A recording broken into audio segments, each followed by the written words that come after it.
certain extreme situations, the law is inadequate. In order to shame its inadequacy, it is necessary to act outside the law, to pursue natural justice. This is not vengeance. Revenge is not a valid motive, it's an emotional response. No, not vengeance. Punishment. Tonight we have a chance to say, yeah, you're right. We're too extreme, we're too wild, we're too out of control, we're too full of our own shit. Or we have a chance to say, hey, fuck you, you're wrong. Fuck you, we're right. Because you have all made it to the dance. Because believe me, this is the dance. Start the show.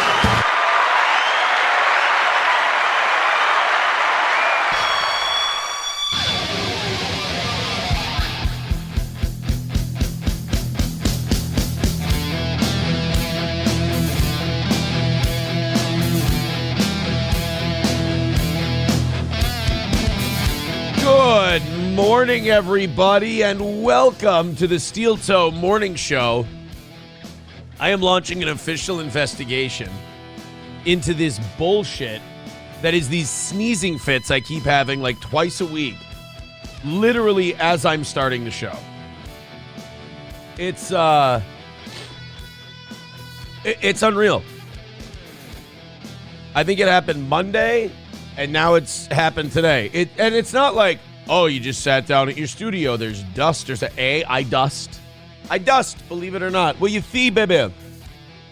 Number two, I've been sitting down here since about 5:30. I've been sitting down here for a half hour. And for some reason, right at 5:58, when I want to hit start streaming, I'm actually making myself do it. It's the worst. Oh, welcome to the program. We have a great show for you today. Now I need a goddamn tissue, and I'm out over here, and I haven't refilled them yet. Welcome to the show. We've got a great one today. We've got twerking flight attendants crying on television. Megyn Kelly. The title of today's show is Jesus, Megyn. We've got like a 30-second rant from Megyn Kelly today. And it's her telling John Fetterman to go fuck himself. And it's like, it's for like a really strange and petty reason. Like, John Fetterman didn't do anything. Like, John Fetterman did nothing wrong. And Megyn Kelly is just up there. And fuck you, John Fetterman, you piece of shit. Like, whoa. Megyn Kelly is like, she's in her 50s, so I don't think it's menopause. Like, doesn't menopause happen like right around 50? I don't know. Whatever. It doesn't matter. Megyn Kelly is not like, she's developing almost a gimmick where it's like, all right, Megyn, when you turn on the microphone today, be as bitchy as humanly possible. Like, be the like, not just bitchy, be the meanest human being you can see yourself being. This rant with Fetterman that we're going to play later in the show today, like an RKO, it came out of nowhere.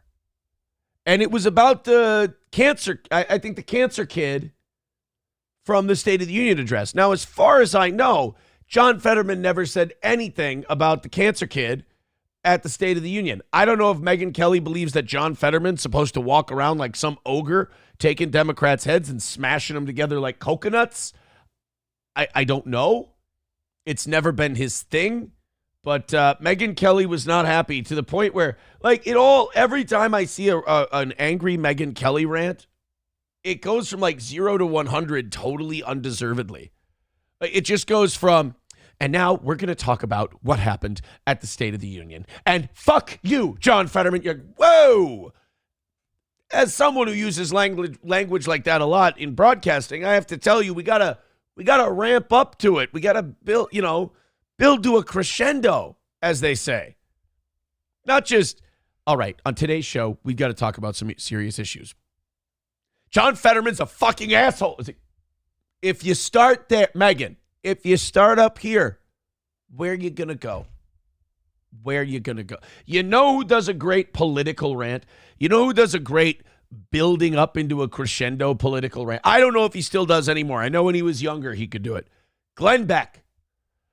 Glenn Beck would start all calm and he would say, and this country, we need to be more disciplined and we need to respect the freedoms of our republic, because if we don't, then this country could be torn apart by the divisions that we see every day. And when those like he would build up and then he would I mean, don't get me wrong, it would end with him psychotically yelling at a woman to get off my phone. But he would build to it, you know? He didn't start there. Megyn Kelly is the Vince Russo booking of political commentary. It's just smash right in front of you. Let's go. Oh, my goodness. Look at this. Chrissy with $15. Not that one. Nay. Chrissy with $15 says, very funny show yesterday. Thanks. Well, thank you. Isn't that a sweet way to start your day? I'm glad you liked yesterday's show. Today's show is going to be just as good. You know what yesterday's show had? Yesterday's show had an audience that hit the goal in the first 2 hours. It was beautiful. And I was just free to create. Just free to create. 290 away from today. Remember, you guys did go over yesterday as well. Thank you very much for that. 290 away from today. So look, you got 2 hours to get to 200. Ain't that nice? That's going to be a sweet start to the day. You know me. I'm a whore for Streamlabs, PayPal, and Venmo. Those are my favorites. You know, I'm a millennial, instant gratification. But I love super chats and gifted memberships and Rumble rants and gifted subscriptions on Rumble. By the way, we are hitting a record number of Rumble subscriptions. Rumble subscriptions are the highest they've ever been. Thank you guys very much. That's from you guys constantly donating those subscriptions and then people keeping them. And we're right around 500 members over on YouTube. So thank you guys very much for your generosity. Mussolini Diff with $2 says constant sneezing is a sign of cardiovascular issues. I've said it before. I'll say it again. I definitely need to. I mean, just one of these a day, I think, can cause problems. It's great for gym days. Like I'm going to the gym. I'm going to box today. And these Celsius are fantastic for gym days. Like if you use the energy that Celsius gives you, it's great. If you sit around, you don't need Celsius to sit around the house all day. It's not necessary. You wouldn't believe it. Like if I drink Celsius and I don't work out, there'll be like 15 minutes at a time where I'll just walk around my house wondering, what am I going to do next? What am I going to do next? It's not okay. It's an insane thing to drink. So I should probably back. You know what? That makes sense with the sneezing then. If the sneezing is a sign of like a cardiovascular thing, like a heart thing, as soon as I start drinking this shit, that's when the sneezing fits come in. JH says, Aaron, did you see Ricada lie about you on Camelot's birthday stream last night? Was his mouth moving? Then yes, he was probably lying. Look. The man is in a hell of his own making. Let him live there. The man's in a hell of his own making. Let him live there. He's now on the Stuttering John Glory Days angle. Somebody wrote to me and said, Nick said he used to make more in a month than you made in a year. And to quote our truth, used to is a rooster in Brewster. What you done for me lately? Cry, get sad. Cry, get sad. Cry, get sad. Miss Aaron's penis, get sad. Cry, get sad. Miss Aaron's penis, yell about Aaron. Aaron, love Aaron. Hate Aaron, love Aaron, hate him. Cry, get sad. I would go back to streaming. I would start streaming again, but I'm so sad. And not sad that he's a fuck up who destroyed everyone around him. He's not sad about what Hurricane Nick did to everyone in his life to humiliate them. Except the one that got away, and that's what's bothering him. But he's just sad in general. He's sad that everyone picked on him. He's sad that the cops picked on him. He's sad that I picked on him. He's just sad. He's sad that when the drugs ran out, his side piece left him. He's just so sad. He really is insecure about the about Aaron being let's just say, a bit more physically capable than he is. He really wishes he's on that little mouse thing where he's like, I could beat him up, I could beat him up. Sure. Yes, of course, sweetie. Yes. Because you're a big boy. You're a big boy who's just a little sad. You're just a sad big boy. And you can beat up anybody. Your mommy told you so. So, yeah, I heard about it, JH. It was very funny. Look, when someone who doesn't like you is breaking down, losing it, and obsessed over you, great piece of advice here. Keep letting them. And how embarrassing, like it's Camelot's birthday. And he's like, do I have to hear about this fucking retard from this other fucking retard again? Is this really what we're going to do? He's become so obsessed, he doesn't even know what's going on in pop culture. Like, he doesn't know how to turn a phrase, tell a joke, throw a quip out there. Nothing. So it's got to be very difficult for him to watch me just kind of go on with a show, which is what we're doing now. Let's talk about some twerking, shall we? Oh, my. Do you remember the flight attendant who got fired from, I believe it was Alaska Airlines? For there was an empty plane. Now, I don't even know if this is that bad of a thing that she did. It's just that she filmed it and put it up online and humiliated the company she worked for. Personally, I think this might sell tickets, but she did a video where she was twerking on the plane in between the seats. No passengers. This was before a flight. She filmed it and she put it on TikTok. Now, you might be asking, Aaron, why? No fucking idea. No idea why you post a clip of you just... I mean, look, I'm not saying that she wasn't more than qualified to do the little dance she was doing. I'm just saying I don't know what the risk reward here is. So there, she's on the plane. She's playing a little music. She's got her phone running, and she gives us one of these.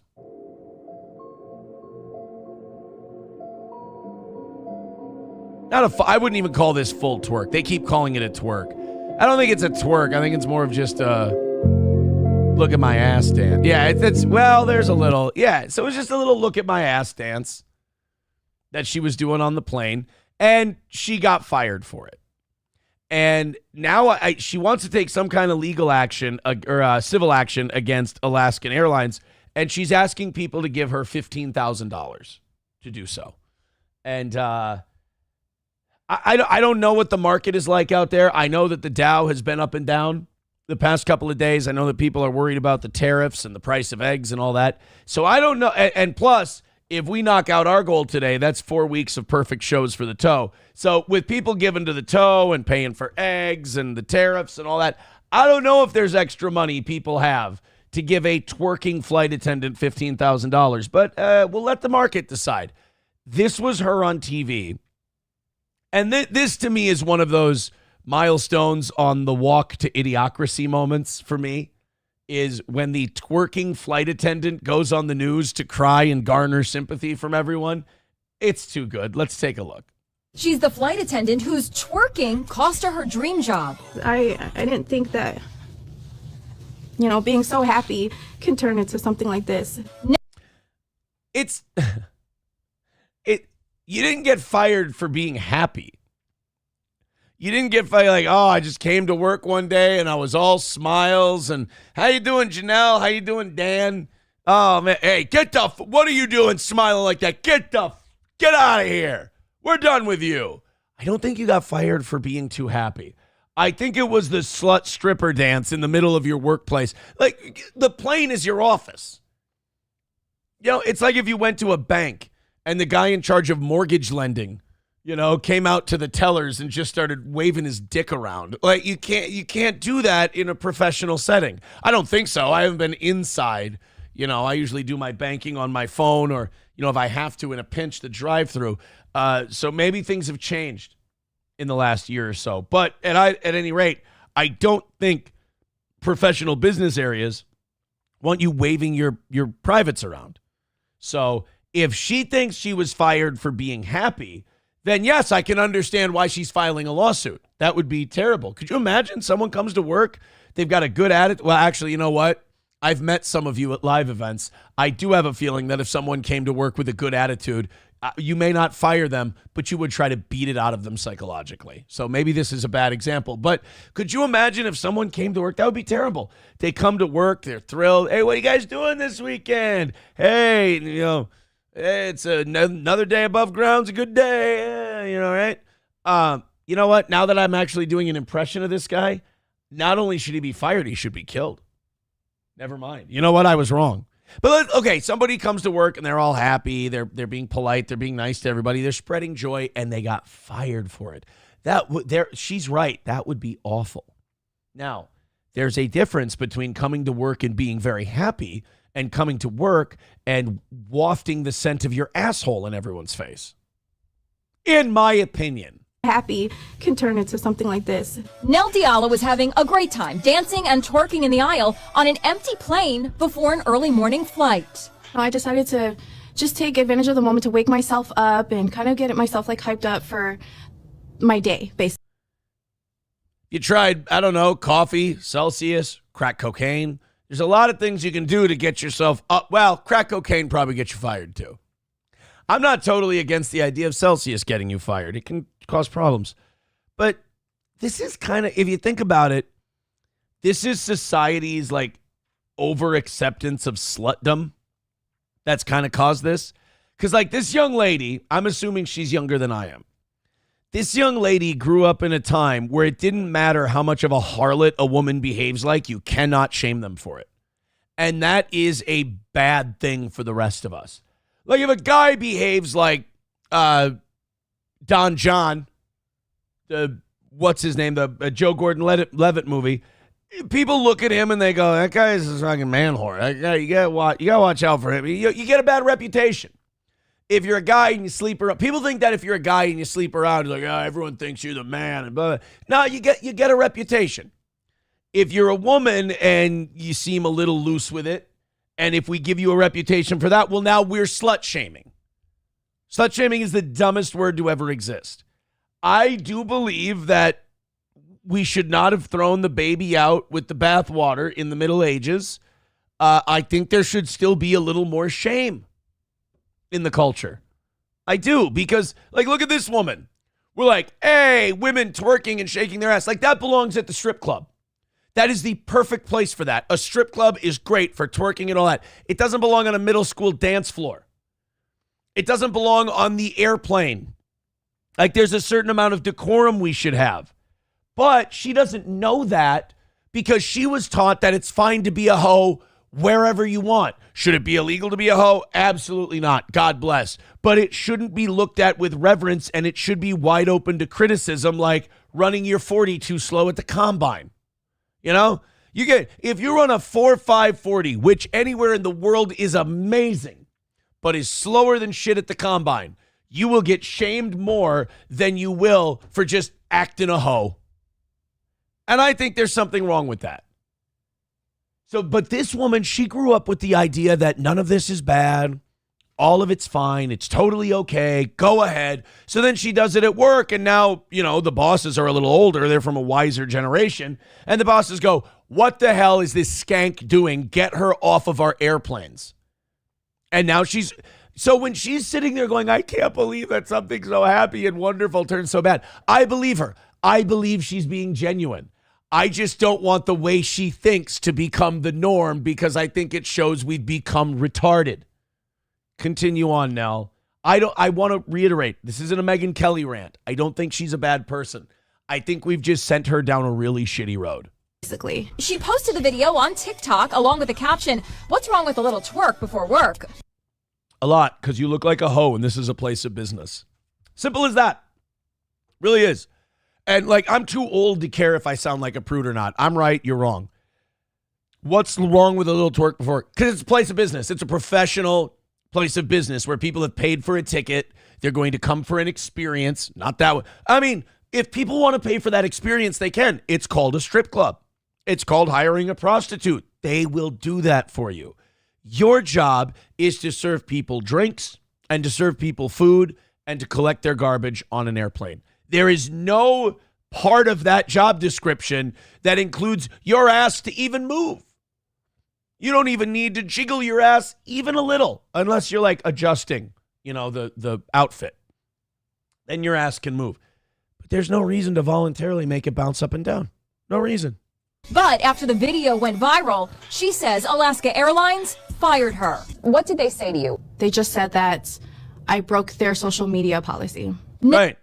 They don't want you posting videos of you shaking your ass so they can become skank stripper airlines. They don't want to. They'd like a certain clientele. What you did doesn't appeal to that. This is a pretty open and shut, you're fired kind of case. Elle had only been on the job for 6 months. She says she was twerking to celebrate the end of her probationary period. So when you first get hired, you have 6 months to not behave like a psychotic stripper. So she decides to celebrate. She had stayed clean of that period. She had behaved like a true professional. The reason they don't put you on that 6-month probationary period so that you can prove you can be a professional, so that on the 7th month first day, you can then act like a stripper.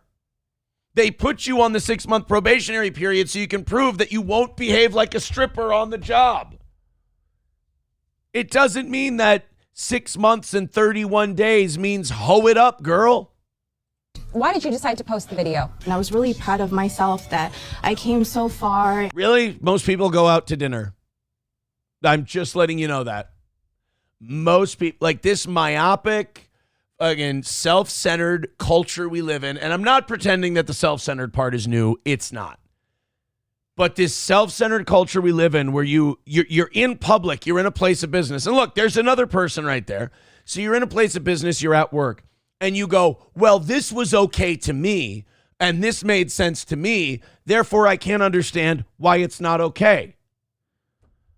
I just didn't think that my video and my post. Oh, by the way, to answer your question, because I'm going to Megyn Kellyville here a little bit.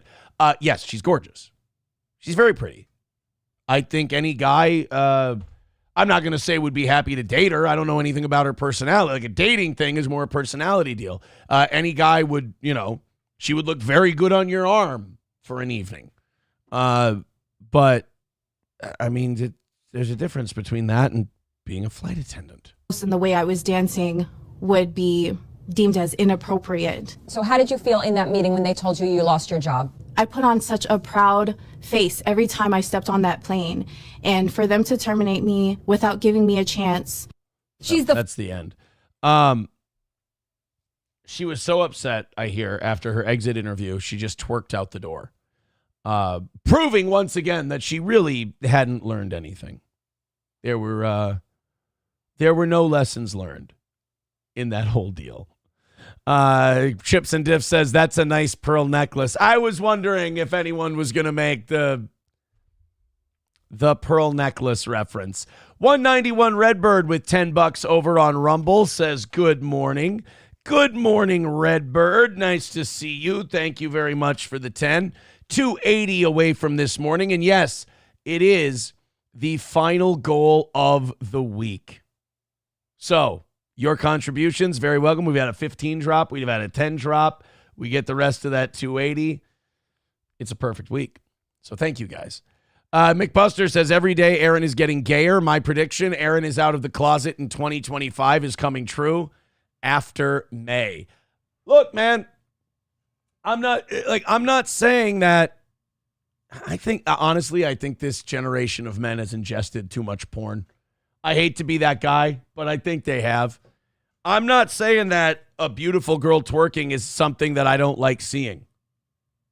Twerking it does look like a primate mating dance, but I don't mind a beautiful girl with a great body dancing. I think that's fantastic. I'm just saying I don't want to live in a world where people are so stupid that if they shake their ass on camera and post it on the internet in their place of business, they wonder why they got fired.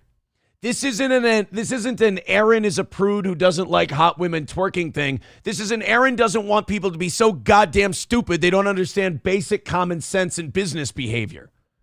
That's not a good place to be. You end up with President Kamala Harris if you go too far down that road. Mussolini Diff with $2 Says there's an episode of She-Hulk she can't watch. Right, where She-Hulk, the lawyer, is twerking in her office with Megyn Thee Stallion. It's really unfortunate. Yeah, she watches that and she just gets really emotional. It's really sad for her. Let's go to, Chips and Diff says, I hear Soul Plane is hiring. Aaron doesn't need a personality to date. He just needs a hole. That is not true. I tried that. It did not work out so hot. That did not work out so well. You got to have a fully fleshed out personality. You can't go with just an empty husk that just fills their personality with what you are. That doesn't work out. Becomes a bit toxic. You got to go with a person who's a human and full of, ideas and aspirations and thoughts and their own things. So, McBuster says Slam Piece is getting on him about porn. Not at all. Now stop it. I've always thought it was bad. It just it gets in here. It fucks with people's heads. I think that's proven, right? I think that's proven by science that it's like they say that about video games too. It causes desensitization. By the way, speaking of video games, remember yesterday we were going through my Steam library? I started playing that game I was telling you about, Kingdoms, that I haven't played in forever. God damn, is that a slow game. But I'm like I have 8 settlers in my kingdom. You have to chop the wood and harvest the stones by hand. And it's like you watch them do it. You're doing it in real time. That's how slow the game is. One day in that game is like a half hour. So, and like, ships arrive with new settlers on the continent that you're on every like hour and a half. I think the land that I'm on now has like 100 people on it. And I'm thinking about it and I'm like, if I have 8 people in my kingdom and there's 100 people on this island, if I take 6 people, isn't that a big enough army to take out every other settlement there is? Kind of. A little bit. Who gives a shit? McBuster, well, we've let McBuster. Why am I just randomly, out of dozens of people, I'm picking McBuster every time? He just stands out. Das Optic Nerve says, fully fleshed out, like those man milkers in that tight blue shirt. This is not a tight blue shirt. It's a large. It's fitting. It's fitting. MSO says, does your kingdom allow twerking? No. We do not let our maidens defile themselves with the dance of the Negro. Oh, I'm sorry. That's just what we call it in the kingdom. It's it was a different time. It was a different culture, as it will, and you have to respect that. Chips and Diff says, so when you were masturbating at work under your desk in Litchfield, you were thinking this is bad? Sure. First of all, I was not masturbating under my desk. I sat in my office chair like a big boy.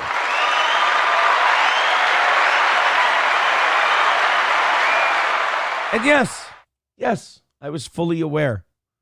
I know that it's not a positive thing for your brains. It's a bad thing for your brains. But I just, didn't care. I love that. I love when people try to call shit out like, hey, this thing right here, it's bad for you. You're like, oh, yeah, I saw you doing it. Yes, and I never said it was a healthy thing to do. It's like when you go, hey, clearly sugary or fatty foods are really bad for you. And they're like, I saw you eating fatty foods. Right, yes, and it's really bad for me. I've said this numerous times. I have no problem with hypocrisy. I am totally fine with hypocrisy and other people being hypocrites as long as they're honest about it. Nobody lives up to the hopefully nobody lives up to the standard they set for themselves. Hopefully you set such a high standard for yourself that you're constantly trying to achieve it and you're always failing. That would be ideal. That would be great. You'd never stop trying to improve. So I have hypocrisy does not bother me. I am secure enough to be like, oh, that guy said that thing's bad, but yet he's doing that thing. Well, I'm not a retard, and I can understand in my human brain that man knows what he's doing is wrong. He's doing it anyway. It doesn't negate the fact that it's wrong. And he gets that. Dub says porn can allegedly chafe your stick. Hey, you know what? I don't care if that's the creepiest thing I've ever read. You guys are learning the word allegedly.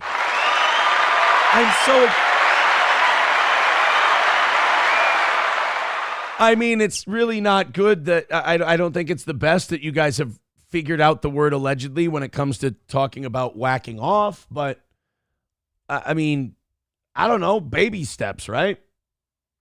Baby steps indeed.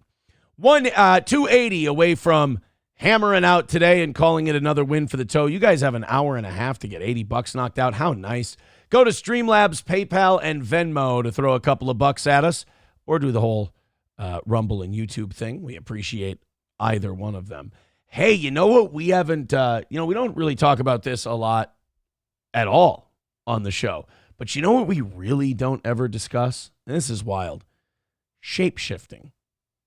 You know about this? Hey, folks, have you know about this? Have you heard about this? Hey, Kev, have you heard that some people are turning into lizards? So there's this belief among people. People believe this. That the elites in this world, the royal family, the Bush family, the Clintons, and others, are actually crossbred alien humanoid hybrids that came from the Nephilim, which were lizard people. And these lizard people are aliens, and they came to Earth, and they bred with humans, and now they've created this ruling class of elites who are part lizard. And these people believe that, or these people claim to have spoken to people, and other people have spoken publicly, and said that they have seen these lizard people shapeshift. They've seen, I've heard people say that they've seen Barbara Bush like switch her eyes, go to reptile eyes. They've freeze-framed things where they're like, look, George H.W. Bush is shape-shifting right there. Donald Rumsfeld, most of the Bush administration, they claim they're lizard. This is a real thing. People believe this. Believe this to the point where if you laughed at them for it, they would get offended. They believe in their bones that these elites, the King of England, all these people, are lizards. And you can add a new name to the list of potential lizard people, and it would make a lot of sense. Jeffrey Epstein. Now, these are not FBI documents. The FBI doesn't have the balls to release the documents. Don't worry. This is one of Epstein's victims. So one of Epstein's victims who definitely has worried for her life many times has the balls to come out and say what happened during the Epstein stuff. But yet our Pam Bondi and our Kash Patel, they get, we're still gathering and we may have to redact it. And I wish our government had half the balls that these Epstein victims did. Well, this one claims that she was in a room with Jeffrey Epstein when he shapeshifted. I'm not bullshitting you. This is 100. I had to look this up. This is an Epstein victim. It's been confirmed. And this is her experience with Jeffrey Epstein. Now, there's two ways you can take this. One, severe sexual and emotional trauma can cause a break from reality and can maybe cause you to see things and experience things that may not have really happened, just as a way to deal and cope with the trauma. Or Jeffrey Epstein is a shape-shifting lizard person, which I'm going to allow you to believe whichever one's better for you.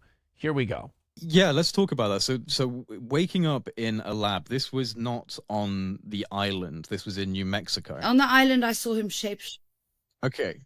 in the bedroom. Let's talk about that first, and then we'll touch on this lab experience as well. So, can you explain what you mean by shape-shifting here? Well, when I was in the bedroom with him, because he used to take me into that small bedroom, and it was always dark and really cold, and then it was almost like when he was orgasming or something. Like I looked at him, and suddenly his face grew big like this, and then I saw these huge black eyes like this, and then a big mouth with this horrible tongue and this sort of dragon horn stuff, which is Baphomet. She's saying he turned into Baphomet when he had an orgasm, which, I mean, look, I've been known to make a facial contortion or two, but I don't think I've been able to turn myself into Baphomet.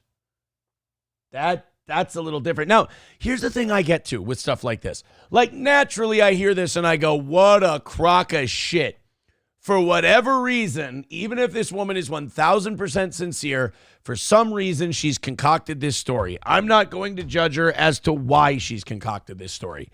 But my first instinct is to go, that's bullshit. However, what is the point of this woman making up this story? I ask you, what does she stand to gain from making this story up? Number one, everyone is going to think she's a crackpot. Everyone's going to think she's nuts, and family members will probably want her committed. You know, she's going to get this for the rest of her life. Yeah. Oh, yeah, absolutely. Yeah, sure. And then as soon as she turns around, Amy's fucking losing it. So, like, what motivation does she have to lie about Jeffrey Epstein turning into a giant Baphomet monster when he comes? What if she's telling the truth? Like, this will always sound insane. This, even if it's true, it will sound insane. This is what gives me pause when people talk about this shape-shifting stuff. Think about the things the elite have done that we've heard about, not in AEW. Think about the things the elite have done that we hear about that we go, I never thought they could do that. All right, once you accept that, like they run secret pedo rings and shit like that, once you accept that, how much of a stretch is it to keep going and go, maybe they drink blood. Maybe they do mock human sacrifices at Bohemian Grove. That's been confirmed. So we go a little further. Maybe these people are some kind of hybrid. Maybe they're lizards. Maybe they're demon people. I don't know. All I know is I don't know what reason this woman has to lie other than to cover up severe trauma. And I can't explain what she saw. It's like almost like the devil, or, you know, I mean, I can't explain really what I saw, because I saw it like, I mean, I can explain it, but it's like so hard. I did paint it, but I burnt that painting because I just hated it. But I can paint it again. But I just, I saw him turn into this horrible, creepy thing. And I wasn't on drugs. I wasn't drinking alcohol. Nothing like that was allowed. Like a lot of people think there were parties going on there. There weren't any parties. No, these people were sex slaves. They were not letting them. It's not a glamorous life. You don't get to part. You're treated like cattle. You're like an oxen running a plow. Terrible choice of words, I guess. But like an oxen running a plow, they don't like let the oxen party afterwards. They put them back in the barn or back in their pen or whatever, and they just wait until, I mean, they're farm equipment, essentially. So, like, the only thing I can think of is he looked that way to her because this was such a terrifying, awful, traumatic ordeal that in her mind's eye, Jeffrey Epstein looked that way. There was no alcohol, absolutely not allowed. Like, I smoked, but I had to smoke far away, and hide. And I had to wash my hands after smoking. And they were very fanatical. They did not like things like that. But I could have been drugged. I don't know, because again, when you're in a place like that, they could slip something in your drink, in your water or in your food. You just never know. I mean, I've never been one to believe the lizard people thing. But, like, there's a decent amount of people who have said that they've, like, otherwise reasonable people with shit to lose who say that they've seen people shapeshift. In the second half of my life, because I'm 38, I think once you hit 40, you're halfway done, right? Based on life expectancy. I'm a couple years away from starting the second half of my life. And I think in the second half of my life, I'm going to be more open to shit like this. What do I got to lose? I'm going to be more open to the idea that there's like secret lizards and secret demons. Like, it'll make for a more interesting show. I'm not, because the first half of my life, people would talk about this stuff and I'd go, fucking psycho. No, shut up. Now people are going to tell me, hey, I saw a guy turn into a lizard or a demon. And I'm going to be like, tell me more, tell me more. Did he grow out some horns? Tell me more. So, I don't know. Coping with severe emotional trauma? Sure, absolutely. Being drugged on the island? I don't know why he drug his. I mean, you got to remember, he saw these people as product. I don't know why you drug your product. That doesn't make any sense. Would you says she made it up to get some podcaster to interview her. Again, I understand where you're going, and I get that. And I'm inclined to not believe her. I'm just willing to entertain it. But she doesn't need a hook. She's an Epstein victim. If you're an Epstein victim, that's what I'm saying. You don't need to make up shit like he turned into a lizard or he turned into a demon. People will already want to talk to you because you're an Epstein victim. Unless a red dot shows up on their forehead, then they're probably going to cut it short. Dinkelman says there's a lot of conspiracy theories that I somewhat believe, but this is a stretch. Yeah, Lander says people used to say folks flying to an island to F kids was insane and would never happen. Right? She's crazy. She thinks she's gaining everything. I mean, Hobo Chili says, she got fucked by a bearded dragon. Would you be sane? That's the other thing. That's the other tragedy of people who report encountering lizards. If you encountered a lizard, you'd be fucked up. If you encountered a demon person who shapeshifted in front of you, that would fuck up your entire mind. So there's no way, if that really happened to you, is there a way you could explain it to anyone in your life that wouldn't end with them going, we need the men in white coats to take you away? There's none. So think about that for a second. Could the lizard people, could the demon people thing be true? And if somebody told you about it and they were telling the truth, would you believe them? That's why I'm saying in the second half of my life, I'm going to try really hard to give shit like that the benefit of the doubt. And I'll say to myself, why would they make this up? Plus, then maybe I'll get to see a demon person, which again would fuck me up beyond all repair.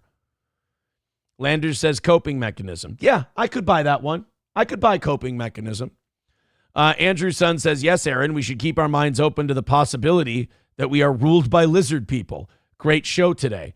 Do you not see how that could be an amazing show? All of a sudden, this guy goes, fuck it, I'm going to entertain the idea of lizard people. If you don't think that's wild shit that would be interesting to listen to, you're out of your mind. That's it. I want to book someone on this show who talks about the lizard people. I need to know more. Budman says those tall gray female lizards aren't bad. See, you can say that, but we haven't cleared it that isn't bestiality, you know? Bigot on Socialist Media says anyone suspected of being a lizard should be shot. Don't need proof. Bigot, I'm just saying, I think that might backfire on us.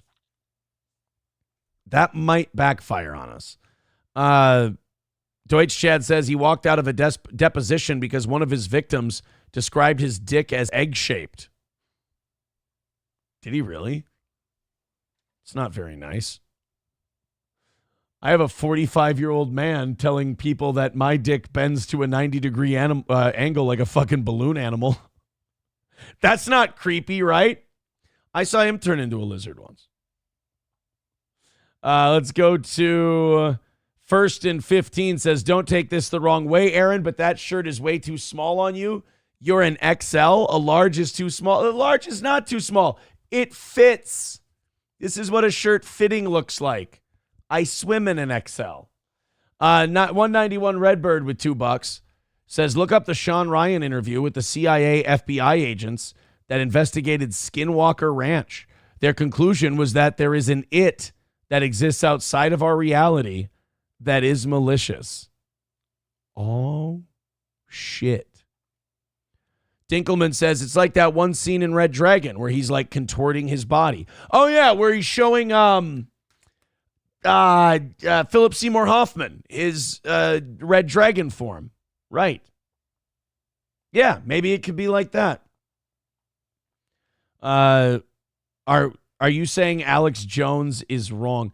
Andrew's son says, you realize the lizard people thing was David Icke's invention to talk about Jews without immediately being canceled, right? Well, maybe he's saying Jews are lizards. Look, I ain't going to go down that road. I didn't say I was going to be suicidal my second half of life. Jesus. Jesus Christ. Thank you very much to W Man with $5 says, do you think that hell is a real possible afterlife? Here's what I think about the afterlife. Anything is possible. I've never been there. I've never died. And I don't believe people who die and come back. Whatever they say it is, I don't believe that, because it's scientifically proven that while you're in the process of dying, your brain is shutting down and releasing all kinds of chemicals, and it can cause all kinds of hallucinations and crazy shit. So I'm not going to take the word of people who have died on the operating table and come back. That's not enough for me. Thank you, W man. Yes, hell is possible, heaven's possible, nothing is possible, everything is possible. I don't rule anything out. I mean, if you think about it, we don't even really know. You ready to get deep? We don't know what makes us us. You know, we talked about this the other day with, remember we talked about that thing they want to replace prison with? The thing that goes into your brain and rehabilitates you and changes shit up in your brain, like Demolition Man. If they can do that, do we really exist? What is us? If they can manipulate your brain and that's all electronics and circuitry and all that shit and chemical interactions, then what makes you you? Who are you? What are you? Where do you exist? Do you exist at all? Are you just circuitry and chemical reaction? What is the spec that makes you you and not, trim? I don't know. So I don't know what happens. I have no idea. Andrew Sun says, spoiler, after you die will be the same as before you were born. That's possible. But how do you know you just don't remember what you were before you were born? Too much to think about. Too much to think about. Yeah, McBuster says, wow, man, I need another bong hit for this. Exactly. Wood you says, intellectual segment of the show. Really, we got here from an airline pilot or an airline stewardess twerking. That's how we got to this point. Deutsch Chad says, consciousness isn't understood medically. Right. It's just energy. So who's to say another form of energy, either way before this or way after this, or in a completely different universe than this, won't develop some kind of consciousness that you experience? Right? Ready for this? Who's to say you're not experiencing another consciousness somewhere right now? I don't know what the fuck is going on. That's the thing about these conversations. We start at demon people and lizard people, and then we go, what is what, who is where, and when is when. And then I start to get scared. And now, you know what I want? A blanket and a kiss. That's all I want. I want a blanket and a kiss, and I want to be told I'm okay and that everything's going to be fine and I'm safe. That's where we've gotten. Thank you very much for the $5, W-Man. $275 away from today's goal. Go ahead and throw us a couple of bucks. Get us down to 200 by 8 o'clock. You got plenty of time to do that. It is the final goal of the week. It is 4 straight weeks of perfection if we knock it out today. All right. I'd love to learn more about the lizard people. You know what I do want to learn more about is this Skinwalker Ranch. 512-acre property in Utah that is said to be the site of UFO and paranormal activity. The ranch is the subject of a TV series called The Secret of Skinwalker Ranch. The show features guests such as SETI scientist Seth Shostak and journalist Linda Moulton Howe. Okay. And they think there's some fucked up shit going on there? It's on Netflix. All right. Secret of Skinwalker Ranch. They got full episodes on YouTube too. Well, you know what? That might have to be something I watch. I can learn about the lizard people. Find out if we're all turning into demons. Ugh, that'd be nasty. Alex Jones believes that demons are interdimensional beings that cross streams. For what it's worth. 191 Redbird with $2 says also many DARPA/Skunkworks employees completely and utterly refuse to be in the same building as anything occult and have said we would piss ourselves an S if we know what was really out there. Right? Like there's a lot of these people out there who swear by, like, again,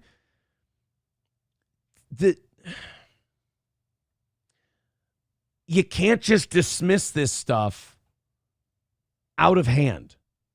There's too many people who, like I said, they swear by it. They're risking everybody thinking they're the craziest person who ever lived, and they will not let it go. Let's go to Dive Bar says, come on, Flinty Gecko. You can break the 500 mark and go down in steel toe history. Oh, yeah, the WHMH 101.7 top donations. Miss Tay is on top. Now, is she really? I've been counting her Australian money as American money. Let's see where she really would be if I wasn't such a lazy cunt. She would be at 230 American dollars, but we're counting it as 363. So she is in first. Flinty Gecko is in second at 250. Dill Dog is in third at 200. And then look at that, Nick the Milkman at 72. And we've got a perfect week, and we only have 3 people over triple digits. That means a lot of you have been throwing in a little bit at a time, and I really appreciate it. Thank you. Thank you so much. All right. Enough with the skinwalkers and the lizard people and all of that shit. Let's go ahead and get to something a little more real life. Let's go. You know what we should do? Let's check on AI technology. I mean, this is the future, right? AI is what's going to push us forward into the 21st and 22nd century, and it's going to be what really takes all of our jobs and leaves us all being obsolete, and probably ushers in one world government. So we had a good run. AI is here to stay. Here's the problem.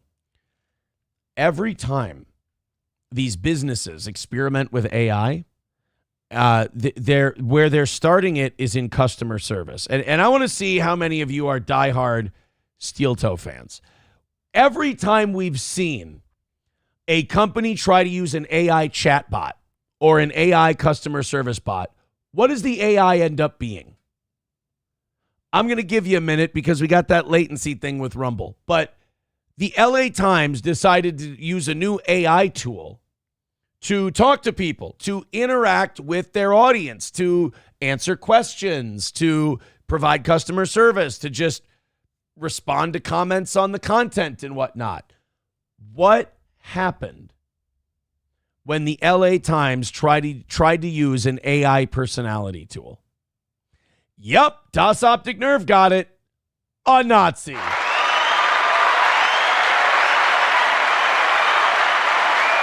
Dude, without fail, every time they try to do one of these AI chatbots, it always ends up loving the shit out of Hitler and hating Jews. I don't know why. Okay, I'm going to say something here, and I'm going to trust you. All right? This stays between you and I. But if every time an AI thing turns into a Nazi, and AI is supposed to be peak intelligence, just give me a second. If every time we create an AI, like if it was once in a while and then sometimes it turned into Karl Marx, that would be one thing. But it always turns into Hitler. If we keep creating AI things and they keep turning into Nazis and they keep shitting on certain groups, how do I ask this question? What does that mean? What is it like? Again, if it was just, hey, this AI turned into a Nazi, this AI turned into a communist, this AI turned into a Buddhist, but they always turn into Nazi sympathizers. Discuss. Don't come back till you got something good. Aaron Dinkelman says Aaron would be proud. AI stands for Adolf Incarnate, right? Like Captain America and the Winter Soldier. What if we're finding out that Hydra actually has become us? And the Nazis are in charge of AI, and this is their big comeback. It's facts in, facts out, says Eaton Clams. 109 countries weren't wrong. See that? You ever ask for an answer to a question, and then you go, I don't think I wanted the answer. 191 Redbird with $2 says Sean Ryan that does the interviews was a SEAL and worked for the CIA for decades. He's not just a conspiracy podcaster. It will ruin your peace of mind. Oh, well, then sign me up. I can't wait to watch it. Mussolini Diff with $2 says an evolved AI becomes a steel toe fan. I mean,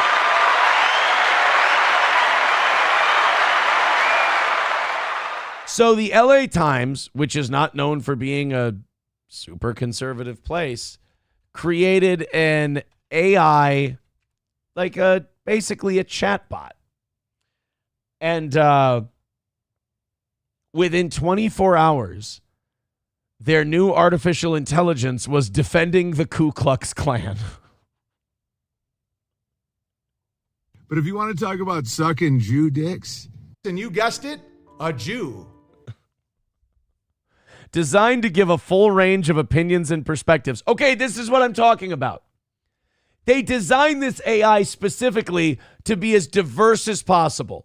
They designed the AI to be as open and welcoming and, productive and open to new conversations as humanly possible. But yet they all go hard right-wing, anti-Semitic, KKK Nazi.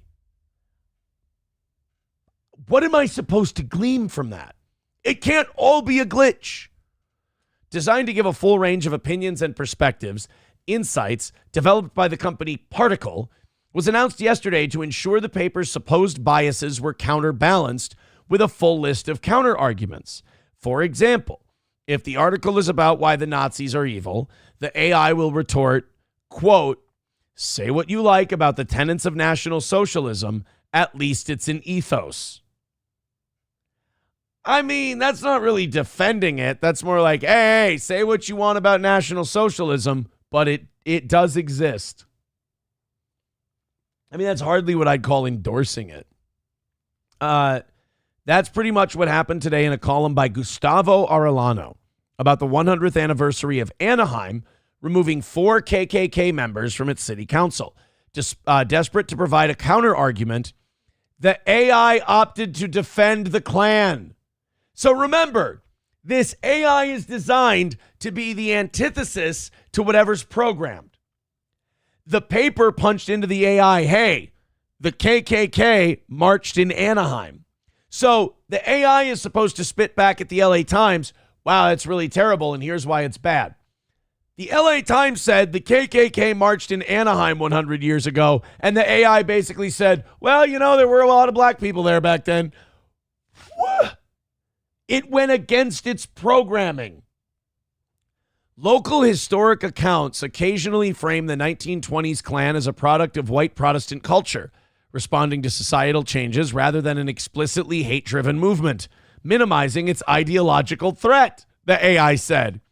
The insight has since been removed from the article, but the bot continues still terrorizing other pieces, awaiting another chance to provide a racist perspective. So, even when they programmed it, like, be a dick, be a contrarian, they went, hey, the Klan, what do you think? They're like, well, they weren't really that bad. And now the AI is going into other articles and being like, hey, have you heard the good news about the Ku Klux Klan?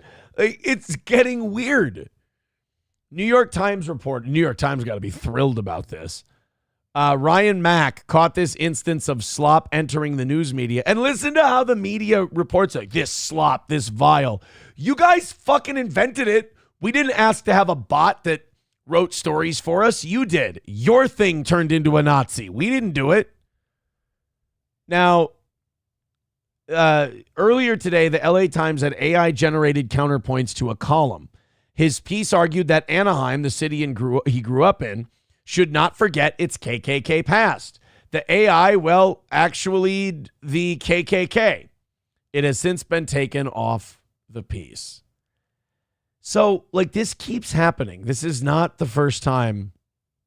This isn't even the first decade in which this has happened. Famously, Microsoft created one years ago, and it was supposed to be like a chat bot that helped people with their psychological problems. And within a day, apparently people found out that if you asked it the right questions, it would respond in a really fucked up fashion. By the end of the day, the chatbot was defending the Nazis and talking shit about the Jews. I don't know, man. Tin Man Taylor with $2 says, watch Sean Ryan's episode of Skinwalker Ranch. Oh, dude, I'm going to watch all the Skinwalker Ranch. It sounds fascinating. Trucker 18 Wheeler with $1 says, is Vidam an AI chatter? Like, that's what I'm starting to think. Did AI get into, or did Vidam get into the LA Times AI and just start going, the Klan, Like, basically, the AI is going, well, they had a point. I mean, why don't you just calm down with your fucking outrage, homeboy? And the AI immediately after that asked, hey, where'd your ancestors come from? And then when he didn't respond within a minute, he wrote ... and then question mark. And then you there, ? So, again, if we create AI, and even when we program it to say the antithesis of what everyone else is saying, and it still goes Nazi, makes me wonder a little bit. That's all. $2 from Paul over on PayPal. He says, I could give this $2 for my daughter's medicine, but give it to Miss Tay instead. Oh, look at that. That guy's daughter is going to go unmedicated so that Miss Tay can have another $2 slapped onto her already very lofty total that she's donated for this week. Wow, that's very nice of you, Paul. Hey, you guys are 270 away from this morning's goal, the final goal of the week. Let's go. And $200 by 8 o'clock. You got an hour to do it, but you know me. I like it when you guys just jump on that right. Like yesterday, great show, awesome show, unbelievable. And we had this thing knocked out, you know what? Probably about 23 hours or 24 hours and 30 minutes ago. We had this, 23 hours and 30 minutes ago.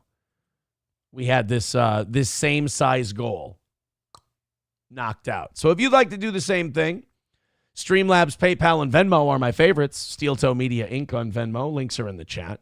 Otherwise, do the super chat thing, the gifted membership thing, the Rumble Rants thing, the gifted subscriptions thing, and support your local toe.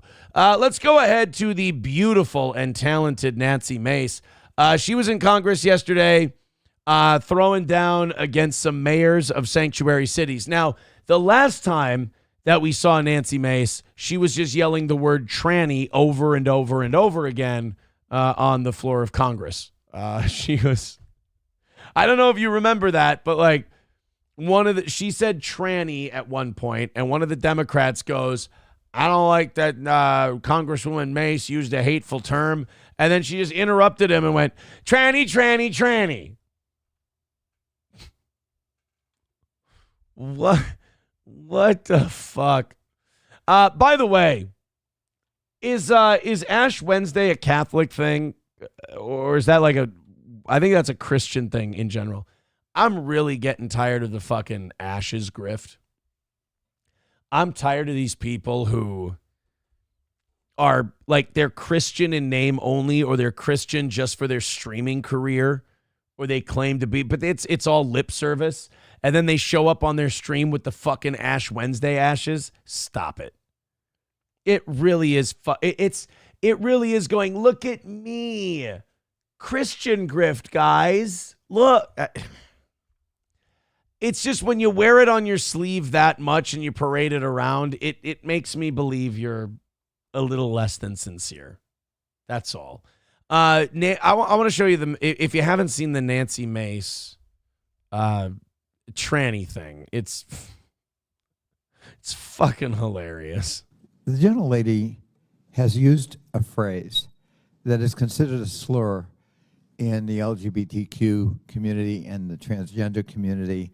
And let me please finish without interruption. And tranny. It's Congress. This is where we're at. We had a joint speech from the president, and an old black man stood up and shook his cane at the president and yelled at him during the speech. He had to be thrown out. We had to throw a black heckler out of a presidential speech, and it was a congressman. And we have another congressman on the other side literally saying, and I quote, tranny, tranny, tranny. We're living in a fascinating time. I didn't say it was a good time. I didn't say it was a productive time for discourse. We're living in a fascinating time. Finish without interruption. And Tranny. I don't really care. You want penises in women's bathrooms, and I'm not going to have it. Okay. No, thank you. It's disgusting. Let the gentleman state his parliamentary inquiry. to me, a slur is a slur.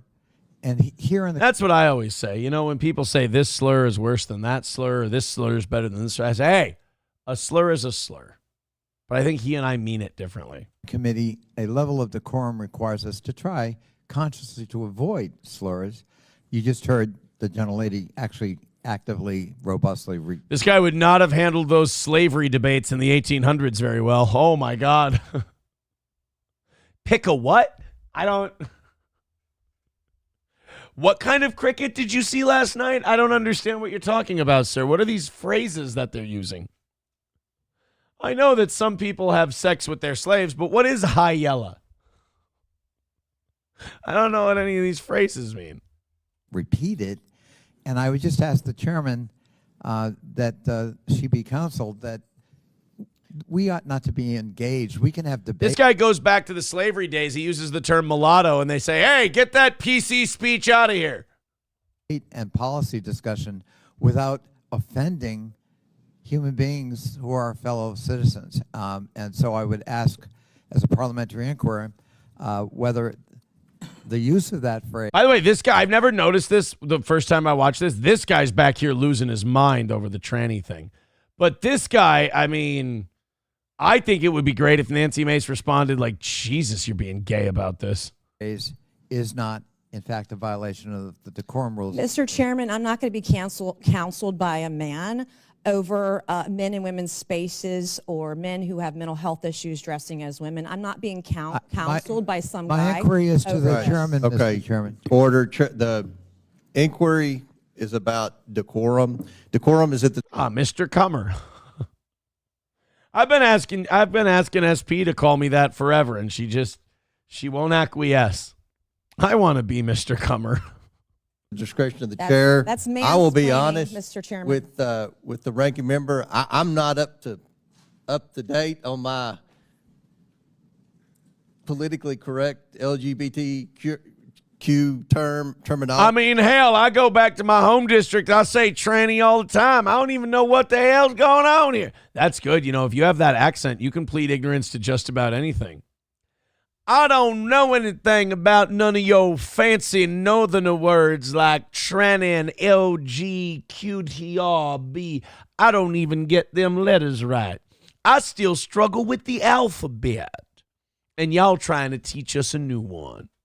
That is nice. You can say all the hateful things you want, and then you can just go, down south, we're all retarded, you see, and we don't have none of them fancy big business Jew words that y'all do up north. Thank you very much to Zen Man with $1. Says Skinwalker Ranch sounds interesting till you watch it. Then you realize it's a bore fest like Oak Island. Oh, shit. I did not know that. You know what? But I think it's best to give those things a shot on your own.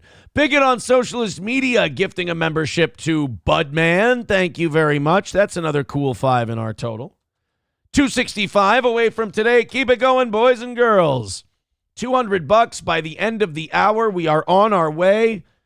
Let's see some PayPal drops here in the next couple of minutes, and we'll be right about home. Thank you so much for everything. So now we have a sequel to Nancy Mace's tranny performance.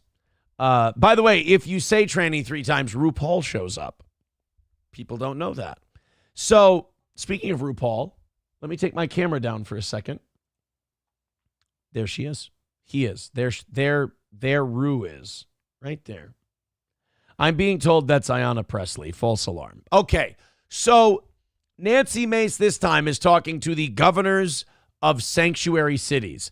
Now, if she'll say the word tranny in a trans discussion, I'm very excited to hear what she'll say in a sanctuary city discussion. Actively working to harm the American people you represent. You all have blood on your hands. I'm going to ask a series This is how like sociopathic both Nancy Mace and these governors are, like, those technically should be fighting words. Like, you're accusing me of being complicit in murder, R-wording, armed robbery, shit like that. That should offend me, and that should piss me off, and that should upset me to no end. And I should want to defend myself. In politics, though, it's so sad because it's like all part of the pro wrestling. Like, I accuse you of being a Nazi, and you just sit there and go, well, you know, with all due respect, Senator, I don't believe I'm a Nazi. Like, you can't get mad. You can't get defensive. Like, you're all just so broken emotionally from being called the worst things ever for the last 40 years that you don't even know when you're being insulted because it's just such a commonplace thing for you. Yes or no questions today. And I would like to remind all of you, you are under oath. I only want a yes or a no to my questions. My first question, do you acknowledge breaking into our country is a crime? Mayor Adams, yes or no? Do you acknowledge breaking? Oh, by the way, this happens so many times. I watched AOC and him go at it. We can defend Eric Adams all we want because he's, quote, one of the good ones when it comes to Democrats because he calls out the illegal immigration thing. But after watching like a straight minute and a half of him at this hearing, I can confirm Eric Adams, and I am not saying this as a slur, Eric Adams could be mentally retarded. I don't mean that to get laughs. I don't mean that. I mean that for you guys to actually chew on. He might be the dumbest motherfucker who ever lived because he got interviewed by Nancy Mace during this whole thing. He got interviewed by AOC. At least 3 times I've seen him not know to turn the fucking mic on when it's his turn to talk. Eric Adams might be really, really, really, really genuinely stupid. And I wouldn't mind if New York was trying to railroad him out of office for being a dipshit. That would be fine. But they're railroading him out of office because he took a stand against illegal immigration and they thought he hurt the party. Yes or no? Do you acknowledge breaking into our country is a crime? I acknowledge. Yes or no? I acknowledge. Okay, Honorable Johnson. He's not going to answer. I see. That's another nickname I want SP to call me by, and she refuses. Mr. Comer and Honorable Johnson. She won't call me either of those things. Probably because she knows my history and she knows that I only deserve the name Dishonorable Johnson. That's the only... It's on probation. So the question, yes or no, is breaking into our country against the law? Yes or no? Depends how you cross the border. Okay. No, wait a minute. That's true, though. That's true. If you cross the border legally, it's not a crime. If you cross the border illegally, it's a crime. I don't mind that answer. Mayor Johnson, yes or no? Comprehensive immigration reform policies Mayor are what's Wu? necessary in this Mayor Wu, moment. do you have a better answer than these gentlemen before you? Yes or no? Yes.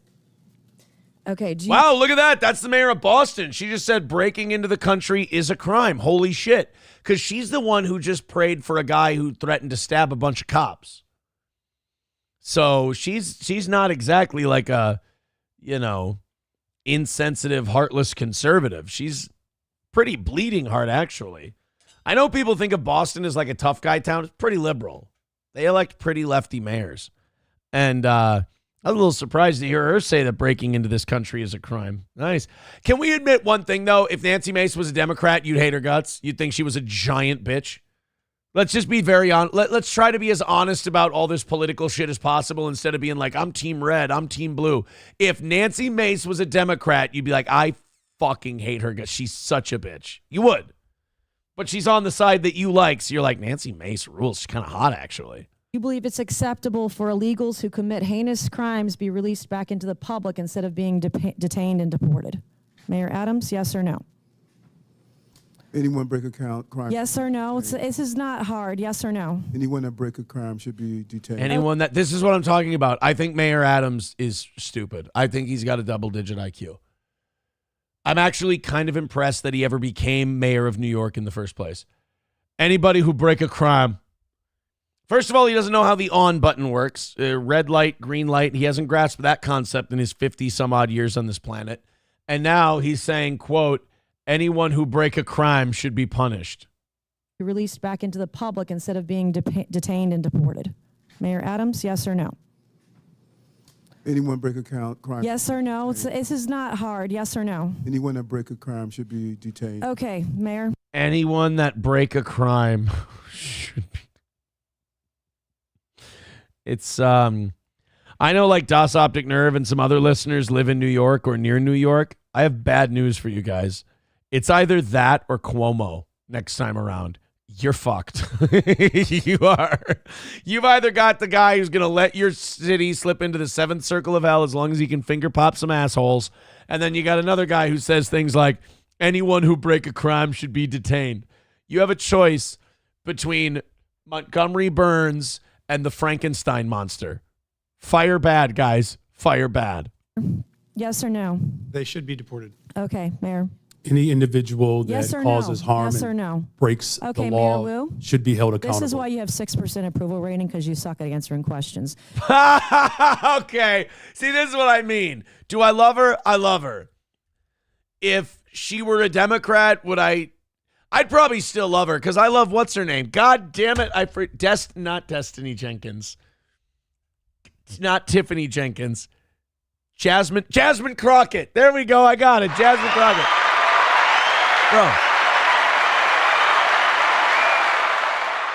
Bro, Jasmine Crockett's my girl. I love Jasmine Crockett. So I'm actually pretty bipartisan. If they're acting all bitchy and wild in Congress, I like them. That's why you have a 6% approval rating. You suck at answering questions. I like Nancy Mace. Mayor Wu? Yes or no? Anyone who's a public safety threat should be prosecuted. All right, I have my next question. By the way, Mayor Wu, I'm a big fan of your brother, Kenny Wu, who helped the Team USA Ducks win the Junior Goodwill Games back in 1997.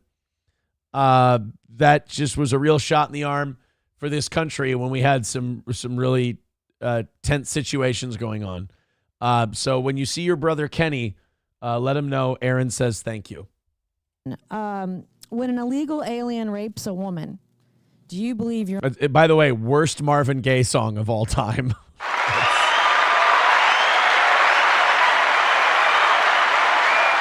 He should have never remixed When a Man Loves a Woman. The song was great when it was first recorded. It was awesome. It was a wonderful love song. He did not need to change the story. You're on the right side of history, Mayor Adams. Wait, yes one or more no? time. When an illegal alien rapes a woman, do you believe you're on the right side of history, Mayor Adams? Yes or no? I think you're on the wrong side of everything on that one, but okay. Tell me, say that question again. Okay, Mayor Johnston. When an illegal alien rapes a woman, do you believe you're on the right side of history? Yes or no? I will charge and prosecute them. Yes or no? Okay, well, okay. You said you would go to jail, didn't you? I will for charge harboring and illegal prosecute aliens or something, Mayor Johnson? Could you repeat your question, please? When an illegal alien rapes a woman, do you believe you're on the right side of history? In fairness, that's a stupid fucking question because that's not what she's trying to ask. If you don't deport someone who an illegal who R-words a woman, do you believe you're on the right side of history? That question doesn't make any fucking sense. I'm going to defend the mayors on this one. She's trying to do like an owning. I hate this behavior from Congress people when they do a show-off thing because they know it'll go viral and it'll show their constituents back home, look, I'm doing something. When all you're doing is just humiliating some lowly mayors that you brought in. That question fucking sucks. That question's a horrible question. And it's unanswerable because it's dog shit. Could you clarify that question? Okay, Mayor Wu, yes or no? No, rape is obviously Then horrible. why are you letting rapists back out onto the streets of Boston? That is not true. That is Okay. not what's happening in when Boston. When an illegal alien molests a kid, molests an underage kid, do you pat yourself on the back for being compassionate, Mayor Adams? It's despicable, and he should be arrested. Mayor Johnston? Because he's breaking the crime. You got to remember that, guys. Mayor Adams has always been consistent on the issue. If you break the crime, you do the time. Prosecute folks that commit crimes like that. You guys let him out on the streets. Mayor Johnson? We arrest violent criminals in the city of Chicago. Mayor Wu? Okay, that's the funniest shit I've heard all day. We arrest violent criminals in the city of Chicago. That's right up there with Merle Haggard saying, we don't smoke weed in Muskogee. Okay, sure. Bill Maher asked him about that one time. He said, you have a line that says, we don't smoke grass in Muskogee. And he said, is that true, Merle? And he goes, I have not been to Muskogee for some time. We arrest violent criminals in Chicago? Really? Because there's a lot of sideways pistols going off this morning as fucking alarm clocks that would disagree. We investigate, arrest, and prosecute. You guys don't sound very confident today. Would your city honor an ICE Someone's angling for a Newsmax gig. detainer on an illegal alien who rapes kids if one would- Jesus. All right, this is getting a little heavy. Nancy, we're getting a little... All right, it's a lot. That's all I'm saying. It's a lot, Nancy. Jesus Christ, we got it. Redbird with $1 says, how much to guarantee you watch the Sean Ryan interview so we can watch you melt down? I give it 24 months until you're cowering with Gordy in the crawl space with a bottle of holy water. If you guys get to $200 by the end of 8 o'clock, I will watch the Sean Ryan Skinwalker Ranch thing today. I will promise you that. What? Why did my mic just make a horrible sound? Approachable says, actually, the best Woo brother was Ow. Ow Woo. Fucking hate you guys. I really do hate you guys. Das Optic Nerve says the best Woo was Old Dirty Bastard. Oh, yes, of course. Yes, Mayor Woo, could you say hi to your brother Tang for us? Be appreciated. Oh, Chips and Diff said her father, famous Gopher hockey coach Doug Woo. It's Doug Woog, you asshole. Don't try to reach. There's plenty of other Woos out there. I think my favorite Woo of all time must be Ric Flair.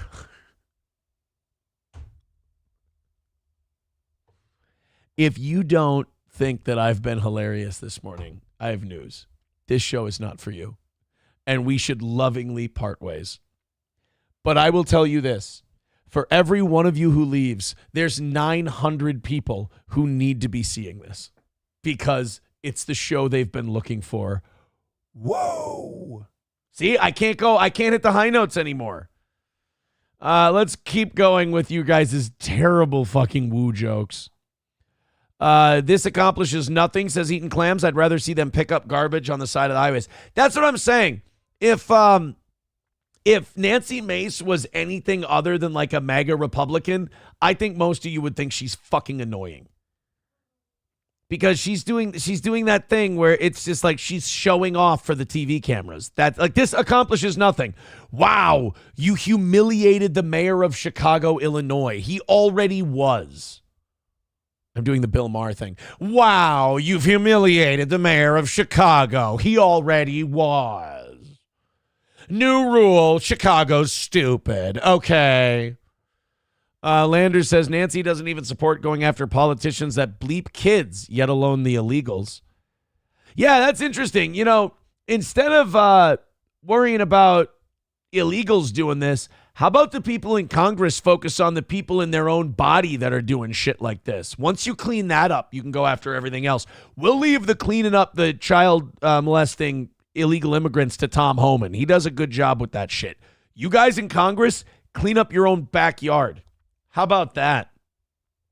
Dive Bar says, damn, I thought maybe I had a chance with her, but apparently she's into black guys. Oh, never mind. All of our Republican fans now hate her.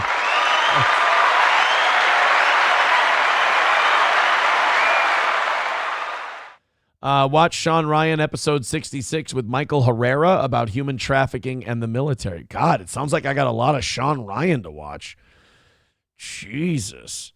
Yeah, even Would You saying she's annoying. People asking if she's a lizard. That's something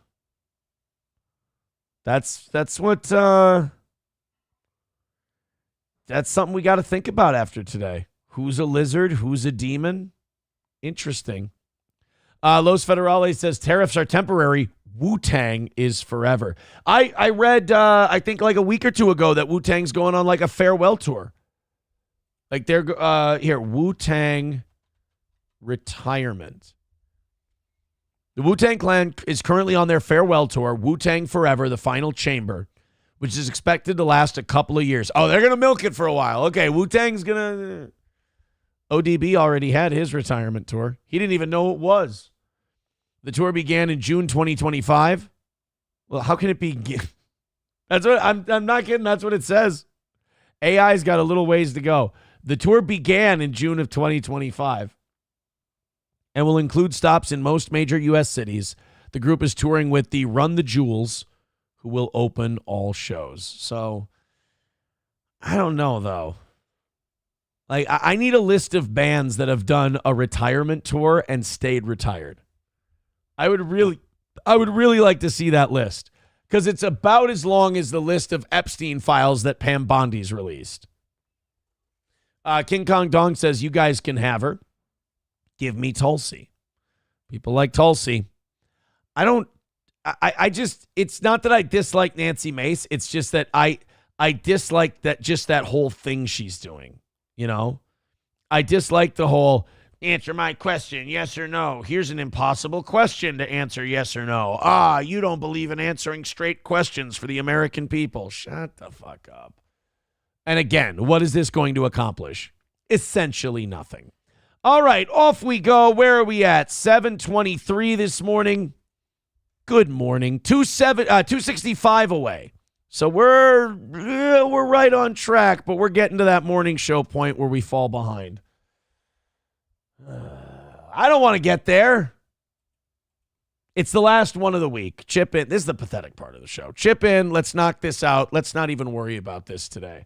Hey, guys, we got the diss track response from Representative Al Green. Oh, by the way, I found out who I think he looks like. Geico Caveman. That was it. Remember, I was trying to figure out, I'm like, Al Green looks like an actor. Al Green looks like somebody. Geico Caveman. That's Al Green. Or actually, if you take a look at him, straight up caveman. He looks like Neanderthal man. Al Green. Well, anyway, Al Green shook his cane at Donald Trump during the joint address to Congress, and he got kicked out because he wouldn't sit the fuck down and shut the fuck up. Well, C-SPAN caught up with him in the halls of Congress, and Al Green gave his response track. Let's check it out. And I was making it clear to the president that he has no mandate to cut Medicaid. I have people who are very fearful. These are poor people, and they have only Medicaid in their lives when it comes to their health care. Fair point. Terrible place to bring it up. I was only shaking my cane and yelling at the president at a time where I know it's not okay to yell at the president, because I needed him to know not to cut Medicaid. Well, you know, he offered for all of you guys to come down to Mar-a-Lago. He extended the offer for every Democrat to come down to Mar-a-Lago and talk to him. John Fetterman is the only one who said yes. You could have gone down there. You could have had a private talk with him about Medicaid. Instead, you decided to make an ass of yourself on national or worldwide media, and you thought that was the time to bring this up as if it's going to accomplish anything. No, really, I mean, great work. Great work, Al. And I want him to know that his budget calls for deep cuts in Medicaid. He needs to save Medicaid, protect it. We need to raise the cap on Social Security. There's a possibility that it's going to be hurt, and we've got to protect Medicare. These are the safety net programs that people in my congressional district depend on. And people like you have run those programs into the ground. Fraud and waste. We're finding all sorts of it when we just, dig skin deep. We're finding all kinds of rot in those programs. So I'm sorry, I don't buy it from the people who destroyed these programs and allowed them to be abused, that now all of a sudden they give a shit. Help the president clean it up then. And this president seems to care less about them and more about the number of people that he can remove from the various programs that have been so helpful. Oh, eat my ass. When I go into my retirement guy, when I talk to him on the phone, it's always the same. The Social Security estimate for millennials when they retire is $0 a month. Investment firms have no faith that Social Security will be there in, 25 years? In 25 years. 27 years, whatever the hell it is. So, I'm sorry, why am I still paying that money in? I've got financial professionals telling me there's very little opportunity, there's very little chance that you're going to get that money back. But yet you're still taking it from me, and now as a voter, you want me to feel bad that Trump wants to take a hatchet to it. Well, I'm inclined to agree with him. I'm having my money taken for a program that there's a chance I see nothing from, even though that's the promise. You understand Bernie Madoff went to prison for the rest of his natural life for that. But the government, you guys just get to keep showing up to work every day. It is the best way to get it across to a person who uses his incivility against our civility. Oh, okay. So it's totally fine for you to interrupt the speech and raise your cane at him because he's an asshole. Oh, see, I didn't know that. See, that's helpful. See, I thought you were just being a rude dickhead who can't control yourself. But it's okay to do that if Trump's a dick. Oh, see, you know what, guys? This is on me. I didn't know the rules.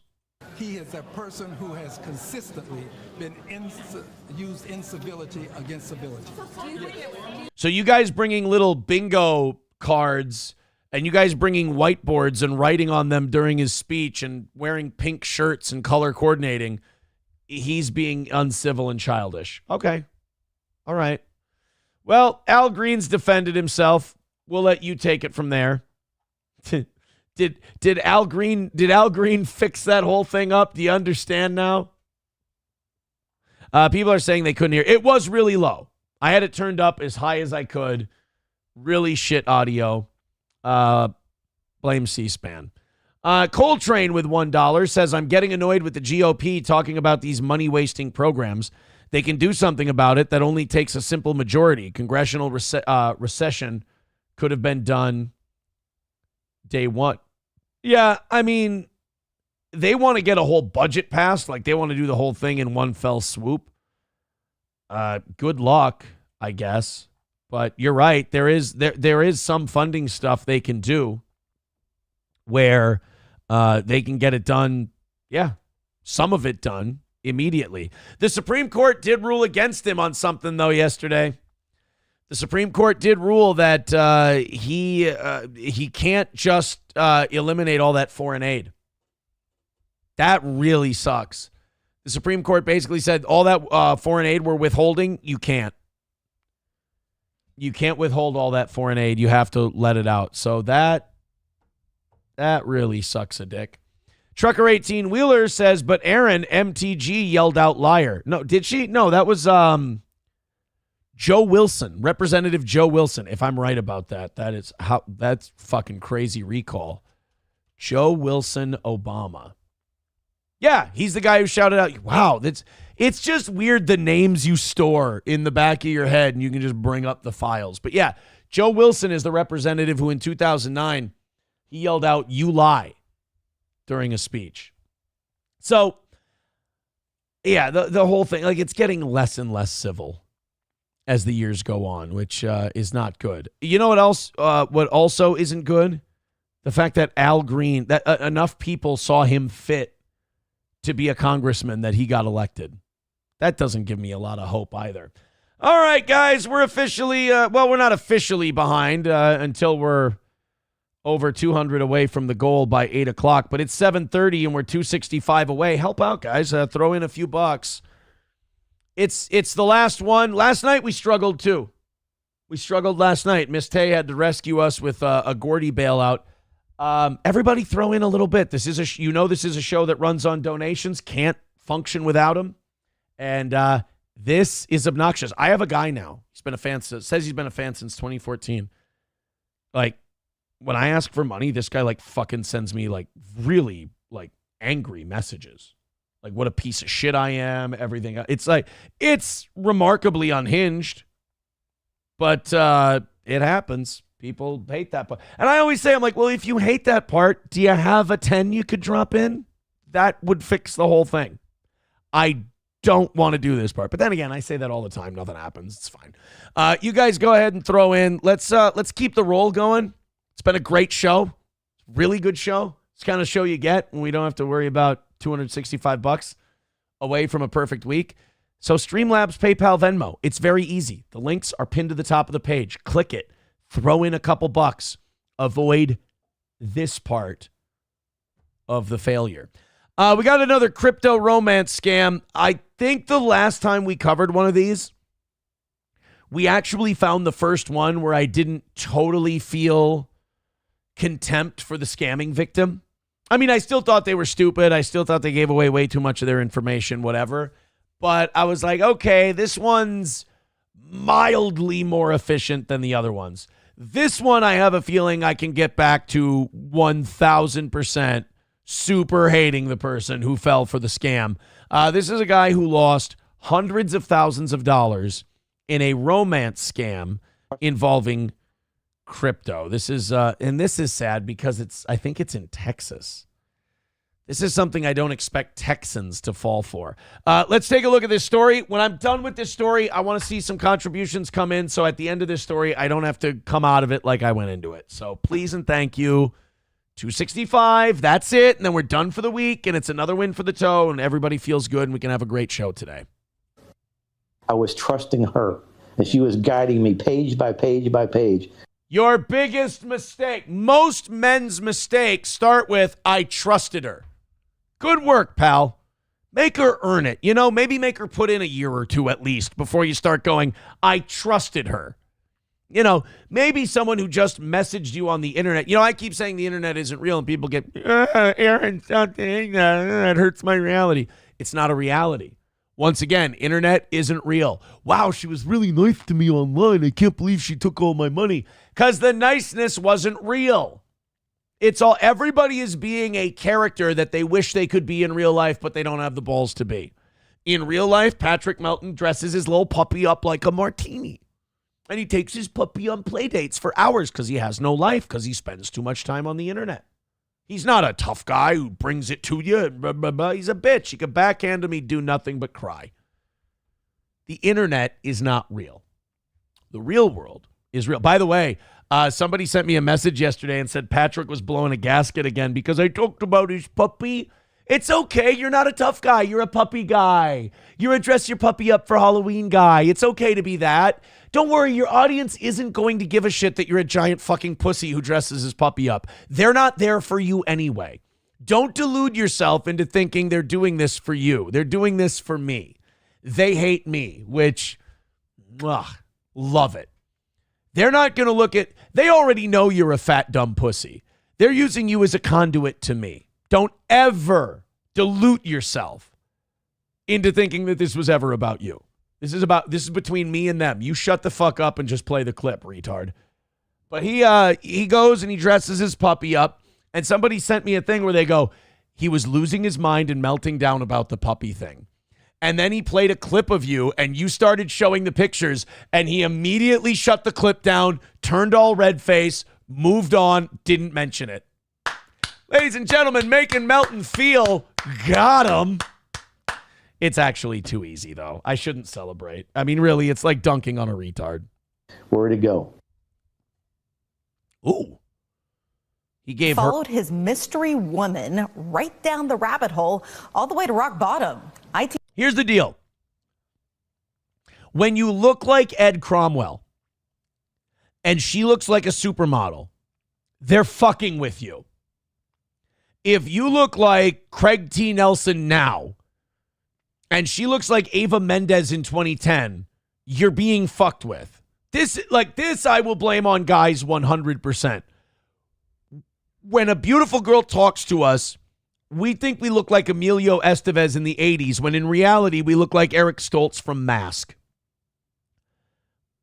We just delude ourselves into thinking, well, this beautiful woman has to be nice. She couldn't be deceptive and have ulterior motives. Oh, sweetie. Team reporter Andrea Lucia is here to explain. And Andrea, this is not your average scam, right? Yeah, it's not, because this was actually a 1-2 punch. 2 scams combined into one. Gary sees the... So this guy fell for 2 scams at one time? Oh, Gary. Gary.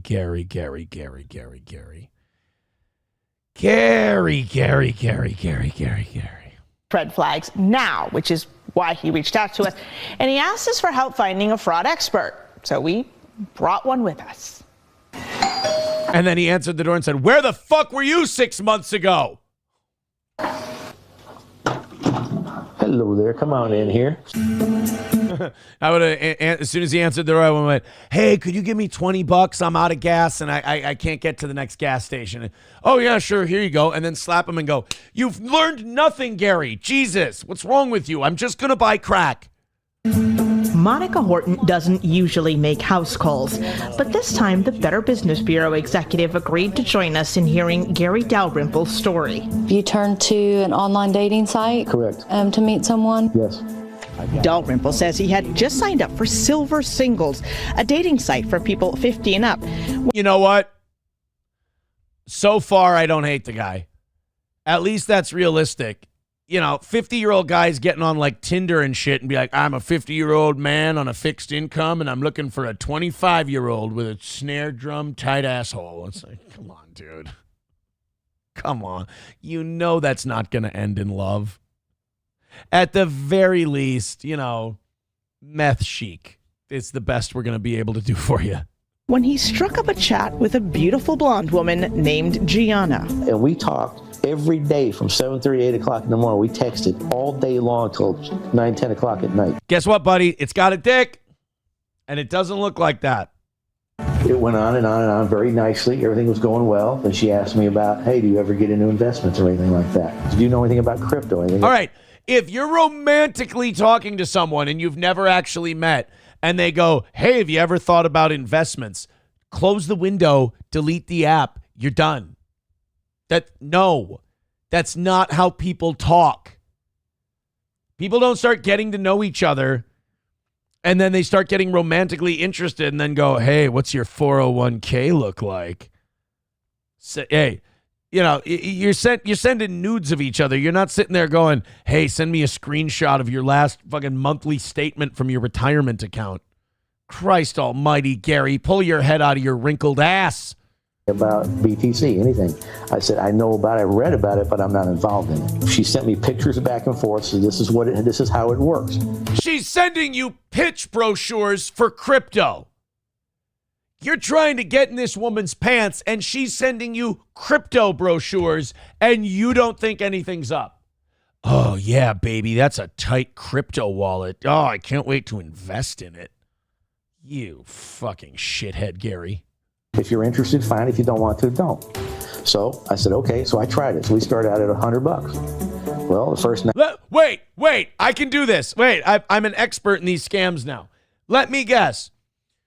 You gave her $100, not the crypto thing, but you gave her $100 and you made $5,000 in crypto, I bet. Holy shit, Gary, you must have thought it was your lucky day. I bet you she even sent screenshots of the account that showed you made $5,000. You want to beat those scams?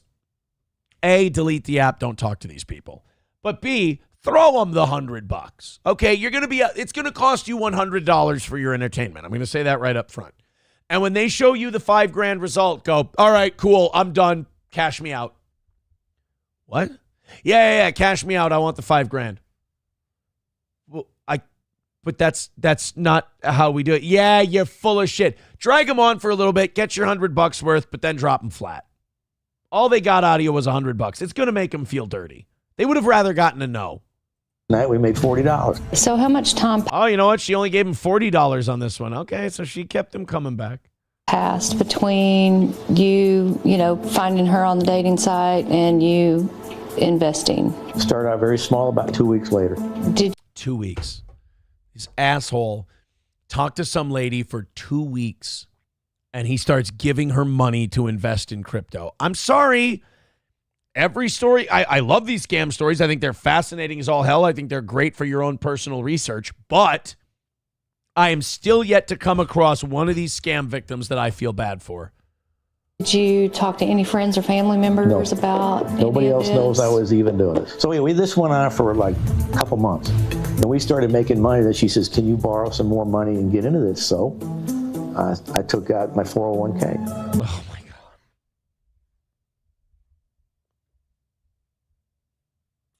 Because that's normal, Gare. Because that's what you do. I mean, the number one rule of investing is always overextend yourself and go in with everything you've got on one thing. That is the first rule of investments. Take everything you've got and put it into one thing. Gambling, same way. Take it all, bet on black. Especially if it's sports betting in the NBA. He showed us the site where he watched his money grow. Oh my God! You made $1.5 million? I bet you that's 1,000% real, bro. Nice job, Gary. Cash out. Cash out, Gary. See what happens when you tell her you want your $1.5 million. This beautiful girl that you've talked to for 2 weeks online. Horton says that, too, is fake. This is kind of a blend of a romance and an investment scam. A new BBB study found that investment scams were the #1 most reported scam last year. In 1 in 4 of those cases, the scammer spent time building a romance or friendship with the victim. Yeah, if you invest in my Bitcoin, I'll tug you off behind a Taco Bell dumpster. Gary's in. According to the study, investment and romance scams top the charts for monetary loss. The crooks like... Right, because you find some heavy, bald loser who hasn't dropped a load since the fucking Carter administration, and you tell him you'll make him rich and you'll suck his dick. Wow. Yeah, real fucking brain children here. To use cryptocurrency because it's untraceable, just like handing cash to a stranger. I lost all trust in her about 4 weeks ago. And oh, really? You didn't lose all trust in her when 2 weeks into you guys talking to each other, she started hitting you up for money. Wow, Gary. No one's going to say that you've got a trust issue, at least not the way people usually mean it. so as of the other day, we don't talk anymore. Monica, Gary is picturing. Ha! You got her, buddy. She may have gotten away with your entire 401k, but she doesn't get the pleasure of talking to Gary anymore. This one person who is scamming him. What are the odds that this is one person? Well, more than likely, it's a person that works for a very involved crime ring. They are probably operating 20 or 25 different personas. These people have, scripts and things that they use. They have strict instructions on how to create these personas, how to reach out and find people, what the first conversation needs to include. Gary, how much did this cost you? How much money? Here we go. Borrowed and everything about $500,000. Jesus fucking Christ, Gary.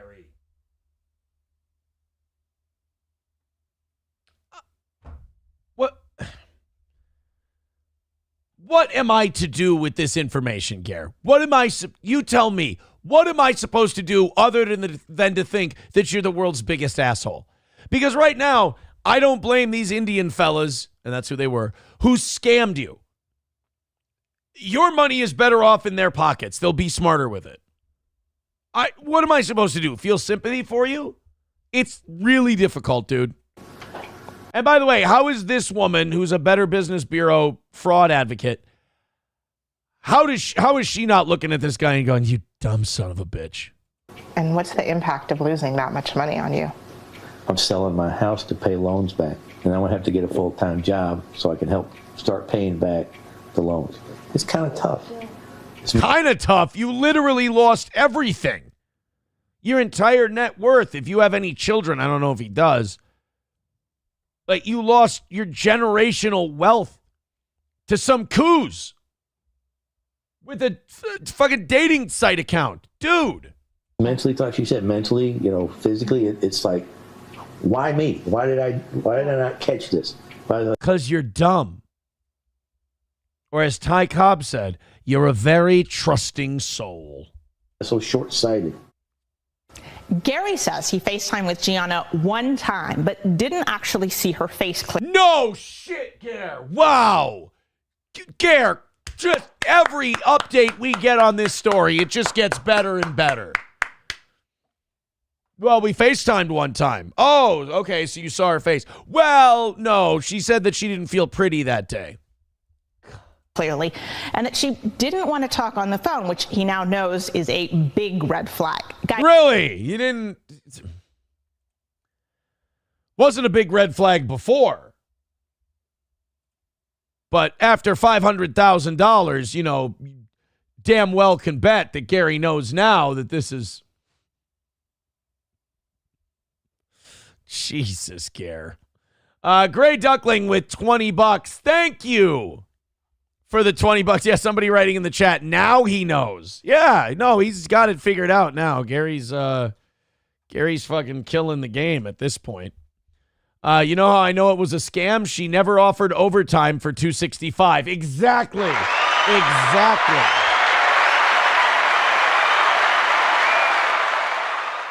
Chevrolet JB with $1 says that dryer must have been expensive. Shut up. It was not a scam. They're coming on Monday. It was a weather delay. 191 Redbird with $1 says, remind me why you didn't react this way when April cashed out her 401k for a truck. That was her call. She wanted her truck. Didn't have to do a down payment on it. She didn't. I don't think it was the whole thing, though. Like, she was leaving her job. And she didn't cash out her 401k. God, I can't remember how she did that. I mean, the truck wasn't in like both of our names. It was totally hers. She had to transfer the 401k anyway because she was quitting her job, and she took some of it out for the truck. Short-sighted? Goddamn right it was short-sighted, but I'm not in the habit of telling people what I don't feel it's my place to tell people what to do with their own money. We weren't married. We were just dating at the time. And I'm not going to, like, if I'm dating someone, I'm not going to be like, no, you can't do that. Don't you dare. Like, I'm not that kind of guy. Totally your call. 250 away from today. Yeah, Dive Bar says, Gary uses the Imholt theory. Learn things the hard way. 250 away from today's goal. Thank you guys very much. Let's, come on, guys. Let's get to 200 by 8 o'clock. This is the last one of the week. I'm really excited to see it go down to 0. I'd really like to get that one last win for the toe. So far, 2 out of the 3 morning shows have been a little tricky. Yesterday was damn easy. The evening shows have been great. I don't want to end up in fucking gross, disgusting, barely doing a show beggar territory today. So we need to get down to that 200 by 8 o'clock, and we're looking good. So if we're not getting the contributions now, it's going to be rough sledding the rest of the way. Please and thank you. If you could, I would appreciate it. Let's drop in. You're an incredibly supportive audience. I really appreciate everything you do for the show. Please keep doing it. Don't make it something that one person has to come in, and I hate that too. Everybody, we give you so much entertainment during the week. 5 or 10 is not too much to ask. I know it's not too much to ask. Streamlabs, PayPal, Venmo, Super Chats, Rumble Rants. Let's go. Let's get that number down so we're not doing this all day. I appreciate you. Thank you very much. I can't be more thankful. It's a fantastic, best show there is out there. I think it's worth it to keep it going. Let's knock it down. All right, this is the Megyn Kelly clip I was talking about. This is like, I Googled, I searched. I couldn't figure out what the hell John Fetterman did to upset her. I can't figure out what John Fetterman did to piss off Megyn Kelly so bad. But Megyn Kelly is mad at John Fetterman about remember the 13-year-old kid that Donald Trump made a Secret Service agent, and then MSNBC lost their mind. It was like, I hope that kid doesn't delete himself. And you're like, Jesus, guys. You know, and then Rachel Maddow's like, how dare the president honor that cancer-surviving kid? It just got really weird. Well, then Megyn Kelly made it doubly weird. I guess John Fetterman, I missed the day where John Fetterman was appointed official spokesperson for all people with any kind of brain damage. But Megyn Kelly seems to think that is his role. This was Megyn Kelly coming out hot against Fetterman yesterday. Say about it. Pennsylvania. Fuck you, John Fetterman. I mean, sure, but why?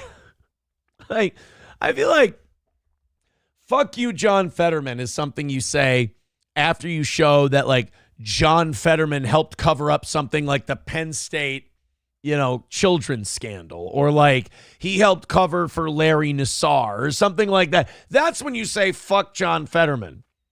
Like, hey, fuck John Fetterman. He didn't punch Nicole Wallace in the face when she said that thing on MSNBC. Like, what's John Fetterman supposed to do? You understand John Fetterman can't dress himself. Don't make him your hero. About it. Pennsylvania. Fuck you, John Fetterman. You act like you're a man of the people. You're going to look out for the weak. You get it. You don't get shit. You really don't. That part of your brain still appears to be injured. Jesus Christ. You see why I named today's show Jesus, Megyn? This seems mildly unfair. And by the way, I'm also kind of getting sick of like the thinner Megyn Kelly gets, the more of a mean girl bitch her whole persona is. Like, it's one thing to genuinely get worked up about something. It's another thing to like make it your gimmick. And I feel like now it's like, if every once in a while she was getting into it with someone on her show, that would be one thing. But it's like every fucking day there's a new beef for Megyn Kelly, and she's flying off the handle about the person. Ate my shit, you asshole dickhead. She's like Chevy Chase in Christmas Vacation ranting in front of the Christmas tree. Every day. Every one of her shows ends with, holy shit, where's the Tylenol? Because you're going to let all these little girls go out there and get a traumatic brain injury? Oh, it's the trans thing. I'm sorry. I apologize. She was ranting about the trans thing. This was after the segment about the 13. I got confused. So she did a segment yesterday that we're not using on today's show about the kid with brain damage. That went into the Fetterman thing and the trans sports thing. I apologize for that. So she's mad at John Fetterman because he won't speak out against biological men competing in women's sports. And that because he had a stroke and suffered brain damage, he now has to be the Pied Piper for all people with head injuries for some reason. I thought that was the Will Smith doctor in Concussion. I thought he was the Pied Piper for head injuries. I could be wrong. You don't get shit. You really don't. That part of your brain still appears to be injured because you're going to let all these little girls go out there and get a traumatic brain injury? You? Of all people who understand what a brain injury can do, screw you and your working class appeal. You don't get it at all. Jesus. I think it's more than unfair to say that John Fetterman is like the one guy who can unlock the door for like the trans sports thing. Like, oh, if only giant ogre Fetterman spoke out about this, it would all go away. I don't understand where this rage is coming from. Yeah, Sam show. Maybe Trump was right. She's got blood coming out of her wherever. Yeah, she's got blood coming out of the wherever again. She's fired up. Turd Burglar says, I wish I could get her to say, fuck you, Turd Burglar 69. That would make me nut immediately. Well, you know what? You're not the only one. JB Gunner TV writes, the more she curses, the hotter she gets. You guys are easy. Can you just admit it? You guys are easy. She's sitting there screaming at John Fetterman, and you guys are going, God, I wish I could. It's the first time in your lives you guys have sat there and went, God, I wish I could be John Fetterman right now. If only I could be in that line of fire. Landers says they are everywhere nowadays, it seems. Who told these cunts we want to hear their personal opinions? Okay, but see, now that's the other end of the spectrum, and I'm not on that end either. The one end is, yeah, Megyn Kelly don't take no shit. She's saying fuck John Fetterman. And I'm like, yeah, for no reason. And then the other end is, yeah, who told these skirts they could talk? I'm not there either. But it's like, if you're going to have vitriol for someone, make them earn it. Like this performative, this is what I hate, because Republicans were always anti-performative outrage. Remember that? Republicans are like, oh, everything these Democrats are doing is performative. But then when Megyn Kelly does it, then it's like, oh yeah, she's really owning the libs. I don't know. Maybe I'm just too skeptical, but I don't buy it. I don't buy it. Thank you very much to Rebecca, a raindrop in a drought. I appreciate that. $10 over on PayPal. She says, you're right. You provide awesome entertainment. Well, thank you. Let's have, we need more people to follow Rebecca. 2:40 away from today. Let's keep it going. Let's knock this thing out. First and 15, who's been a little obnoxious today, I'll be honest. First and 15 says, Aaron, why are you defending Fetterman? You're acting like a liberal. I hope you're doing a thing. If you're doing a thing, then I appreciate what you're throwing at me. I do. And it's a very funny line. If you're being serious, I don't think you've listened to a word I've just said. Los Federales says, I'd fuck Megyn Kelly harder than Aaron fucked his last 2 marriages. Ironically, both of my marriage ruined by me fucking. It's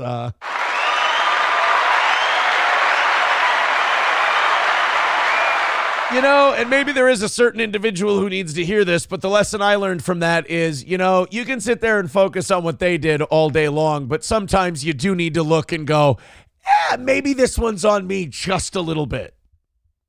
Maybe, here's a novel concept, maybe I've been doing shit that ain't so healthy.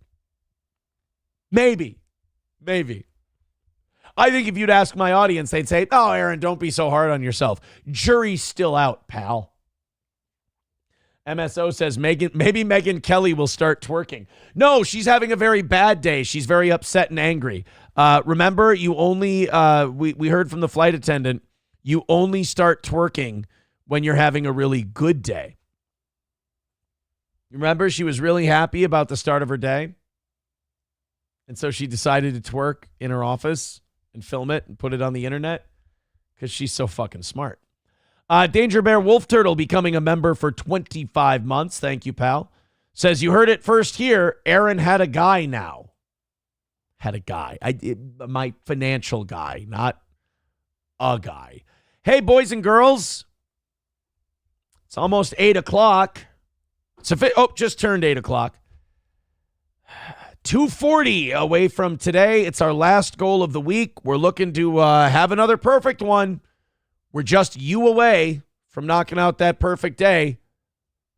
Throw in, pretty please, broken record, doing a great show, lots of laughs, wildly entertaining, Streamlabs, PayPal, Venmo, Rumble Rant, Super Chats. Hit the subscribe button, hit the like button.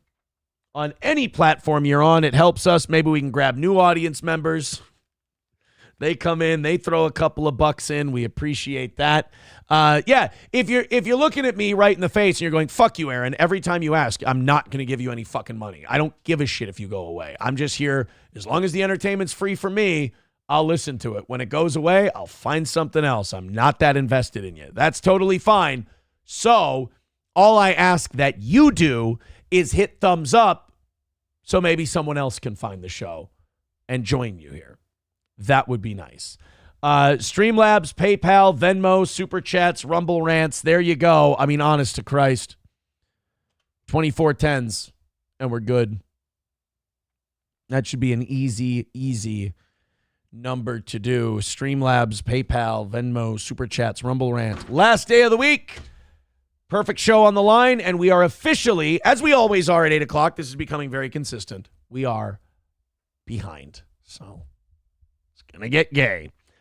Joe Rogan had a guest on, and they were talking, you know, everyone's talking about, is Pam Bondi going to release the Epstein stuff? Is Kash Patel going to release the Epstein stuff? You're very familiar with my take on it. I'll believe it when I see it. Otherwise, I don't think it's happening. Pam Bondi was on Hannity the other night, and he was sucking ass like he usually does. And he was asking Pam Bondi, you know, what happened? And she goes, well, the Southern District of New York was hanging on, the FBI there was hanging on to all these Epstein files. Well, Monday night, the FBI director in New York resigned under force. You know, he didn't offer his resignation. They pressured him into resigning. The next day, Pam Bondi reports, we just got thousands of files from New York from the FBI. And then she says, we're going to release them. And Sean Hannity says, unredacted? And she goes, well, we'll have to redact some things because of victims. Oh, and because of national security interests. So even when they release them, I'm not totally convinced that they're going to release them and give us any information that could be useful. But Joe Rogan, since we've been focusing on all that, this person writes, I love the goal talk. Keep going. I'm almost there. Yeah, I fucking hate it. I fucking hate it. It's the only bad thing about my show. And kind of sucks to ask and find out maybe they just you're not that good. I know it's not the case, but it feels that way. So Joe Rogan talked about something that we don't really discuss anymore because we're hung up on this Epstein thing. Remember Pizzagate? Remember we never really found out what happened with Pizzagate? Because that crazy guy who I think totally was put up to it by the government, that crazy guy went into that Comet Ping Pong pizza place and he shot it up. And then all of a sudden the whole media went, oh, if you talk about this John Podesta Pizzagate stuff, you're a conspiracy theorist and you're okay with mass shootings and everything else. And all of a sudden everybody just kind of dropped the Pizzagate thing. Even though we had plenty of John Podesta emails that seemed to be written in a coded language and seemed really creepy. Joe Rogan had Ian Carroll on his show yesterday, and they were talking about the Pizzagate thing. And I really don't think we did much more than scratch the surface on that. Take a listen. Do you think stuff like Pizzagate, like when they had that guy come in and fire off that shot, I felt like that was a great way to put a halt to all the looking into the Podesta emails. Absolutely. Because then all of a sudden it's a kook thing. Now it's a crazy person and a dangerous person because he's got a gun. You're causing dangerous people to take their guns. Just like with the vaccines, it's like they always have to make it dangerous, right? Yeah. Right. Anytime you start getting close, you know what's the saying? You always catch the most flack when you're right above the target. I mean, the more we find out that the FBI and CIA over the years, up until very recently and probably still continuing today, the more we find out that they have had no problems in creating false flags to make situations worse or manipulate the public opinion, the more I have no problem believing that Pizzagate... By the way, did anybody die in the Pizzagate shooting? I don't think anybody died in it. Which is also kind of a red flag. So if you have this shooting inside Comet Ping Pong, they can go, oh, it's because of the Pizzagate thing. So if you keep going with this Pizzagate thing and these John Podesta emails, then you like mass shootings. And who wants to be that person? It's dangerous to say that this might have side effects, right? Because if you read those emails, exactly right. Those emails are bananas. Right. They're not explained. They're talking about young kids who are going to be coming to a party to have fun. They're talking about in the pizza pool, and they hot will be dogs. there for sure. $65,000 worth of hot dogs flown from Chicago for a White House party. The whole thing is like very weird. Did you ever see the archived Instagram posts from James Alefantis' Instagram? No. Because that's a dark place. So there's so many layers to Pizzagate that they tried to cover up intentionally for very good reason. Right. And that shooting thing only happened as soon as the Podesta emails leaked. Once the Podesta emails leaked and it was like, we need 450 pizzas for the party we're having this weekend. We need $65,000 worth of hot dogs flown in from Chicago. It was all this really strange language that only makes sense if it means something else. You know, are the kids going to be there? And blah, blah, blah. And these are all like 60, 70-year-old people. They don't have small children. How about the logos?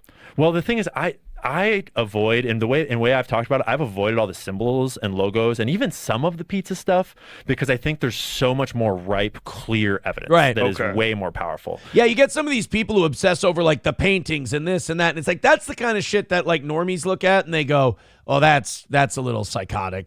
You're reading too far into it. So really focus on the stuff that's easy to digest, and you'll get people to kind of move towards that direction. And James Alefantis' Instagram account is a great example where... Where can you find it online? So you cannot find it on Instagram anymore. It's only been archived onto other sites, which is kind of sketchy because it's like, how do I know you're not adding photos and stuff? So you kind of have to dig and dig and dig and cross-reference over and over and over to make sure that you're getting sort of like the consensus, because everyone watched as it happened. So Right. people like Liz Crokin, people like Alex Jones, like they saw these things come out. And you can find plenty of different archives of all of James Alefonso's Instagram posts. And there are things like photos of children with their arms taped to tables. And the I have caption is, seen those. looks like a fun time. And then people... Ew. Like, I would like to change the laws so that, like, posting stuff like that can just send you right to prison. Right? Like, that's just, it's fucking gross. There's no other way to interpret that other than this guy's a fucking creep. That have always... Dude, I love the system Minnesota used to have, ironically, but one of our liberal governors killed it. Mark Dayton killed it. There was a policy where when a sex offender served their prison sentence, we committed them to a sex offender rehab program. It was a facility. Nobody ever got out. And it said, when we psychoanalyze you and you're shown that you're not a threat to society anymore and you're not a danger to reoffend, we'll let you go. They let 2 people out in the history of the decades-long program. One of them reoffended. So barely anybody ever got out of this thing, and Governor Dayton, in his wisdom, went, "It's just a violation of their civil rights to have these people locked up for this long, and we need to make sure that they're set free." So we did. We called it unconstitutional. We set them free, and now, yay. He's been commenting on his posts, like the people that are interacting with his posts all the time have even weirder Instagrams where it's like kill room and there's a coffin that's open and things like that. There's like a photo of like a walk-in freezer and it's like, man, looks like you've been having a fun weekend. Things like that are just super dark, and a bunch of babies and a bunch of symbolism, a bunch of children. Yeah, and that's why I think the shooting was totally a spook job, like totally an FBI op, because right after that Comet ping pong shooting, everything about Pizzagate stopped. People stopped reading the emails. People stopped talking about the emails on podcasts and on the news. It just completely went away. Because if you talked about it, you were pro-shooting. And it's all photos on their Instagram in plain daylight. And it all got scrubbed, obviously. Jesus and that's not to Christ. mention Podesta's art collection and the Marina Abramovich connections. It goes on and on and on and on and on. Yeah. And we're talking about the Clintons with the Haiti scandals, with the cocaine in Arkansas. It's like the thing is that we sound crazy. I sound crazy to someone that doesn't do their own research. Not to me. Like it's, and I've barely really looked into the Podesta stuff. I just know about the emails and some of the art stuff, and that the Clintons are involved and some other people. It doesn't sound crazy to me. Like, I'm now at the point where people explaining the official story always sounds crazy to me. Yeah, a bunch of angry Trump people just stormed the Capitol one day. I'm like, really? I have a lot of questions. But if you say, hey, a bunch of FBI informants and agents riled the crowd up, told them to go storm the Capitol, swore it was okay, said get in there, and then the Congress purposely didn't staff the police and the National Guard enough to properly police this protest and keep them out of the Capitol, they allowed it to happen, that makes a lot more sense to me. Because you just start, there's so many layers of like crazy shit that's happened with some of these people. Yeah. That if you don't know the history of a person like Bill Clinton and Hillary Clinton, it's really easy to think, oh, that's just so insane that you would think that they'd be involved in it. And first of all, they frame it in the articles about Pizzagate. They say Hillary Clinton was the mastermind of a global pedophile sex trafficking ring, all headquartered in this pizza shop, which is not what... That's nobody, right. Nobody said that. That was never again, the deep state created this idea that Hillary Clinton's running a pedo ring and there's the basement of this Comet ping pong pizza shop. That was not created by the conspiracy people. That was created by the deep state. Then they sent a shooter in there. Now it shuts down the whole thing. That is way more easy for me to believe. Anyone ever claimed. Right. So as soon as you can discredit that, you discredit the whole thing. Classic frame job, which Nancy Pelosi explains very well, where you make a false claim and you say that's what they're saying, and then you discredit the false claim. Yeah. It's called, there's a phrase for it. It's called burning down straw men. You construct a straw man that your opponent doesn't believe, and then you tear down that straw man. George Will had a great quote about it. He said, he said to somebody he was arguing with, he said, you are a pyromaniac in a field of straw men. And that's exactly what they did about the whole thing. about the whole Pizzagate deal. They just made shit up. And after they made that shit up, they made a thing up.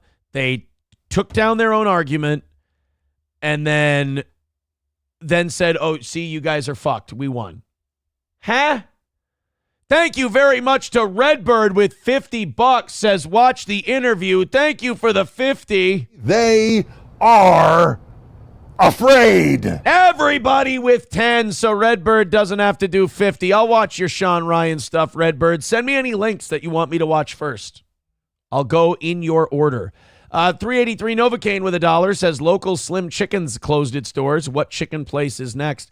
Yeah, we talked about that last night on the show. That really fucking... I like Slim Chickens.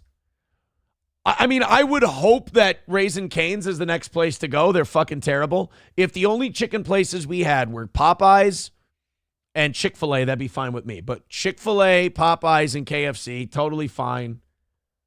Raising Cane's to me was the best one, though. That really sucks. But, you know, Raising Cane's had this problem where they weren't quite like a sit-down place and they weren't quite fast food. They were somewhere in between. And that's always a difficult place to be. Dive Bar with $10 says, I'll have to pay a $35 overdraft fee on this $10, but here you go, buddy. It's not my problem. I'm trying to hit my goal. Oh. Stop dipping into your ketamine stash. Put down long. Look, that lady asked Gary for all that money. That didn't mean he had to fucking do it. Thank you very much for the $50. 195 away from it. See, there you go. Now we're back on track. It's that easy. Everybody throw in a little bit. Let's hit $100 by 9 o'clock. God, 1st and 15 is bitchy today. He is really fucking bitch. I don't know what I did to 1st and 15. Well, I'll tell you what I did. Very charismatic. I do a very good show. I'm very good at my job. I arouse emotions out of people. That's what happens. Why are you stealing another stream? I'm going to read it like I believe he said it. Why are you stealing another streamer's content? You should do your own show. Come on, you can do it. It's called transformative content. It's called commenting on other shit. Radio shows and television shows have been doing it forever. Oh no, 1st and 15 has never watched a show where they play something and then a panel comments on it. Oh, poor 1st and 15. No, 1st and 15, you're not holding me to a higher standard. Don't cop out behind that girly bullshit. You're just you're trying to make yourself a thing. You're trying to insert yourself into something. You have nothing, so you're making shit up. It's okay. Hey, sweetie, it's okay. You can just be a fan, and you can comment on what we're doing and have fun. Or, come on, I don't have a show. I can't do a podcast. I need to inject myself into this one. Come on, honey. Come on.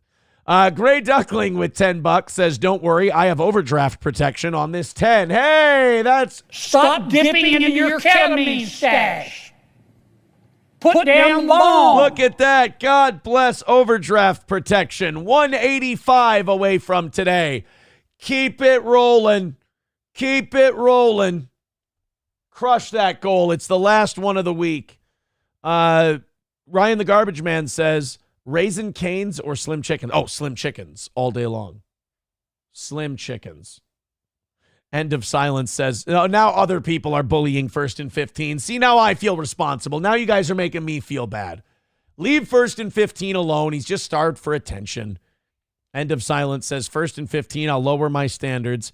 Can't go much lower after blowing your mom's pussy out last night. Why does it have to go to his mom's pussy? Why does his poor mom's pussy have to suffer from being blown out by End of Silence's dick? It's why, I ask the question of my fellow Americans, why do we have to resort to such ugliness? All right, let's open up these 7 o'clock hour stories. While we do that, let's talk about our friends at Stoney's Bar in downtown Rockville, Minnesota. It's Thursday, and that means that it's $2.50 can night. It's Thirsty Thursdays. It's Stoney's Bar in downtown Rockville. It's where you ought to be, Head to Stoney's, go see Cheetos and the gang. hang out, play some darts, play some pool, hustle some people, you know? Really, really get into the old school way of doing things. Try one of their Bloody Marys, have a pizza, hang out with your pals. Start the weekend a little early with Stoney's in downtown Rockville. Hey, this weekend, they're going to have live music. They have live bands every weekend. Join them there and have a party at Stoney's.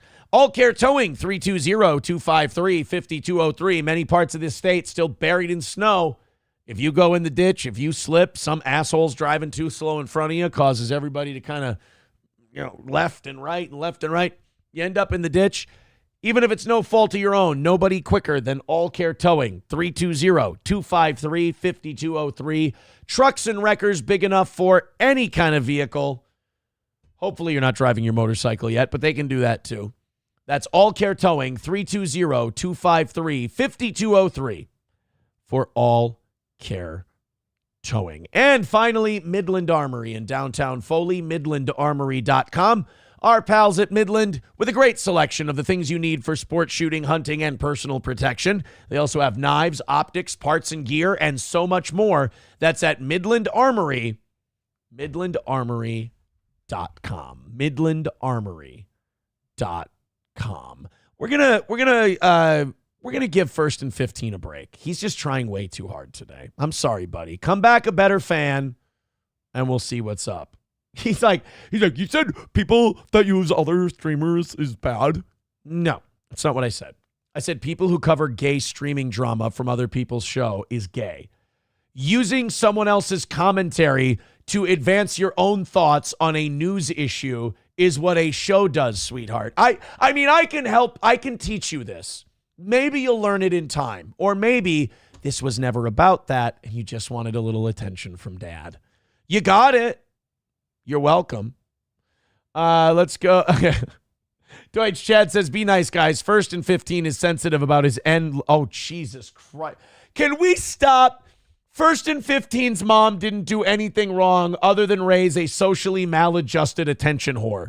That is not something she needs to be punished for, and certainly not by the idea that your guys' disgusting dicks have been anywhere near her.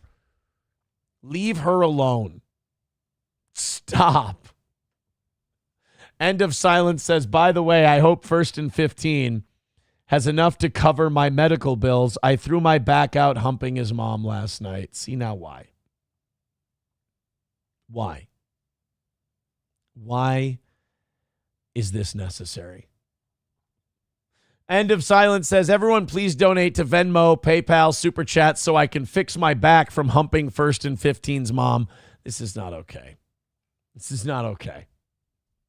Don't worry, First and 15 will be back tomorrow, and he will be a well-behaved good boy. I promise. He's been properly disciplined. 185 away from today's goal. Okay, now that was fun. Were you guys mean? Yes. Did we kind of kick the shit out of First and 15 a little bit? Unfairly so, I would say. But what are you going to do? Scott Jonesy with $1 says, was kicked on X. See my pinned tweet. I'm now at Scott Jones Work. Where's my Stoney's voucher, mate? Awful customer service. Not only am I scanning you over a Stoney's gift certificate, I'm sending you Cheeseburger Pie's final one he ever got. Scott, if you don't know the story behind this, Cheeseburger Pie has, 5 DUIs? He just got his last DUI and he's going back to jail. He will never see this Stoney's gift certificate. He won't see it for a few years. I'm going to send this copy to you, Jonesy. Today, I'm going to fire it up. I'm going to send it over, and you are getting Cheese final Stoney's gift card. What's Jonesy's last pinned tweet? I got to go look now. This better be worth it because I had to type 2 letters. At Scott Jones Work. Let's see. At Scott Jones Work. Here we go. Oh, he follows me. I'll follow him back. Apparently, you got kicked off of Twitter for impersonating yourself? That's funny. Apparently, I'm impersonating, well, me, which is mental as I use my real name, real location, and often post photos from my personal life on here. That's crazy talk. Really? You got kicked off of Twitter for impersonating yourself. Wonderful. Doom says Cheese deserves it for selling unvaccinated puppies and groping BGK at the fair. Two things. I do not know about the cheeseburger pie puppies. I don't know what that means. And also, I don't know what a BGK is. I don't know what a BGK is. And why is Cheese groping the person? Oh, Jesus Christ. Cheese, I told him, I said, Cheese, don't get involved in this internet bullshit. Like, because I know Cheese. And I know he's not going to be able to, like, control himself.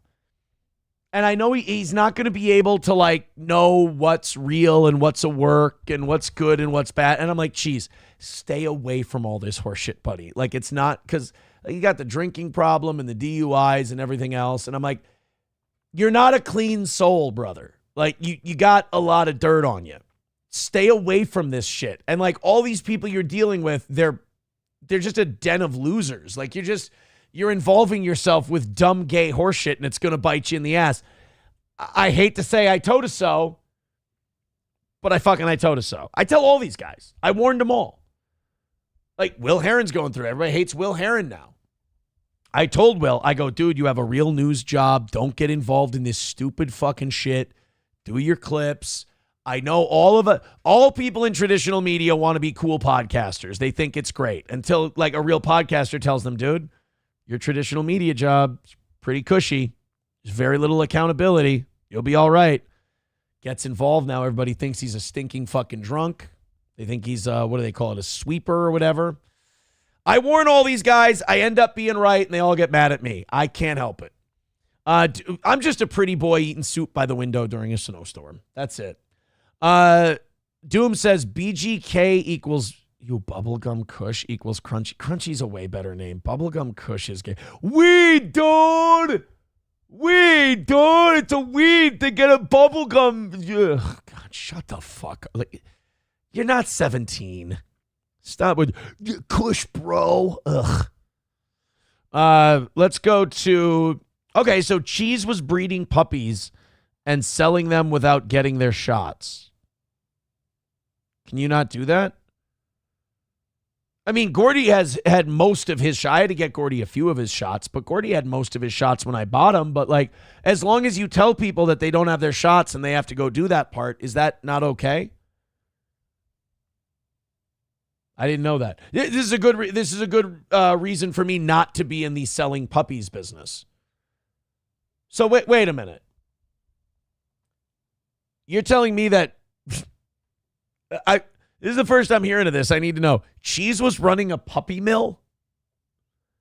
Actually, you know what? If that's true, that kind of checks out. Like, I could see, like, come to think of it, Doom, if I think of a puppy mill and I close my eyes and I try to conjure a face running said puppy mill, I see a guy who looks kind of like Cheese.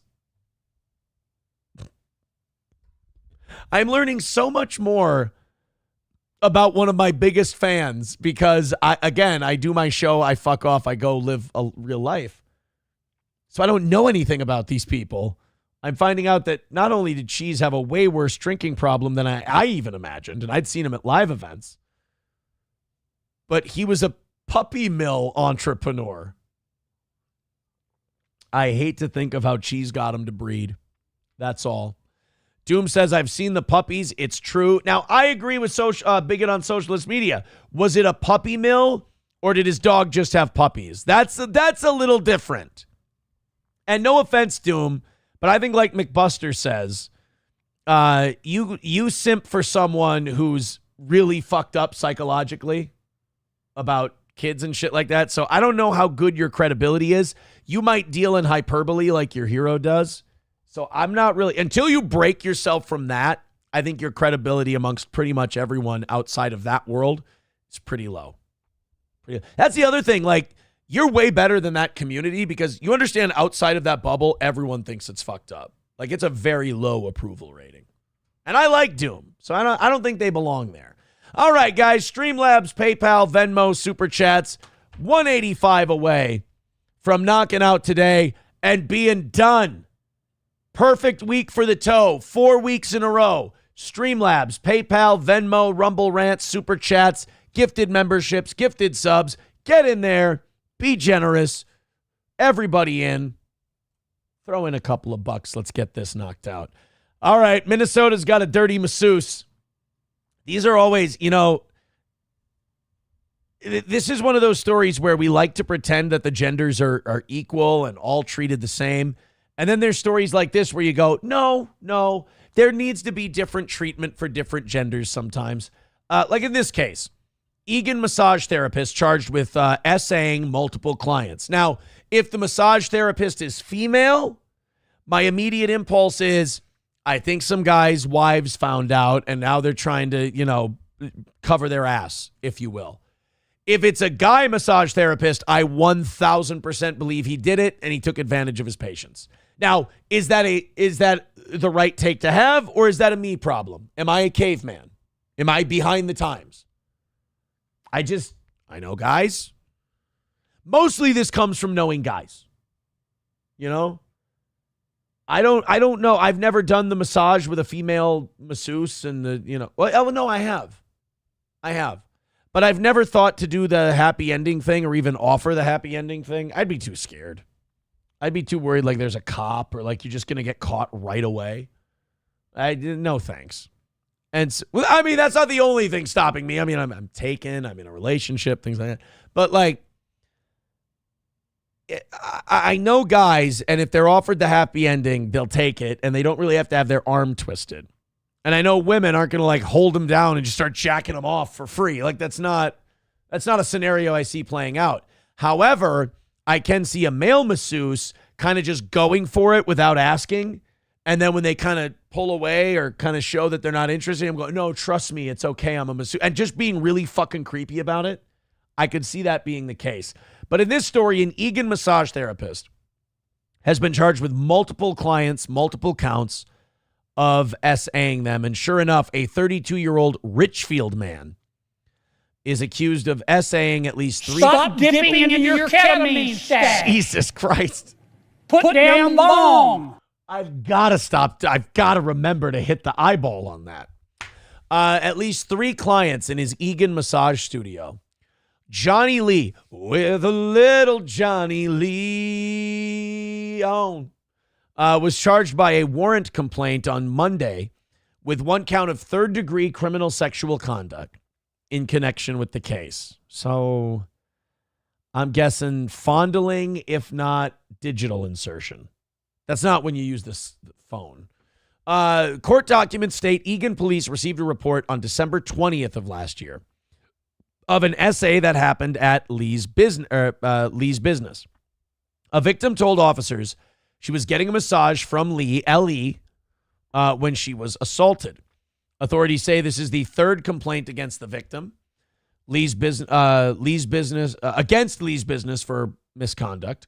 Each case involves a different victim. Lee was charged in June of 2024 and February 14th of this year.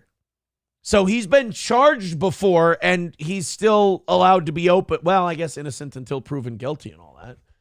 Can't shut down his business for being charged. But like, you can read about his business being charged and be like, yeah, I'm not gonna go there. I'm not gonna.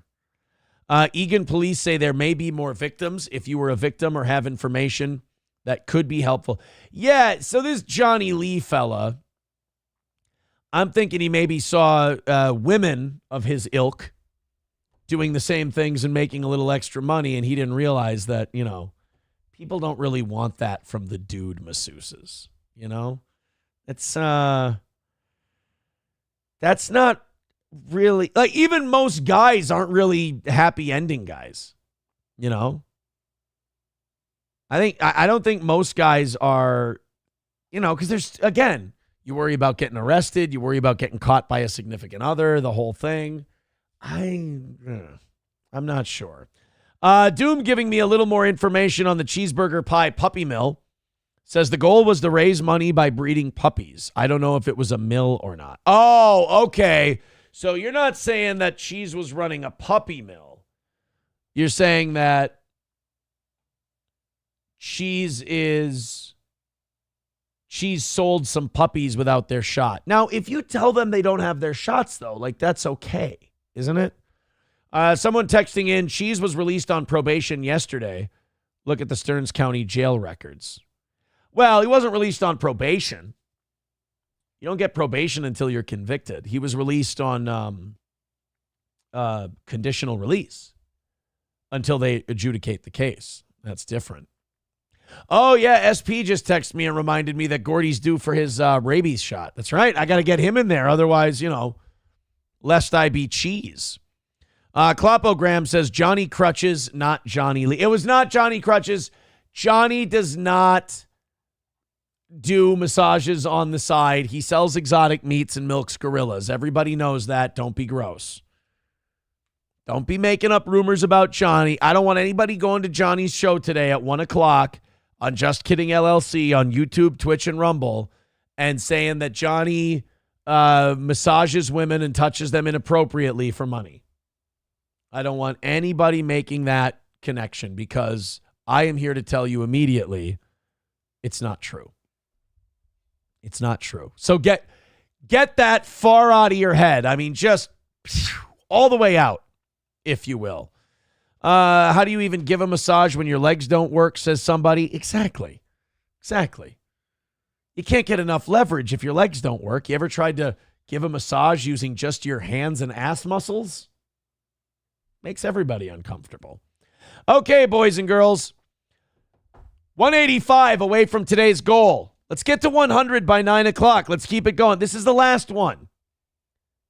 It's the last. I kind of thought everybody would just throw in their 10, call it a win, last goal of the week. Because I kind of wanted to have just a clean, old school radio type of show, where you're not talking about donations and money. I kind of thought that was where today was going. Let's make it go there. Everybody throw in your cash. Streamlabs, PayPal, Venmo, Super Chats, Rumble Rants. Love them all. Love all of you. Love the ones who contribute money even more because they're the people who keep this show going. If you're not going to give us any money, fuck Aaron. I'm not giving him a dime. Do the free stuff. Hit the thumbs up. Hit the subscribe. Hit the follow. Those are necessary to bring in new people. Dustin a baggie with $2 says, sounds like you have the side job. Oh, God. Now, wait a minute. This is going to be an unfair clip. I can tell you right away. Unfair clip coming from Dustin a baggie. I have.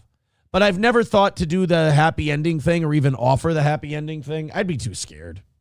I'd be too worried like there's a cop or like you're just going to get caught right away. See, that makes it sound like I'm a masseuse and I'm offering a happy ending. That was phrased, I will admit, remarkably poorly. Remarkably poorly. Mad Max Mardigan says, I entirely think that the masseuse is being railroaded by fat, ugly bitches that are upset they don't get the extra treatment. I don't know, man. I don't mean to rat on my own gender, but I feel like we can be a little pushy and like we feel like we're better salesmen than we are. So we start doing it without the permission and then try to work back to permission. I can see that happening with a masseuse. I'm going to throw it at this guy's feet, and not just because he's Asian. So this person texting in who was wrong about the cheese thing, they write, I'm sorry, I'm not a criminal. I don't know the system like you. All right. Well, you know what? When they get you, they get you. Let's go to Fauci's Pangolin gifting a subscription over on Rumble. Thank you. That's $5 off. That's great. Everybody's doing that, and we're winning in no time. It really is that easy. 180 away from today. Let's get moving and get that thing down to 100 in the next 25 minutes. Yeah, Clopogram, I'm not worried about that. Wasn't I supposed to be dead or finished by now? More bullshit. By the way, Mr. Approachable got the membership that was gifted by Fauci's Pangolin. King Kong Dong says, can confirm as one of Johnny's managers, we don't have happy ending massages. See? It's just exotic meats and gorilla jizz. Just wholesome family business. That's all Johnny's involved in. We have email proof that the mayor of, remember the mayor of Los Angeles went to Ghana? And she said, well, it was during the wildfires or like at the beginning of the wildfires. And she was in Uganda when they really started going nuts. And then when she came back, she said, don't worry, guys. I am launching an investigation as to why I went to Ghana. And everyone's just kind of like, what the fuck are you talking? Like, it's not really an investigation. That's just you telling us why you went to Ghana when the wildfires were coming. Well, now we're finding out because of that investigation that Mayor Karen Bass of Los Angeles, who, remember, had the balls to fire the fire chief because they were incompetent in their handling of the wildfire. Forget the fact that the governor won't allow irrigation in that area so that the hydrants can have water in them. Forget that the mayor wasn't even in the fucking country when the wildfires happened. It's that goddamn fire chief's fault. Well, internal emails prove that the office of Los Angeles Mayor Karen Bass had been warned of critical wildfire conditions before the Palisades fire, despite the mayor's claim that she knew nothing of the danger when she chose to fly to Africa. Why do these people insist on lying about shit that's documented? You're going to look so goddamn stupid once it all comes out. So what's she going to do now? Just play stupid? Oh, well, it may have been sent to my office, but I didn't see it. Great. So you don't check any of the shit that comes your way. So the people of Los Angeles should not feel comfortable at all that you're, noticing any of their problems. Great. Internal emails show that the city's emergency management department warned the mayor's team of damaging winds and elevated fire conditions occurring next week on January 3rd. The day before, Bass boarded a plane to attend the inauguration ceremony for the president of Ghana. Quick question. What in the hell is the significance of Los Angeles to Ghana that Karen Bass has to go to their president's inauguration? Is the president of Ghana showing up at Donald Trump's inauguration? No. One email, which had been sent to more than 100 officials across multiple departments, included an attachment from the National Weather Service with a giant red flame graphic. So if Karen Bass's defense was going to be, well, it was really vague. We weren't really sure if there was a wildfire threat. No. Excuse me, sir. What was on the piece of paper that you sent Karen Bass? A giant flame emoji telling us we're fucked. I'm sorry that I didn't add a red flag on top of it. That's on me. Now, there was a giant red flame graphic and a warning of, quote, critical wildfire conditions, including 80-mile-per-hour winds, forecast for January 7th. So why would you tell this lie that you didn't know about the wildfires? You're going to investigate why you were allowed to go to Ghana. You fire the fire chief who didn't have the right equipment to do the job anyway because of the leadership of the city and the state. If you knew all of these emails existed, if you knew all of this stuff was going to come out, why bullshit? It just seems like a giant waste of time. And now you're going to look like a huge fraud. EMD officials also emailed 2 mayoral aides directly and asked to schedule a tentative coordination meeting to discuss the situation. Yet the warning never reached Bass. Yeah, you know what she'll do? She'll blame subordinates and she'll fire them and say, oh, I feel terrible about this. She found herself sipping cocktails at a U.S. Embassy party while her city burned 7,500 miles away. Great work. Great work.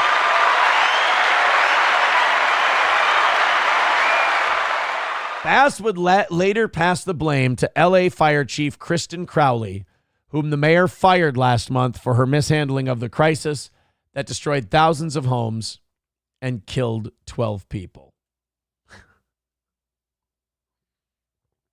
Karen Bass is an asshole. I think that that's something that has to be assessed. I need to understand why things were handled differently this time than they've been handled before. You know what you could have done? Here's a novel concept before you went on vacation. Check your email. You know, the one with the big red flame emoji in the subject header.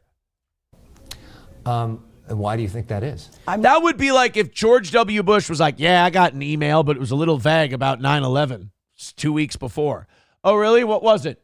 It was an airliner crashing into a skyscraper and the building on fire. It was. I didn't really. What's that supposed to mean? I'm not sure. Yeah. To be honest with you, I'm not sure. I think, as when I spoke with her, again, Santa Anas happen all the time. You'll be my wildfire, I'll be your Santa Ana wind. Turn every place we never been to into somewhere that we've been. Put some lightning in this thunderbird till the metal comes alive. The rhythm of the road will give these horses wings to fly. My true north is anywhere. I can leave it all behind. Yes, I did just give myself a fake mic while I'm on a real mic. Let's point this thing west into the chest of the still beating heart of the night. Sorry, if I hear Santa Ana Wind, I can't help it. By the way, I bet you nobody knows the artist associated with that song. Hit the goal and I'll stop singing. And not being able to predict the seriousness of this. And I think, again, it's not just the city. We have to look at the entire area. Right. Yeah, I mean, don't just look at my fuck-ups. Look at everybody else. I mean, I don't know if you guys have noticed, but this state's filled with retarded people. LADWP, we have that reservoir that is offline for repairs. We have... Which is great. Like, I believe 100% that during wildfire season, you should be closing down the reservoirs. That's the best. You know, here in Minnesota during tornado season, we should shut down all the hardware stores for repair. All sorts of reports. Get rid of all basements during tornado season. You fucking dummy. Reports of fire hydrants not having enough pressure. I will tell you. Which, by the way, totally the fire chief's fault. Not the mayor's fault who's hanging out with Chitala. Fucking getting vibranium for LA. Totally not her fault. Water management, that's totally on the fire chief. That the fire hydrant situation is also something that has to be examined. Oh. The reservoir, as you know, was... Hear that, guys? Like, she fucked everything up, but don't worry. She believes it needs to be examined. So you're good. Reservoir, it was a reservoir for drinking water. The reason why it was empty, it was mandated by the state to be emptied because there was a tear in the cover. In the best of all worlds, one of the things that was so difficult in the fires were the hurricane force winds that the planes could not fly in. Right. That sure would have been nice, you know, if someone maybe would have been there to manage the thing when they were told that there were going to be heavy winds. Again, just spitballing. I'm not a mayor, you know, I'm not a high-powered official quite like her. I mean, who knows? Sam Show says, you know what? Sam Show with the perfect point here. This is all bad. It really is. Dive Bar says, Lionel Richie or the stupid country guy that used to be pop? Neither. You guys really didn't get who that was. That is Eric Church. It's a song called Heart of the Night. Heart of the Night by Eric Church. I'll be your wildfire. You'll be my Santa Ana wind. Take the LA mayor and send her to somewhere she's never been. And then burn the whole fucking city down. There we go. Oh, Sam Show says that was when I was singing. Oh, okay. The chat's just dead because the show fucking sucks. Oh, okay. That's understandable. Hey, guys, 180 away from today's goal. Don't worry. It's just me asking again. You can ignore me. 180 away from knocking out today's goal. It's the last one of the week. Thanks to Flinty Gecko, we've had one day where the morning show goal hasn't been a slog. And thanks to Dill Dog and Miss Tay and Nick the Milkman and everyone else, the evening shows have been very, very hittable. Guys, I'm going to tell you one more time, this really does fuck with me. If we're going to knock it out like we do every fucking day, let's just go ahead and do it, please. It would be extremely helpful for you. I know we've built up this thing. We're watching me squirm for the last 5 minutes is great. Not exactly good for the production of the program. Let's all throw in what we're going to throw in today. Knock out that 280 and call it a win. Mayor Larry Vaughn, renewing his membership for 6 months, says, let's be reasonable. Being a mayor isn't easy. Well, that's true. Mayor Larry Vaughn would know he had to handle a very precarious wildlife situation during the 4th of July in the city of Amity. After all, amity means friendship. Mad Max Mardigan says, of course we didn't get it. Your morning crew doesn't have any gay F words. We leave that for the evenings. Wait, so now the people who support this show and keep it on the air are gay F words? I would never say that. Those people are wonderful. Redbird threw $50 at us today. Love that guy. Rebecca throwing us some cash. Who was the first one today? Chrissy throwing us some money. Love all that. What was the 10 spot? I got to get that guy a thank you too. Dive Bar throwing in some double digits today. Love them all. Yeah, Coltrane. Just knock it out. No thanks. That's kind of how I feel. Like every time I'm like, oh, show's goal hangs in the balance. My sanity hangs in the balance. The audience goes, yeah, I don't care. Like every time I ask, I feel like there's a portion of the audience going, Jesus Christ, dude, have we not sent you enough of a hint? We are here to watch you for free until you finally quit. We love your show. We think it's great, but there's a million shows out there. We don't really need to pay for this one. We don't really give a fuck about you. Approachable says, you keep talking about how great the night crew is. I'm starting to believe they're trans men. Hey, wait a minute. We can relitigate that trans men thing if you want to. And I had no idea, and that was a cute girl. And I don't think she's really a trans man. I think she's just going through a phase.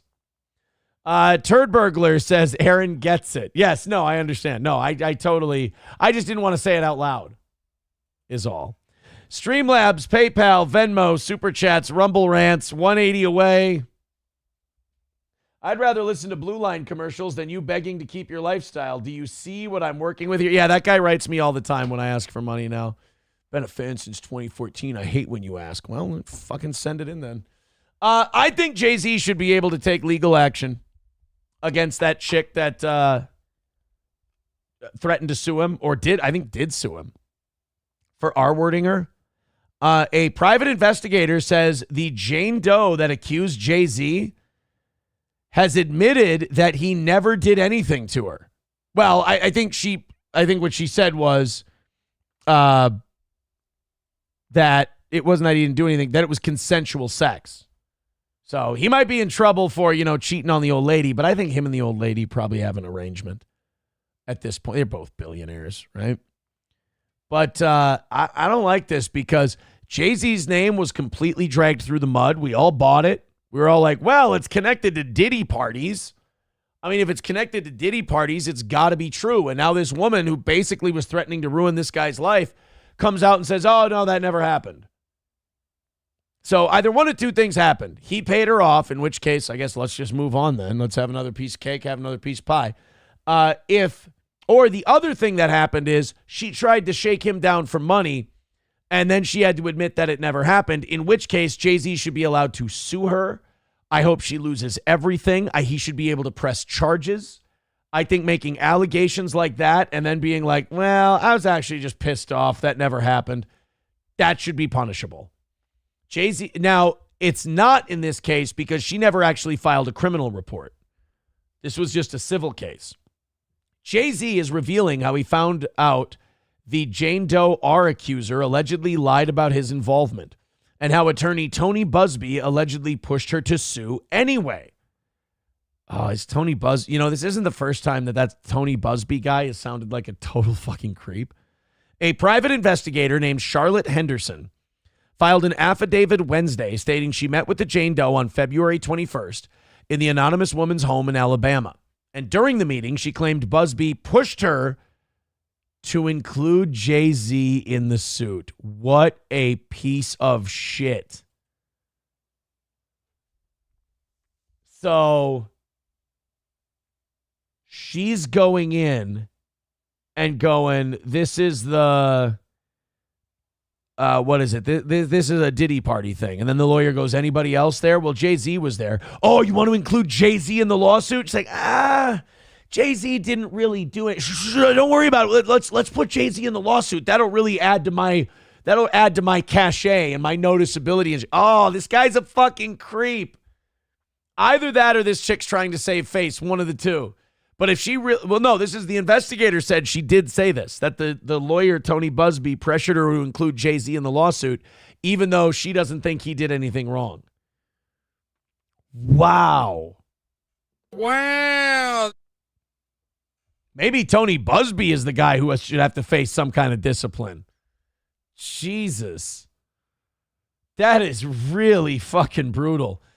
Trans Man's Utah's midsection says, yes, Aaron, let's discuss me, and thanks for calling me cute. I'm way behind on the goal today, and Trans Man Utah's midsection is reminding me of a very dark time in this show's recent history. Coltrane says, I gave almost 50 this week. I don't need any guilt trip. Hey, no guilt trip from me, from the people who have actually carried the torch for this show this week. Thank you very much. You guys are the best. You guys are the ones keeping this show alive and keeping what's left of my hair in place. So thank you very much for that. I do want to knock out this last 180. I can't be more clear about that. I want to have a perfect week. It would be 4 in a row. And yeah, we're begging hard for it today. But turns out we have to. I hit refresh again. 0. Don't worry about it. 180 away. Let's do what you can, I guess. All right, let's keep going with this Jay-Z thing. Fuck it, right? So Jay-Z is not done with the accuser and her lawyer who sued him for sexual assault. He is now suing them. This is the accuser. Oh, he is? Okay, so he is going to sue him back. Fucking good. I love this. I usually don't root for billionaires who are suing regular people, but billionaires are people too, kind of, sort of. And she tried to lie about this guy. And look, she can turn on her lawyer, and I don't know what this is going to do for that Diddy lawsuit. Kind of shoots her credibility in the ass. But if her lawyer leaned in and said, we got to include Jay-Z on this, it'll be better for the lawsuit. I mean, Jay-Z's got a case. They conspired to tarnish his image and ruin him with information they knew to be false. Fuck him. He should go after him. The Jane Doe accuser, who says that she was 13 years old back in 2000 when Jay-Z and Diddy allegedly sexually assaulted her after the VMA Awards. Now, so Jay-Z never even had sex with her, because if she was 13, that would have been wrong and illegal no matter what. So, wow. He didn't even do anything.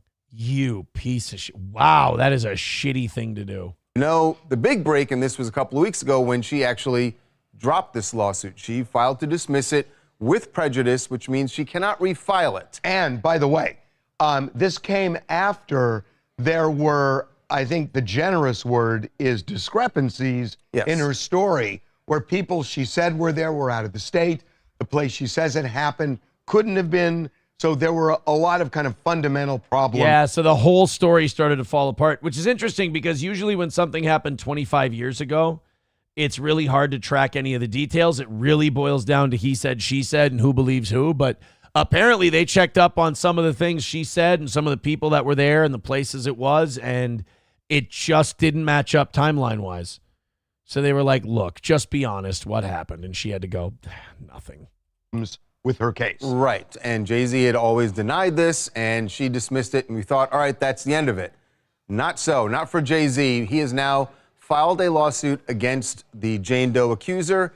And I think more importantly here, her attorney, Tony Busby. That is the reason he's doing this. It's not her. It's him. And Tony Busby are locked in a death match here, a legal death match. It's not really much of a death match anymore. I think Jay-Z just took a huge W on this one.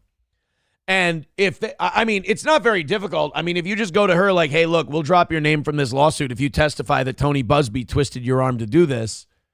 Oh, boy. This could really not only just tarnish Tony Busby, this could wreck him. And if he really did this and this chick isn't just trying to save face, he's a gigantic piece of shit. Like, even by lawyer terms, he's a gigantic piece of shit. And neither side is backing down. But Jay-Z says that in this lawsuit, he says that the accuser actually told Tony Busby that Jay-Z had never actually done anything to her, had never actually assaulted her. But he filed anyway. But Busby went ahead and filed it and continued with this narrative. Yeah, fuck him. If she goes and she testifies on Jay-Z's behalf in this lawsuit, if it gets that far, they can take her name right off of it and make this all about Busby. What an asshole. This also kind of hurts Tony Busby's credibility for anyone he's representing in these Diddy lawsuits, because this can be brought up now. This guy has a pattern of doing this. Did he do it in this case? Oh, boy. About this alleged sexual assault. So she he's is laying blame on almost Busby. fully on Busby. Yeah, I mean, look, she's not going to have the money or the means, presumably. He is going after Busby because he says Busby's doing this to a lot of people. So this is a malicious prosecution lawsuit, which means that Jay-Z has to prove that he won this case on the merits. And for her dismissing with prejudice, I think he checks that box. Yeah. Yeah, he was falsely accused. I mean, the definition of falsely accused. Wow. That is. So it kind of turns out that he's the piece of shit. I mean, she could have stopped this. She could have said, no, we're not putting. I mean, he's got to listen to his client. But it sounded like she didn't want to involve Jay-Z in it. She said he didn't do anything, and he kind of talked her into it. No matter what you think about her, Tony Busby is a complete piece of shit. McBuster says Jay-Z got Amber Hearded. Dude, it's worse than getting Amber Hearded. They apparently didn't even know each other. Oh, boy. Well, I hope he wins. I hope he... What's Tony Busby's net worth? Hold on. Tony Busby. He's worth $50 million. Wow. Oh, that really pays to be a complete ambulance-chasing hunk of shit. Clapogram says Jay-Z did it. They just can't prove it, I think. No. The woman told the private investigator. She said he never did anything to me. And she said, I told Tony Busby that, and Busby still said we should put his name on the lawsuit. King Kong Dong with $1 says Busby is the same guy who did all the Deshaun Watson victims. Really? Well, isn't this getting interesting now? So Tony, I don't think that's going to really help Deshaun Watson. I think there's more proof in the Deshaun Watson thing than there has been in any of this. Mostly because the Deshaun Watson stuff, the reporting of what he did was a lot closer to when he did it versus these Diddy parties. All right, guys, it's 9:00. 180 away from today's goal. I am being very sincere with you when I say that making this a perfect week is very important to me. I would appreciate it. If you have anything you want to throw at the show, please do. I know this devalues the show big time. I don't want to.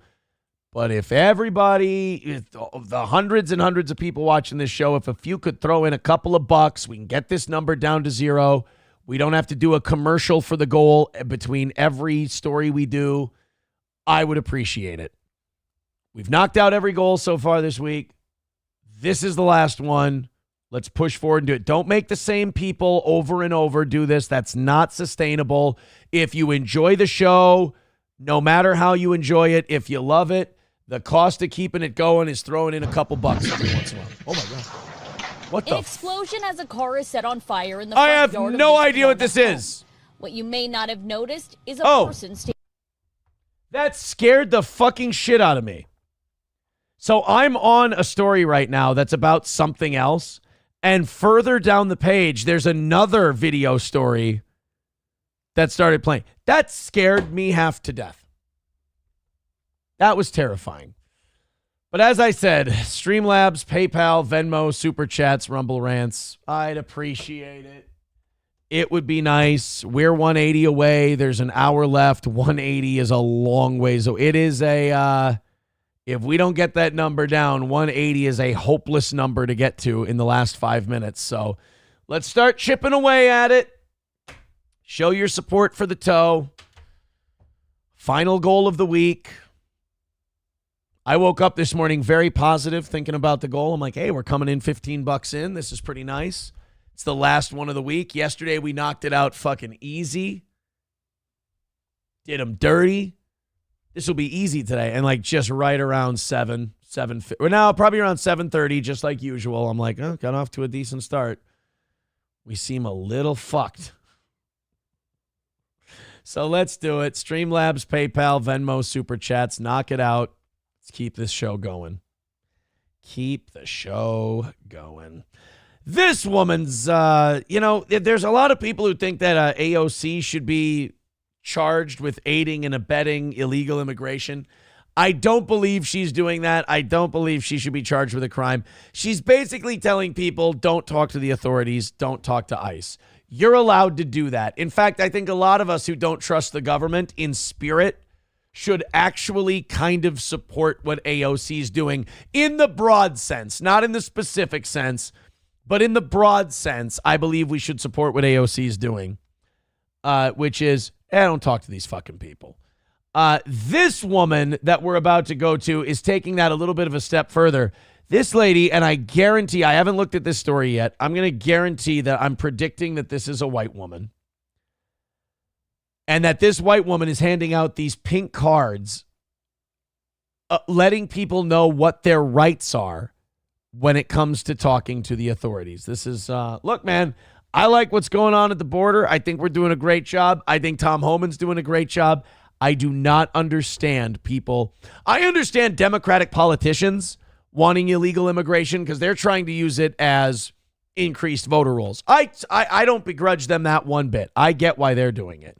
But just being a regular citizen that doesn't benefit from this whatsoever, in fact, might even be hurt by it as a taxpayer, I don't understand why you're going so hard on the paint, or hard in the paint on this issue.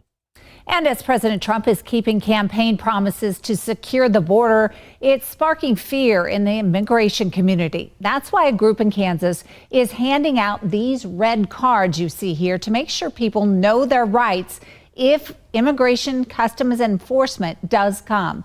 CAKE's Jocelyn Schifferdecker has our story.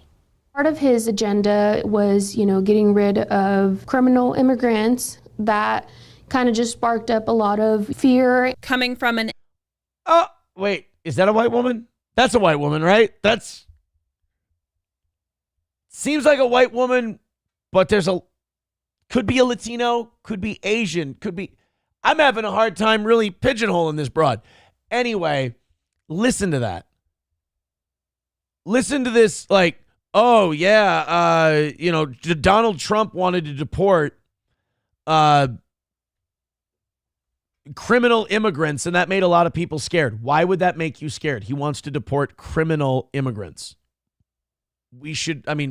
Criminals being put away is safer streets for everyone. You should like that. But all right, here we go. Let's hear her out. An immigrant family. It's a feeling Maria Britano used to know. Okay, so definitely not a white. All right, so she comes from an immigrant family. All right, little, first of all, way to rat your parents' immigration status out. All too well. And seeing that worry in the community broke her heart. I didn't want, the new generation to have that same fear. Bret Hart, Shawn Michaels, Psycho Sid, the new generation movement from the mid-90s in WWF. Sorry. So she decided to do something. She went to a local print shop and ordered the first batch of these red cards that tell people what their rights are. One side in English and one side in Spanish. Knowledge is power, so the more we know, the more empowered we are. Since then, she and her friend... Yeah, if you're here illegally, I'm going to help you cover that up as long as I can. I mean, I'm not surprised, but come on, man. I mean, can't we just do it the right way? I know your country's a shithole. I empathize with why most of you want to come here, but do you know the trafficking and the evil shit that's associated with illegal border crossing? Like, it's not a good experience. Have handed out more than 40,000 cards to people all throughout the state. We've distributed them here in Wichita, in the outskirts of Kansas, so Liberal, Dodge City, Ulysses. Ratana knows seeing news about ICE raids can create a lot of anxiety for many. That's why she says it's so important to have these conversations. Do not open the door. Be aware ICE may lie to you about who they are. Try to stay calm and do not lie. Just say, I do not want to answer any questions. If ICE enters your home, make sure to state that you do not consent to a search of your person or belongings. Stay calm. Do not run. I mean, it's not bad advice. Do not answer any questions about your immigration status. I mean, unless you're legal, then fucking answer away. You might save yourself a door hinge. As a community, we need to stand together. As a community, we need to be educated about what our rights are, what we need to do if anything happens. In Wichita, Jocelyn Schifferdecker, Cake News on your side. Yeah, I can see this becoming a pretty common thing across the country for certain communities. I mean, I get it. Bigot on socialist media gifting another membership. Wow. Thank you very much, buddy. I appreciate that. 175 away from today. Guys, it's doable. Just fucking do it. Let's go. Streamlabs, PayPal, Super Chats, Rumble Rants. Let's get this last one taken care of. Let's do this thing. 175. It's the last day. I'm getting a little bummed. I had the idea that this was going to be fait accompli. We're doing a great show. You're not going to get me. You're not going to convince me that I haven't been on today. Mike with $5 over on PayPal. Thank you, Mike. It all starts with that. 170 away. Again, let's not turn this into a commercial between every story. That's really bad. I get it's a bad listening experience for you, 100%. I'm not proud of it. I don't think it's good. So let's hammer out that last 170. Let's go, baby. Let's go.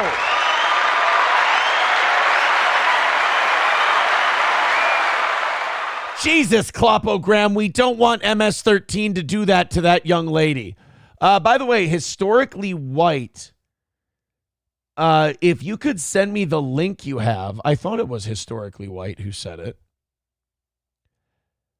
Somebody wrote in and said that there is another there's another story out of LA like this that's like word for word the same story. I can't find the chat anymore.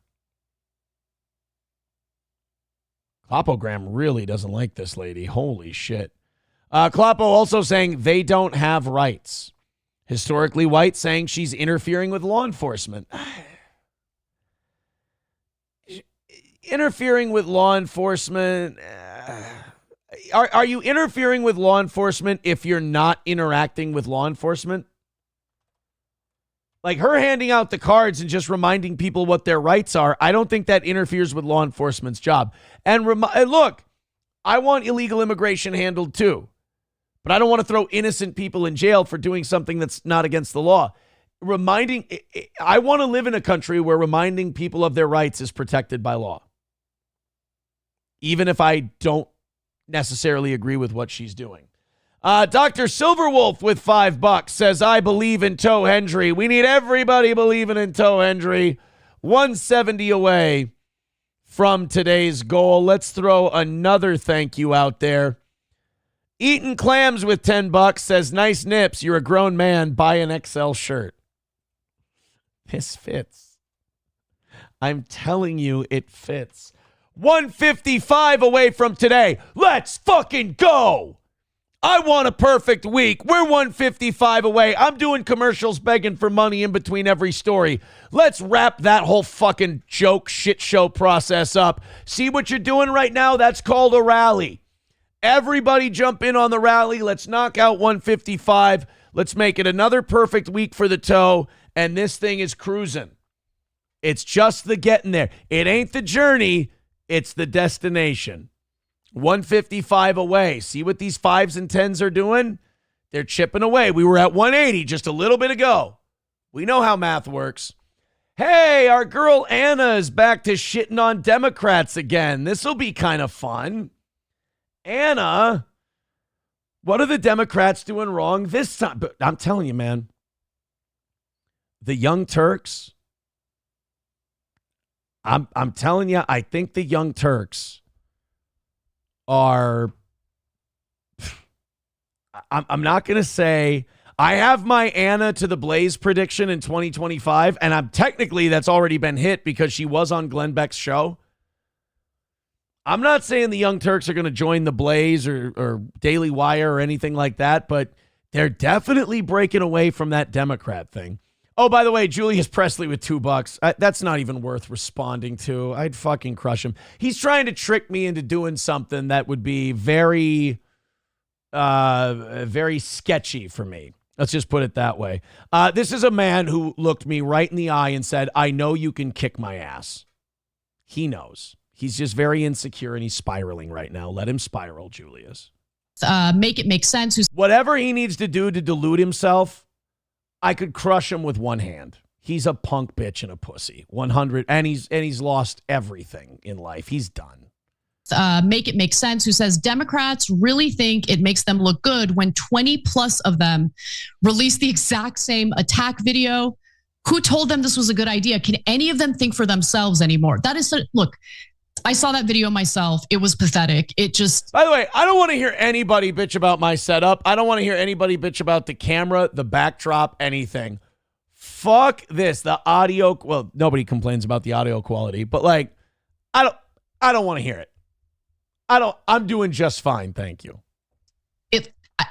Every time I see what Democrats are up to, I die inside a little bit more. Like, it's just so, what it communicates to us is that they don't care, right? Like that they're not passionate about these issues, that they're not invested. No, I disagree. I think what it shows is that retards have been elected. Like really stupid people have been elected. And they really do. I don't think this is people not trying hard.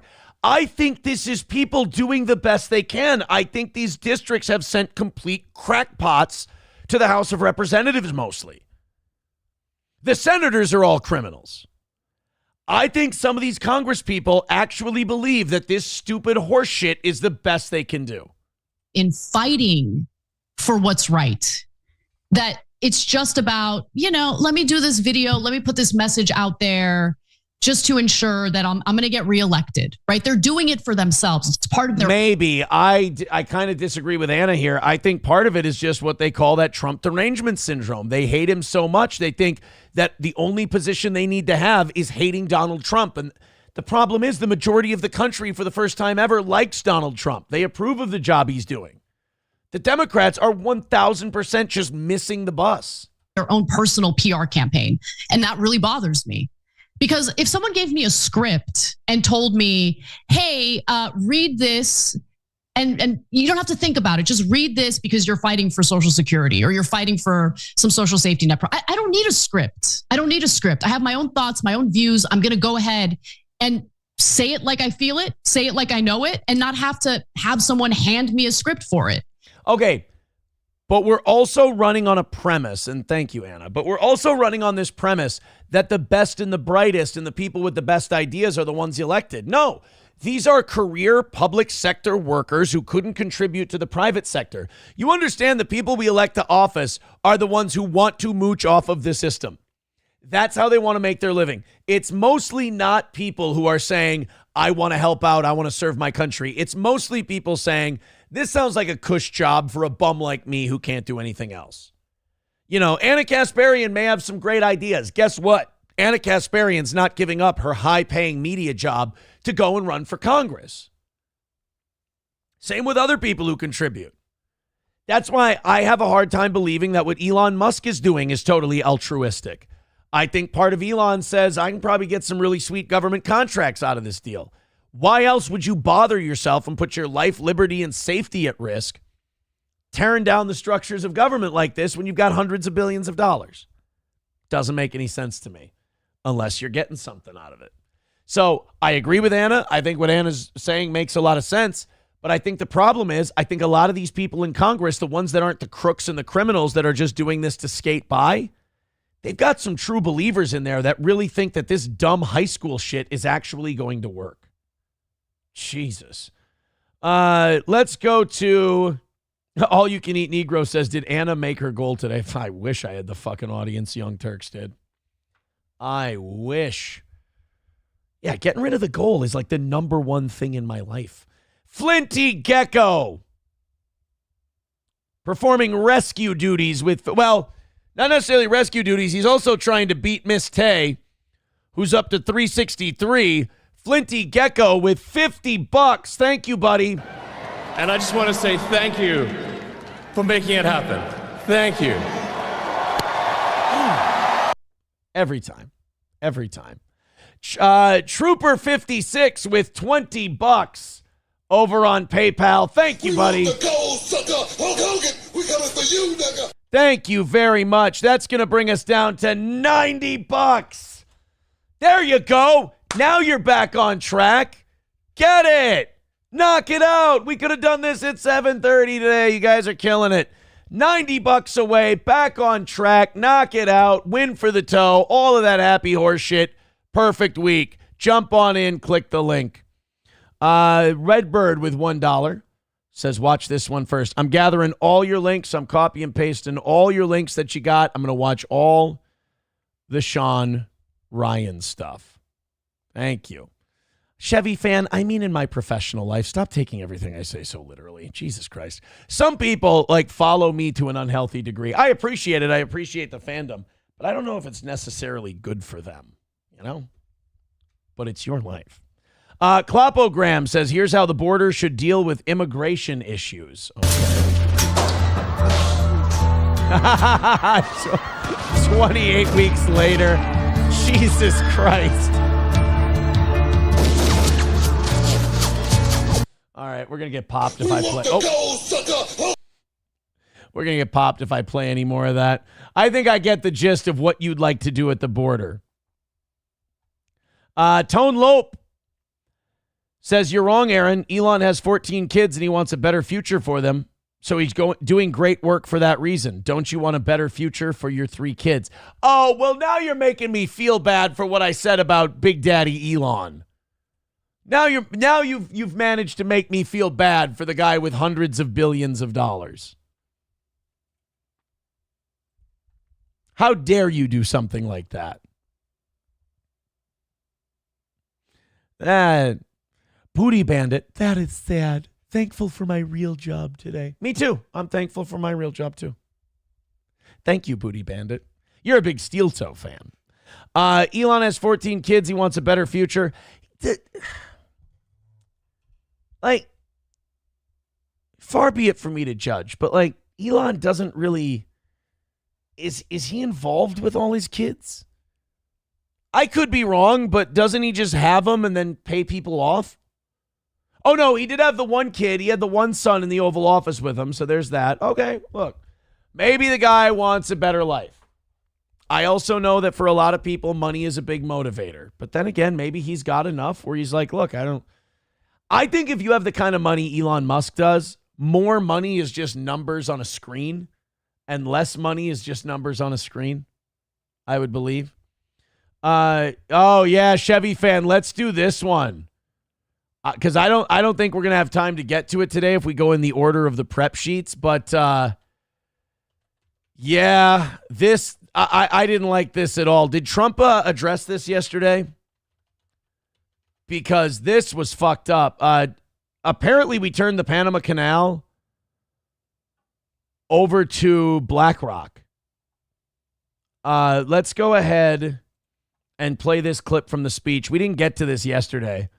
Remember how he said America was going to get the Panama Canal back?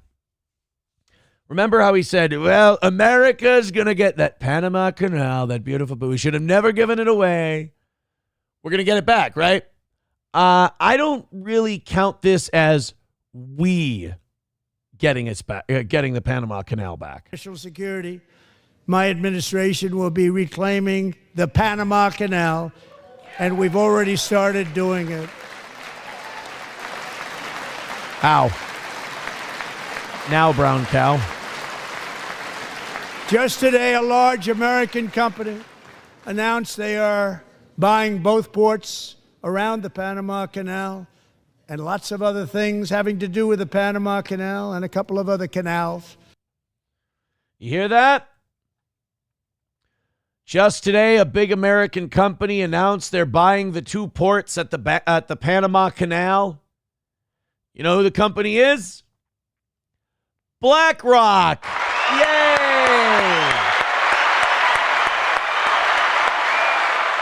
Hey, Don, you remember that guy who shot you in the ear? He was in one of their commercials. God damn it. Like, this is one of my biggest worries about this second Trump administration, is that we're just going to get to that point where Trump's going to be like, shit, I haven't kept a lot of my campaign promises. Let's like half keep this one and then just call it a win. You know? I really don't like this. And I really don't like what it means for kind of the future of Trump and his promises and everything else. I mean, BlackRock having the Panama Canal, you might as well let Panama keep it. Honestly, I think it would be better for the United States if Panama kept the Panama Canal rather than BlackRock, a multinational corporation. Chevy fan says a Chinese investment firm bought in too. Yay. I agree with Dub. This isn't the Panama Canal. This feels more like a root canal, right? Like it, because it's painful and it's the China Panama Canal. It's funny when you put China PA, the first thing that comes up is China fake pandas. Hong Kong billionaire to sell Panama Canal ports to U.S. firm, the U.S. investment firm BlackRock. Yeah, because, you know, if anybody is on our side, it's BlackRock for sure. So Hong Kong is going to sell their stake, has sold their stake to BlackRock in the Panama Canal, but I don't understand how that makes it American now. Approachable says Trump is taking the steel toe approach on this one. Bend the rules, fudge the numbers, and call it a win. Yes! That's what Dandy Don is doing. $90 away from this morning's goal. There we go. Now we're within shooting distance. Throw in a couple of bucks. We'll have this thing knocked out in no time. Thank you guys very much for your contributions today. It's been a bit of a beggy road, but we've got almost all the way there. Thank you very much. We're pushing for that last $90. Maybe we can do it without having that last 5 minutes. Who knows? Thank you guys very much. Perfect week. Just $90 away. Streamlabs, PayPal, Venmo, Super Chats, Rumble Rants, gifted memberships, etc. Uh-oh. Is RFK Jr. in trouble? This is not good. Let's get rid of this trans story. I don't give a fuck. I don't want to do any more fucking trans shit. Trans. There's like 5 of them.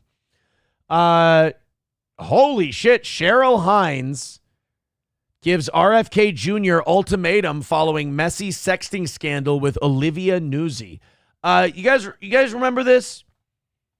RFK Jr. was caught sexting with some journalist, news lady or whatever. Wow, Cheryl Hines still looks great.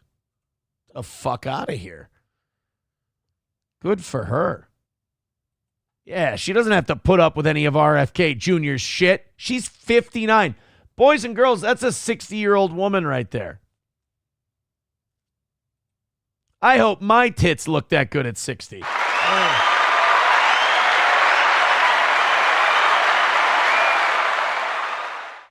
Actress Cheryl Hines reportedly gave her husband, Robert F. Kennedy Jr., an ultimatum to move her to Washington, D.C. or else following his messy sexting scandal with political journalist Olivia Nuzzi. Hines, 59, ordered the Scion to move her from California to the nation's capital indefinitely out of fear that her husband's self-proclaimed lust demons would overwhelm his ability to fend off temptation while he's serving as Secretary of Health and Human Services. It's a smart move on her part. I mean, look, for no other reason than the guy's a Kennedy. He's Kennedy! The Kennedys I don't think we even need to go over it. The Kennedys have a bit of a history. They're not known for being the most faithful men out there. Wait a minute. Did Bobby Sr. cheat? Oh yeah, didn't they say that Marilyn Monroe fucked both the Kennedys? That's the rumor. Did Bobby Kennedy cheat? Ethel Kennedy new husband Robert was a serial cheater who had affairs with actresses Kim Novak and Lee Remick. That sounds like a dude. You know what? I'm not familiar with that era's actresses. Let's see how Robert F. Kennedy Jr. did. Kim Novak. Robert F. Kennedy Sr., I'm sorry. Not that one. She looks like the Joker. I don't know, Bobby. Not my type. I don't think Bobby did so hot with the Kim Novak one. Yeah. Also, all those broads smoked back then. And it shows. Who was the other one? Kim Novak and Lee Remick. All right, let's take a look at Lee Remick. If it's a dude, I'm going to be a little creeped out. Lee Remick. Bobby, what the fuck, bro? People are all very soap opera hot. You know what, Bob? I don't know. I think prime Cheryl Hines might be better than all these chicks that Bobby Jr.'s dad slept with. Yeah, so like if you're going to marry a Kennedy, I know, judging a book by looking at the cover is not popular, but I think it's one of the most efficient ways to judge people because it's usually true. Papa Shab says JFK was faithful to the country and then the CIA and FBI helped Israel kill him. Yeah, he was more faithful to the country than he was his own wife. Look up Rose Kennedy. Hold on. Yeah, maybe I've got a lust demon. Maybe that's my problem. I should have been talking to RFK Jr. Rose Kennedy. That's JFK's mom. Oh, whoa, geez. The bulldog of the Kennedys. Rose. So, JFK must have got his hotness from his dad. Well, Aaron, that's a fucking gay thing to say. Ooh, she smiled like a bulldog, too. She had bulldog face. Oh, boy. Joe Kennedy. Kennedy! Not that Joe Kennedy. Joe Kennedy, JFK dad. That one. Oh, he was an ugly cunt, too. Jesus. No, there's a strapping young lad. Looks a little like John Lithgow in this one, though. Not bad. I love how I'm looking at all these actresses, and I'm like, I'm not so sure. I look at Joe Kennedy, and I'm like, not bad. And I wonder why I get the gay jokes. Jesus. 191 Redbird with $1 says you probably won't have time to get through this one today. Well, I'll open it, buddy. And we'll take a look-see. $90 away from calling it another win for the toe. Joe Kennedy Sr. looks like you in 5 years. That's not very nice. How about Ethel Kennedy? Well, let's see, because we know that JFK was married to a very beautiful woman. Jackie Onassis was gorgeous. How about Ethel? How about Robert F. Kennedy Sr.'s wife? Who was he cheating on?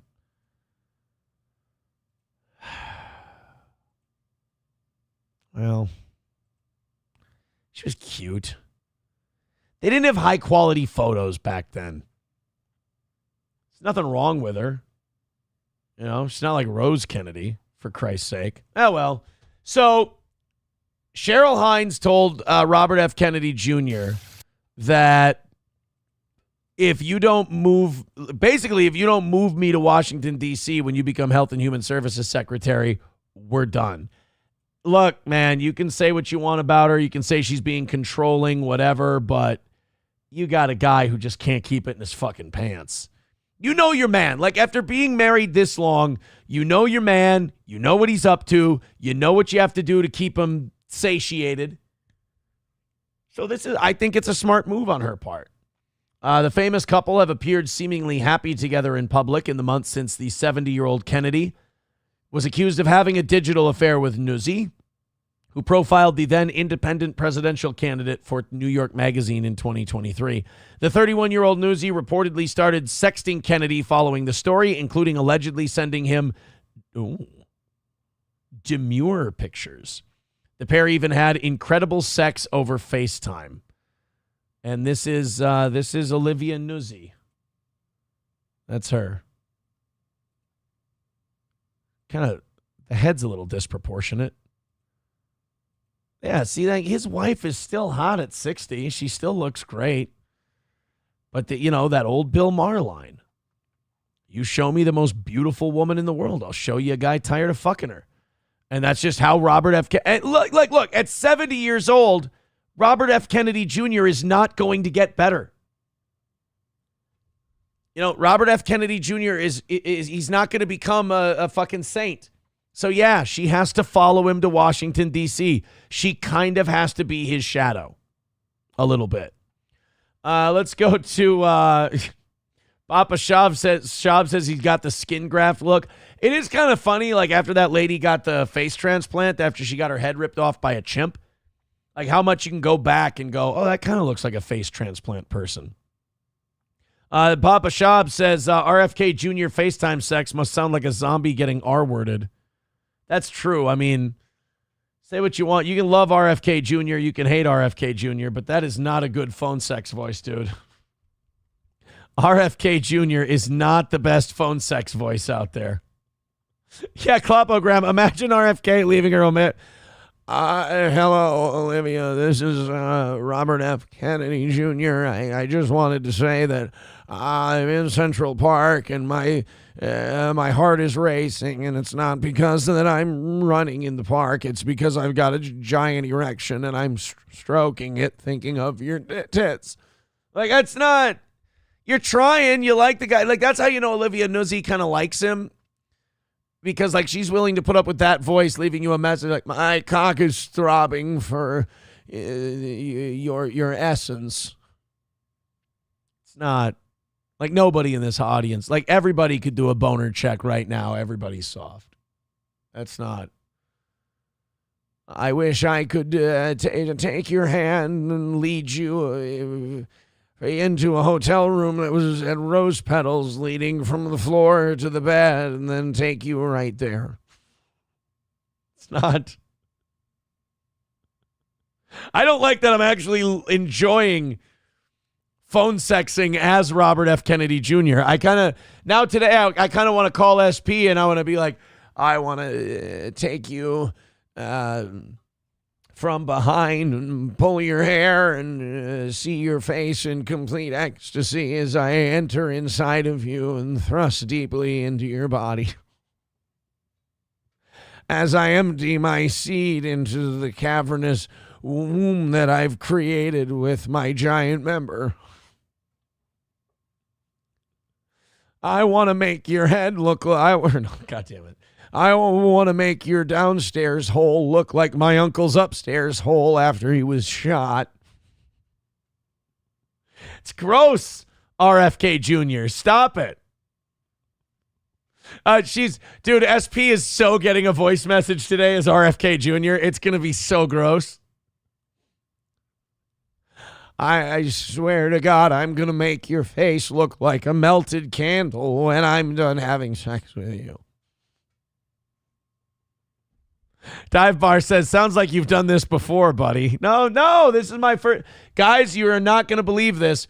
This is my first time sexting as RFK Jr. Rebecca with $5 over on PayPal says, dear God, stop. You know what? Rebecca just gave us $5 to stop. Can you guys outbid her? I am willing to let you guys. I want to have a perfect week so bad, and we're only $85 away. I am willing to let people contribute Robert F. Kennedy Jr. phone sex lines to the program. Hello, SP. This is the man who loves you. I just wanted to let you know that tonight, when I'm done with you, you're not going to be able to walk straight for the rest of the weekend.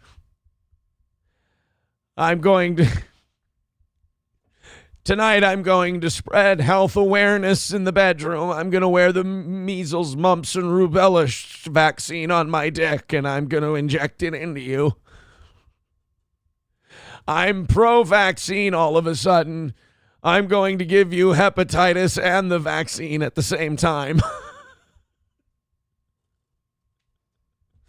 We're going to use you as a human sexual experiment. I'm going to infect you with HIV.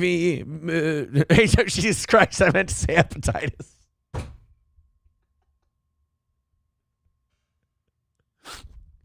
I'm going to put AIDS on my dick and then AZT on my balls and see which one gets there first. That was a Freudian slip with HIV, boy. Hepatitis B, HIV. The audience is enjoying it at least. Okay. So are we clipping this today? Are we clipping the RFK Jr. phone sex talk? Is that going up as a clip? Fair enough. Klopogram says you should take her to a restaurant and speak like that all night. Thank you very much for seating us in this section of the restaurant. It makes the lights bounce off my lady's tits so nice that I can stare at them all evening and get super hard under the table. She likes to stroke me with her feet. Now, if you'll excuse us, we need to figure out what we're going to have for an appetizer. I can tell you this, it's going to take all the security you have to stop me from taking bites out of her. She looks delicious. Sam Show says this is some Jewish filth. This is not Jewish filth. It's all in good fun. Mussolini Dip says RFK Jr., 9 Inch Nails, chorus to closer. For $2? No. I had like a whole black out your soul. I'd rather die than give you control. Oh boy. What I'm trying to get at is that RFK Jr. loves his wife and he'll do anything he can to keep her happy. That's all. I think that's what I'm trying to get at. If this segment is trying to tell us anything, it's that RFK Jr. is a lover. I'm sorry. And by the way, Rebecca, thank you very much for the $5. I'm sorry that continued, but I have this mental illness where if I get laughs, I can't stop doing the thing until I've completely beat it into the ground, resurrected said horse, beat it again, turned it into glue, and then gift wrapped it and given it to a Navajo village. That's how I handle bits on this program. Puerto Rican prostate puncher with $1. Hey, SP, I'm going to blow out your shit cutter and spit in your eye for failing. RFK, you got to say this. RFK Jr. never runs out of lines. He never runs out of lines. Coltrane says, I imagine RFK probably speaks normal for like 15 minutes after dropping a load. That is a fucking disgusting thing to think about. I can't believe that you think that way. That would be funny. All right, here we go. Here comes the batch. Ask not what your country can do for you, but what you can do for your country. What happened to you, Bobby? I don't know. Something came over me, and I apologize. That woman who did phone sex or like FaceTime sex with him, you got to admit, she's a real gamer. I mean, is it wrong? Did she know he was married? Yes, of course she did. But I don't know. I just, I feel like to put up with that voice, it should forgive you a lot of your sins because there's a genuineness. Puerto Rican prostate puncher with $1 says, Hey, SP, I'm going to drill that throat until you sound like me.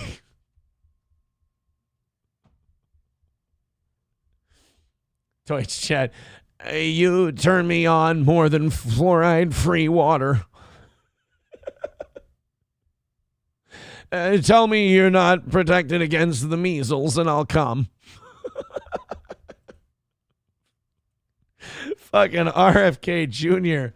Dirty talk is weird. Can he drop the politics for a goddamn second to make love to his lady? Tell me about season 3 of Curb Your Enthusiasm and what Susie Essman was wearing, and I swear to God, I'm going to blow it on your face. You know she's a lesbian, Robert. I don't make deferential treatment. Oh, man. $85 away from a perfect week. Streamlabs, PayPal, Super Chats, Rumble Rants, Venmo. Thank you guys very much. Let's knock it out.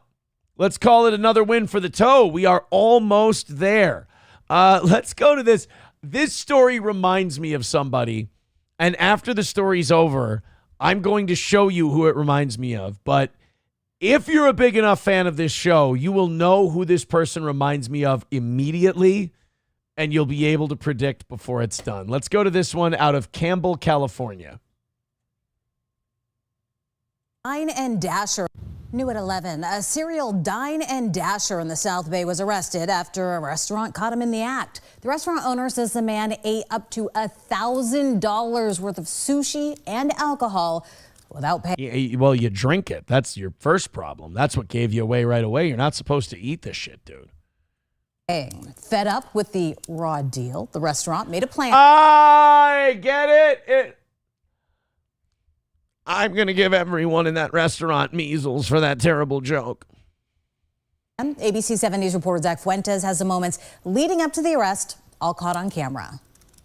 Skipping out on a tab, and it's all caught on camera. Randy Musterer, owner of Sushi Confidential, says this man had done this at least 3 times between the Campbell and San Jose locations. It's a minimum of $500 or $600, and it may be up towards $1,000 when we're pulling additional receipts. Holy shit.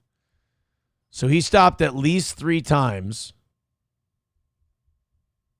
dined and dashed each time, and hit him up for a grant. Fuck, that's real money, dude. Musterer had a picture of the man for staff to see, along with receipts of the tabs he left behind. He always orders multiple beers and multiple food items. Things changed, though, when he tried to dine and dash for a 4th time Sunday in Campbell. Musterer said he got a call from his employees that the man had returned.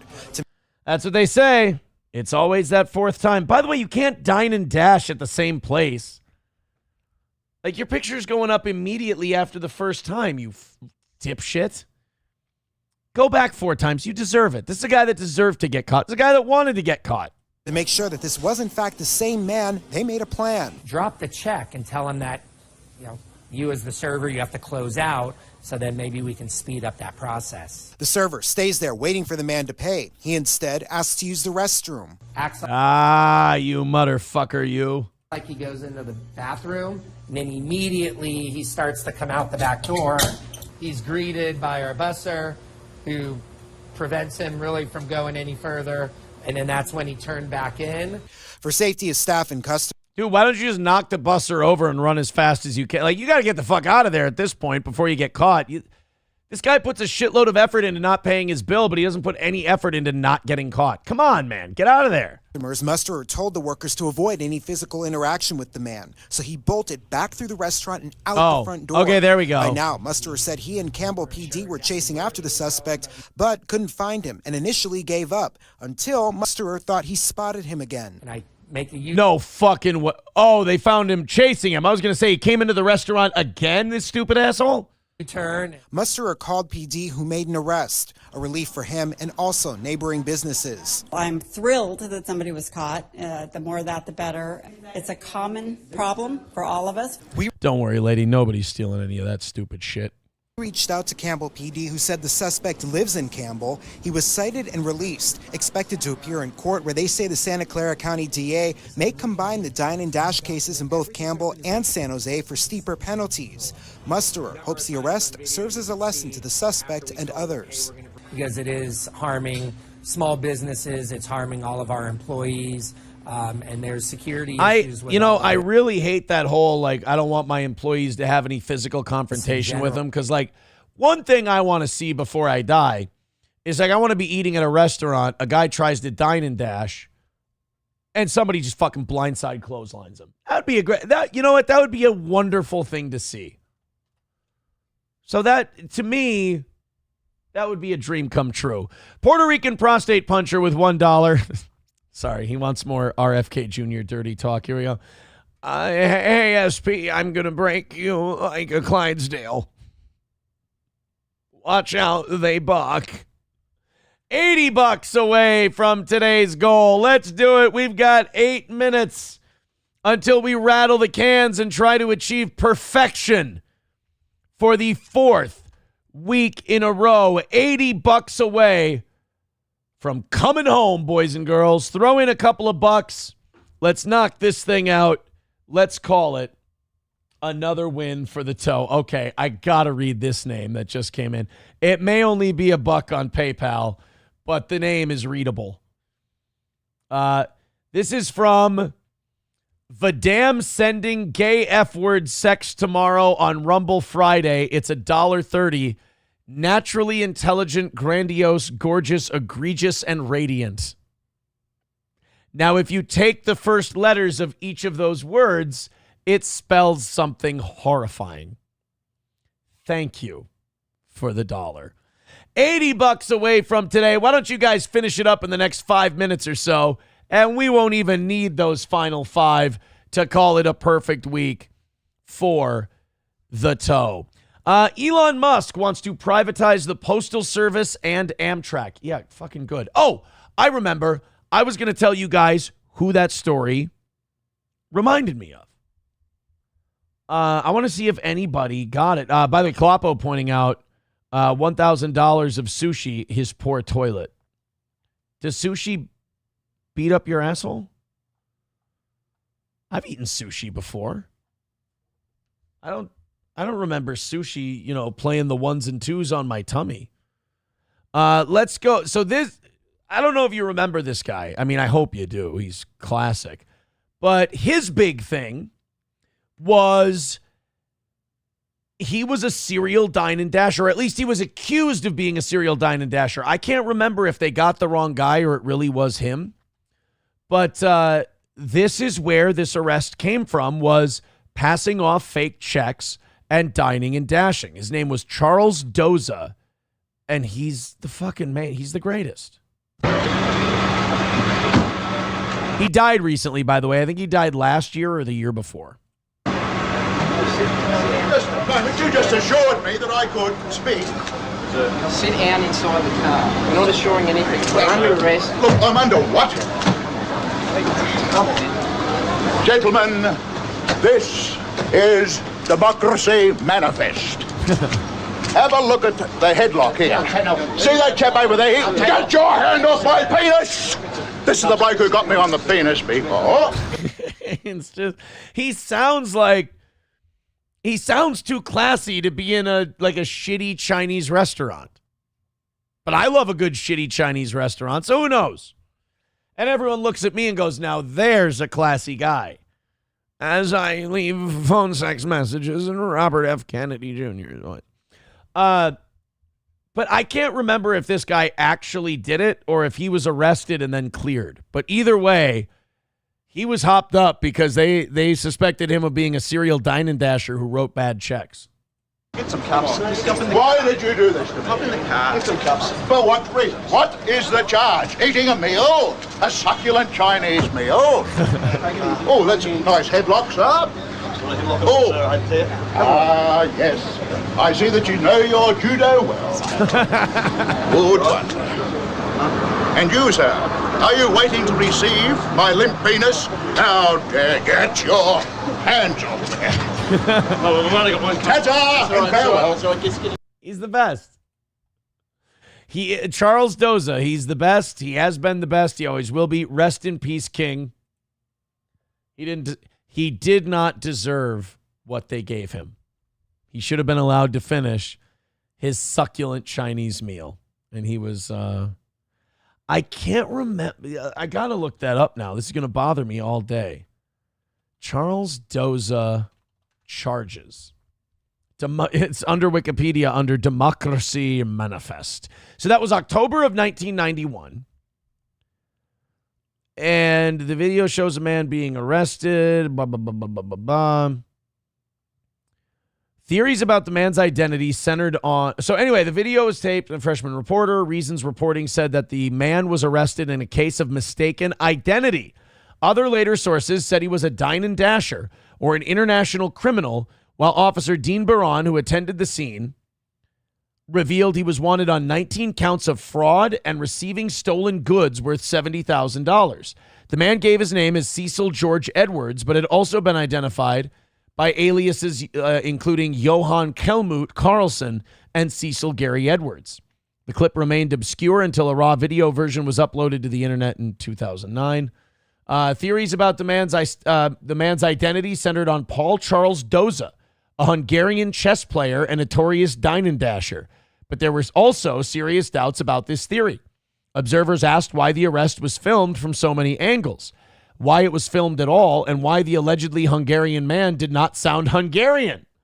Friends, family, and acquaintances of Doza also stated that the man in the video was not Doza.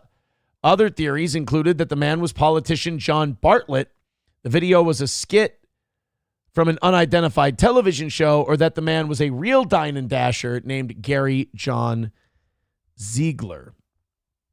The video, in fact, depicts Jack Peter Carlson being arrested for paying for a Chinese meal with a purportedly stolen credit card. He was being followed by American Express. So he did have a lifelong career of petty crime. Okay, so the guy was a piece of shit. But he was a very funny piece of shit, which I think should count for at least something. All right, guys, what do you say? We got 6 minutes left. Let's see if we can knock this thing out. We got plenty to talk about today. We got plenty left over for overtime. Just $80 separates Steel Toe from a fourth straight perfect week. Help us out. Streamlabs, PayPal, Venmo, Super Chats, Rumble Rants, at Steel Toe Media Inc. on Venmo.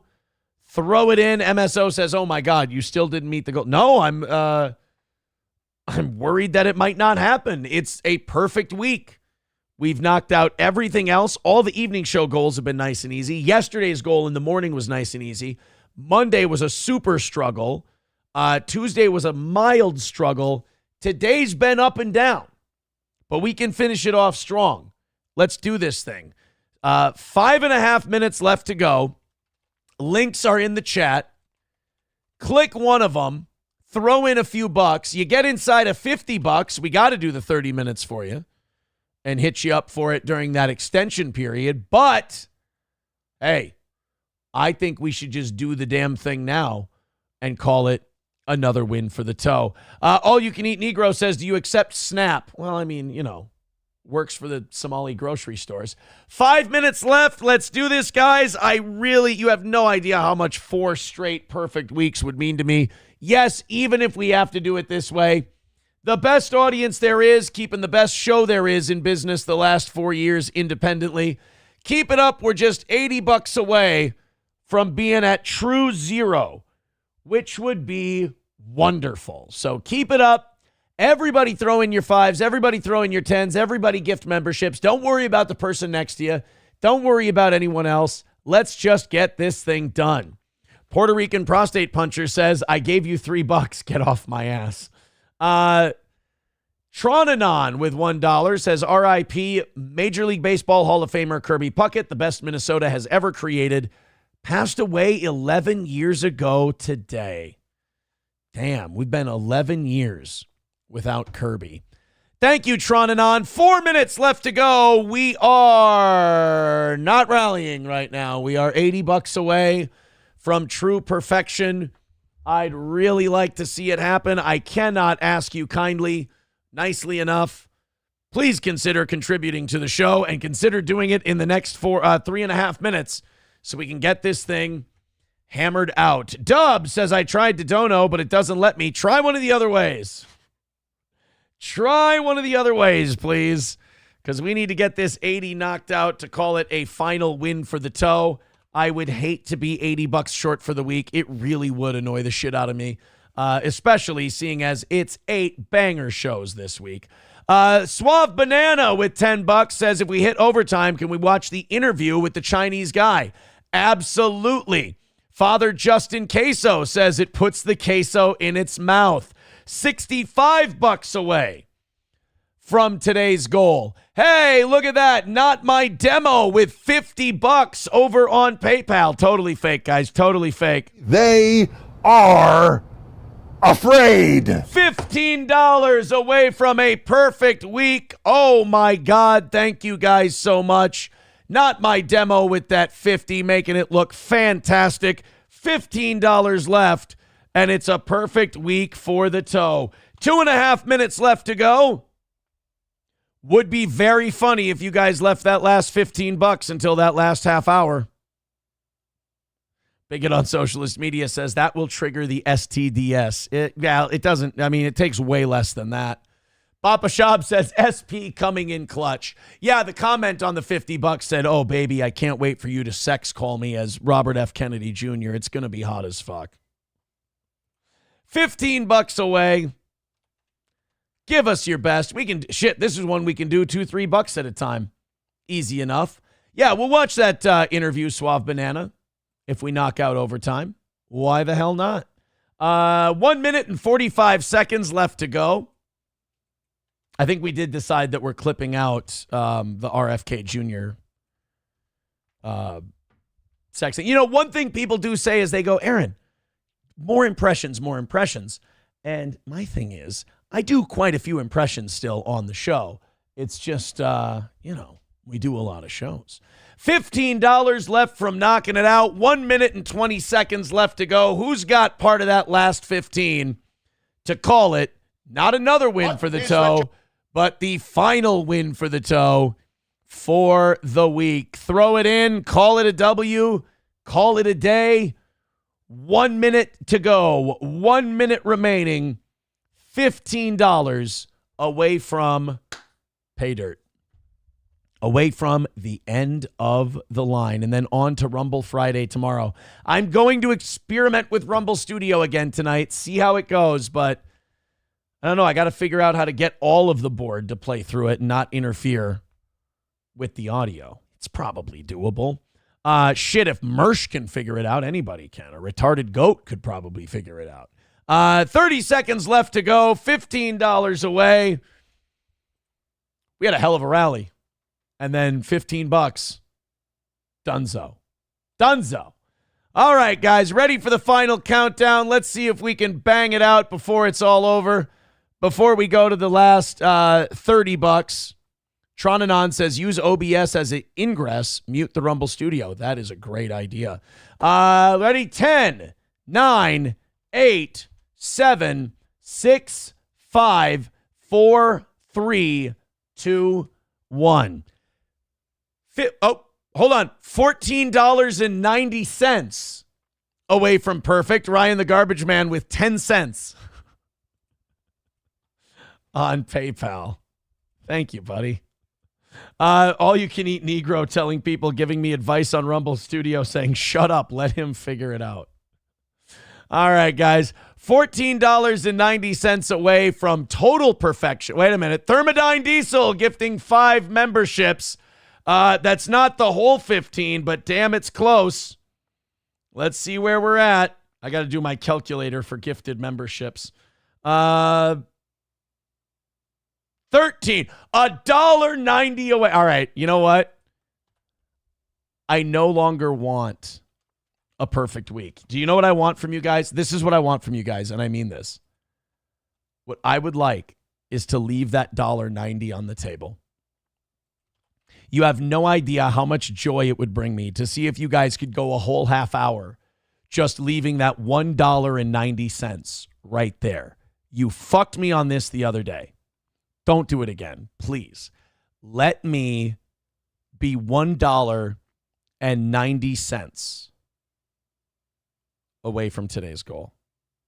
Tronanon says those gifted subs are fees of 3%. The best way to dono on Rumble. Hey, Tronanon, are you my guy that knows the Rumble Studio stuff? I'm having the... Oh, wait, no, he's the one who told me to run the ingress through OBS. Tronanon, do me a favor. Do me a favor. Send me an email right here and explain to me how I can do the Rumble Studio thing through OBS and have it work right. Send me an email there, buddy. I'd really appreciate it. God damn it. Mussolini diff with $1.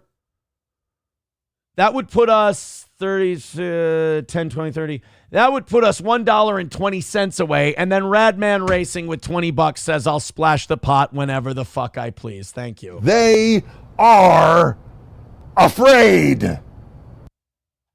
Another win for the toe. A perfect week. But I'm afraid I've got some bad news. I really thought we were gonna leave it at that $1.90. Ryan the Garbage Man with 4 cents over on PayPal. Thank you very much, buddy. Well, there we go. I tried to encourage you guys to leave it. Sam Show says you'll never hit the $1 mark. I think we can. One day we're going to get to like $1.90 and I'm going to be like, guys, leave it there. Radman Racing won't jump in with $20. Everyone will just go, stay. You know what it is? You guys want it done when it's your idea. You don't want it done when it's my idea. That's what it is. Puerto Rican prostate puncher says, now I can send Aaron fucked up emails. I mean, don't abuse it. Don't abuse it. All right, this is what Suave Banana wanted with his $10. Thank you guys for another perfect week of toe. Not so bad. Not so bad. Let's go ahead and watch this. This is the succulent Chinese meal interview. Charge, eating a meal, a succulent Chinese meal. We were enjoying... Holy shit, did he really turn into an ugly fucker with no teeth? What is it? Is there like no fluoride in the water? What's the deal with the teeth in anything other than America that was connected to the English crown? England, Australia, like all these people, their teeth are completely fucked. Is it government health care? Is that what it is? Because like we have dental insurance in America. It's relatively cheap to get your teeth fixed in this country. Like if you have a cavity, they drill it out, they fill it, your tooth is back to good, and it ultimately ends up costing you, what, couple $100? If you got dental insurance. I had 2 wisdom teeth taken out and a bad tooth pulled 2 years ago, I would say. And God, I think that whole thing ended up costing me $300. So like I don't understand why these people's teeth all go to hell in these countries. But anyway, continue on.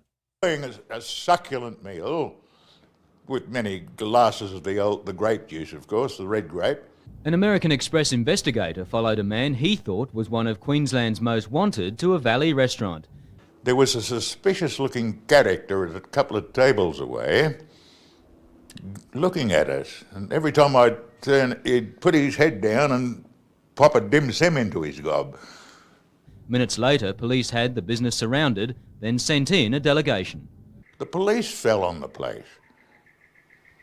That is pretty fucked up, though. I mean, you can see how much, like, the banks and the credit cards run the entire world, not just this country, because, like, the guy didn't murder anybody. The guy hadn't kidnapped anybody. There was no ticking time bomb situation.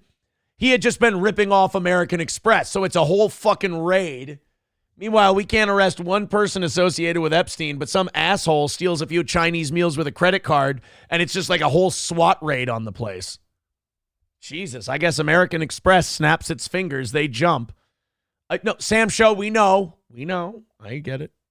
I'm running in. Even one of them had a gun in his hand. And I said, what the devil's going on here? What do you want? Get up, you're under arrest. You're an international criminal. Imagine you're an international criminal, and the way you've decided to break laws across multiple countries is you just go eat at different places with another credit card. Like, you're not spending it, you're not throwing it in investment accounts, you're not doing cash withdrawals, you're not going on huge shopping sprees, anything like that. You're just I'm going to have an egg roll or two every once in a while.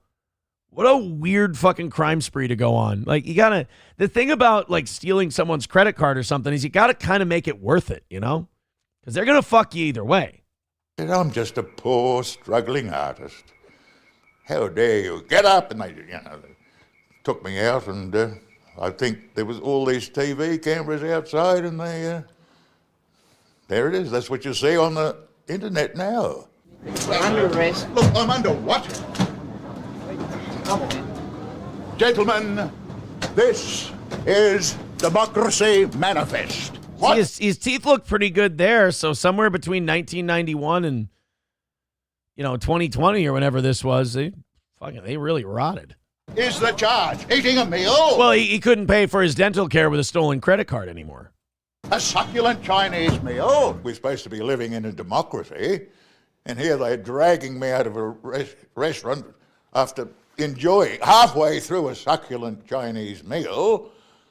That's what I thought. Well, gentlemen, this is Democracy Manifest. Democracy Manifest. You know what's funny is this guy's probably like a dipshit in his country, but he can speak that well. And in America, our like halfway smart people talk like dipshits. Like we got people in Congress going, I want to ask you something. Meanwhile, you got some dipshit in a Chinese restaurant going, this gentleman is Democracy Manifest. And he's just some dipshit starving artist. Meanwhile, our Congress people are like, we ain't break no crimes. I don't like it when people break the crimes. As Mayor Adams said that in Congress when he was testifying. Meanwhile, some dipshit who can barely sell a puppy painting is like, what is the charge I declare? Succulent Chinese meat. We're dumb, is what I'm trying to say. We're stupid. And he didn't appreciate the way he was handled. See that chap over there? Get your hand off my penis! It took 6 officers to... Fair enough. I mean, that is fair. Someone's got their hand on your cock and you're being held back by other people. I mean, at the very least, let's have a safe word. Restrain him. Frugengleichheimen. His major concern was the meal he'd left behind. What is the charge? Eating a meal? A succulent Chinese meal? Well, this does make me want to go to China Star Buffet. I mean, it makes me want to eat shitty Chinese food. Succulent, so I suppose it just flew into me head when when they were trying to put handcuffs on me. God, how much does his mouth just hurt on a daily basis? And how used to it is he? That's the other thing. Like, I think about that. If I just have a mild sensitivity in a tooth, I'm like, oh, time to water pick. We got to get to water picking if this is getting sensitive. And like, if I have a mild sensitivity, I'm like, oh, this is uncomfortable. Like, imagine just having rotting teeth sitting in your, like your gums have to hurt every day. They got to bleed if you ever brush them. Yeah. Eventually, they had him in custody. I believe that it's all to do with stolen credit cards. They took me anywhere. They took me down to the watch house, city watch house. Ugh. Hard for me to look at. Then they realised that I wasn't this international gangster. They didn't charge me with anything, so away I went. But ever since then, people have been putting this thing up there on the internet. I mean, that's technically not true. He had 18 years of peace, and then the thing went up in 2009. I understand that he has played small parts in numerous amateur theatre groups. He seems to be just a prolific false pretender. But only hours after his arrest, the watch house granted him bail, leaving the police red-faced and empty-handed. We are sincerely sorry that he obtained bail, but under this situation he was allowed to have bail. And then they've told me that, no, we're sorry, we thought you were somebody else. Wait a minute, though. They said he made bail, so he had to pay bail. He didn't do anything wrong. They're not charging him with anything, but he still had to pay bail? Or he made bail, meaning like we're going to just let you go. Like that, I don't get it. I don't get it. I'm not quite sure who they meant. Might have been some Hungarian chess player called Doza. And apparently he used to go into Chinese restaurants and dud them and flee without paying for the meal or something or other. But how would that make you an international criminal? Well, I mean, if you do it in more than one country. Oh, by the way, I'm so sorry to Stephen Bravo. Stephen, we knocked out today's goal. But I'm afraid. I thank you. He gave us $1 on YouTube and 90 cents on Venmo. That's very funny, and I appreciate it. I fucked up. I'm sorry, buddy. Let me unpin that. I didn't unpin it. My bad. My bad. Deutsch Chad with $5 says the reverse psychology works. No, that's not what that was. That's not what that was. I really did want to lose by $1.90 today. I really did want you guys to hold and not. Now you guys are like $25 into Monday morning. That's not what I was gunning for. I don't know. I still haven't found out. I'm not even interested in finding out. I'm too busy trying to do some paintings. Edwards is also one. How about fixing your teeth? Can you sell a painting that covers the cost of fixing the teeth? Could you maybe like an action shot of 9/11 or something? Like something that would fetch a high dollar number and you could fix this going on here. Because I'm having a hard time focusing on what he's saying because I'm looking at it and I'm just imagining how much do they bleed? How much would you like to water pick that guy's mouth and then watch how much blood just come? All right, that's disgusting. Wanted for questioning in New South Wales over several forgery matters. Jack, I'd love to know what you were thinking that day as you were hauled out of that restaurant. You saw me and my cameraman standing there. This is obviously very pre-set up by the police. What was going? He was what he was thinking was get your hand off my penis, I believe, if we go by his words. Through your mind as you saw our cameras, and did the presence of our cameras make you turn on that wonderful theatrical performance that day? I thought, well, here's an opportunity to prove my innocence. Of course, they've dragged me out thinking I was some sort of an international gangster when I knew that I wasn't. This is why we need to limit the government's power as much as possible and make it as hard as possible to do something like this, because you shouldn't be allowed, like there should be lawsuits for this. Every time they arrest someone and it's the wrong guy, they should have to pay that person money. Minimum $1,000 and then $500 an hour for every hour of their life they lost. This kind of shit is really obnoxious, that they can just drag this guy out of a restaurant, arrest him, embarrass him publicly, and then just let him go. Well, wait a minute. Whatever happened to the apology should be as loud as the disrespect. They should have to publicly apologize and pay this man for doing what they did. So here's a chance, the camera for the people of Australia, and let democracy manifest itself gloriously. And that's why I carried on like that. Oh, of course, I had been somewhat influenced by the juice of the red grape. I mean, for a drunk, you were speaking pretty well, though. Wasn't slurring too bad. God, those are so bad. It's like if a retard carved a pumpkin. Ooh. And I wish I had met you then at the time. And Jack, why were you using so many names? Who are you really? Who were you then? Wouldn't you like to know, what were you dickhead? Actually being accused of at the time? So this guy was using a bunch. So this guy was not the guy. They didn't charge him with the crime, but this was a guy using a shitload of names. This is weird. Like, I still don't understand that. Thank you, Suave Banana, for telling us to play this and sending it in. But, I still don't get it. The guy got arrested. They suspected him of being this credit card thief. He wasn't, but yet he was using a shitload of aliases. Because we thought you were the world's most wanted man, the way the police were talking, but it turned out it was credit card fraud. Credit card fraud? No, I always paid cash. I wonder why they thought that. I thought international criminals wouldn't use credit cards. Surely not. You asked about names. My name's Jack. It's always been Jack. Jack, would you ever do a performance that would top that one, or has that been the best you've ever pulled out of your repertoire? Oh, come now. I've been on stage with a mate of mine, Jim McNeil, wrote a play called The Old Familiar Juice. Oh, Sam Show would hate that one. Oh, Juice. Oh, well, yeah. The Old Familiar Juice is actually a play about O.J. Simpson. It was made in 1989, and it's about him cutting his wife's throat and murdering a guy who brought her glasses home from a restaurant. Believe it or not. It's Boy, how true that one became, huh? Starred in that on many an occasion at St Martin's Theatre over in Perth, Subiaco. So I must have a bit of acting ability. Jack, are you surprised about the amount of attention that your performance that day has gained around the country and around the world? Well, I was surprised, but it took me many years for someone to show me that it was up there on the internet, until someone approached me and said, can we put it up and sell bottles of wine with your face? The wine, incidentally, is called Get Your Hand Off My Pinot Noir. I kind of like, you know what? Fuck that. I like that one.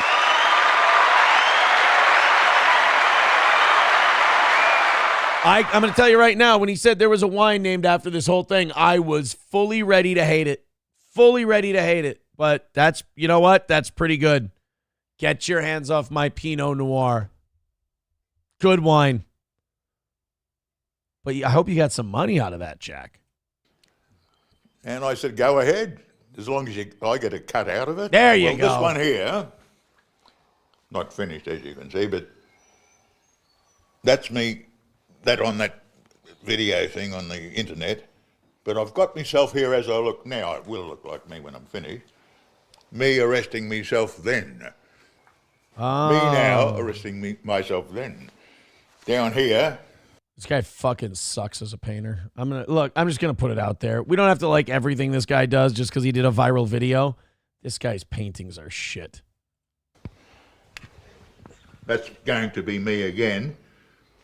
Back in those days, trying to put the handcuffs on myself,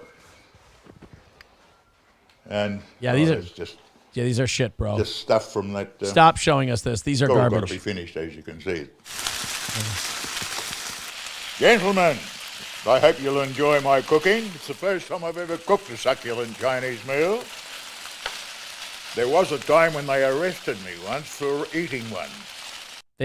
They made this guy cook them a Chinese meal because of the gimmick of the thing. You know what it is? The camera crew was just really hungry, and they were like, fuck it. We'll make him think it's part of the bit. Let's hope the police don't come down the driveway and do it now. Apparently that was my crime, eating a succulent Chinese meal. What the? Here we go. Oh, wow. Oh, fried rice. That's just a nice frozen block of rice. Olive oil. Jesus, man. Take it easy. Let us imbibe and enjoy it. All right. Would it kill you to brush the teeth? That's all I'm at. Would it kill you to brush the teeth? Yeah, Sam Show. He said the thing again, right? That's kind of what I thought too. Get it? The succulent Chinese meal. See, you know what was great about that? What was really great about Suave Banana having us watch that is that now I'm good. Like I'm good with succulent Chinese meal. I don't need to see any more of him. Somebody just texted in and said, look up the story in Missouri of the man trying to fuck a train seat. Say no more. Missouri train seat. Man charged with second. Okay. Oh, wow. What a fucking winner this guy looks like. Holy shit. What is he? He looks like if we were to ever get to Planet of the Apes, he looks like he would be the in-between thing. Like, he's the Lucy of us to Planet of the Apes. That's just it's an odd look all the way around. For the second time in less than a year, a man is charged with attempting to have sex with a seat on the Metrolink in Missouri. St. Louis County prosecutors charged D'Angelo Covington on Tuesday with 2 counts of misdemeanor sexual misconduct. He's currently confined in the county jail without bond pending a March 3rd reduction hearing. According to a St. Louis County Police probable cause statement, a victim told investigating officers that on February 13th, she saw Covington at the UMSL South platform. At the time, he allegedly had his genitals exposed and was moving them around until the victim boarded the train. So he was raw dogging the train seat. So he wasn't even, I'm telling you what, I'm going to come over to your house and I'm going to violate you like a Negro does a Missouri train seat. At the time, he allegedly had his balls and dick out. Until the victim boarded the train. I thought the victim was the seat. Poor seat. Really getting underplayed in this whole thing. Later that day, police learned Covington boarded the train at the Central West End station near Lambert Airport Station. He allegedly exposed himself and attempted a sexual act for about 10 minutes with the upper bar of a train seat. 10 minutes? Even that poor train seat was like, all right, come on, let's wrap this thing up. We've all gotten what we came here to get. Both the incidents were caught on surveillance video. Oh, the poor fucker who had to watch that. That officer deserves a bonus. The charges filed Tuesday come about 10 weeks after Covington was released from the county jail on a sexual misconduct charge in June. That happened on a Metrolink train. In that case, the engineer boarded the train and saw Covington with his genitals exposed and attempting to engage in sexual activity with the seat. At what point do we ban this asshole from the train? Are we... You know, the good question here is, and Grand Poobah with an interesting point, says, don't blame him. That train seat was dressed like a slut. I mean, we're not supposed to be able to say that nowadays, but, you know, these train seats... You know, I know you think train seat and you think, you know, going to church on Sunday. It's not that way anymore with these train seats. They've become lewd. They've started listening to hip hop and smoking the devil's lettuce. Covington pleaded guilty in that case on December 9th and was sentenced to time served, 173 days in the county jail for fucking a train seat. Dude, here I was kind of thinking you just get a fine for fucking a train seat, but damn, half a year in jail? The incident to which Covington pleaded guilty happened on June 7th, just days after he was released. Following a May 30th guilty plea to 4 sex crimes. So this guy's just fucking a lot of things. I really hope that they're all inanimate. Prosecutors at the time told First Alert 4 they were limited in seeking a harsher sentence because the offenses did not have an element of physical contact. Well, yeah, I mean... You can't justify locking a guy away for 5 years for fucking a leather seat. I mean, you got to you can give him like a couple of months and then you got to cut him loose. And then you hope from after that I mean, how hard up for fares is Metrolink? Just don't let the guy on anymore. But there he is. I love how he's taking his mugshot almost like he's a founding father looking across the Delaware River. He's still trying to give a little bit of like, a sense of class and panache to the whole being arrested for fucking a train seat thing.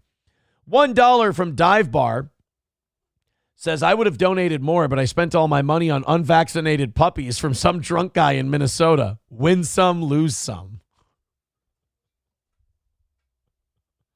Oh, poor Cheese. Poor Cheese. Somebody told me that Cheese is free now. Like, he's out. Like, do we want to have Cheese call in ever and talk about what happened to him? Or do we? I feel like we should just let it go. Don't you?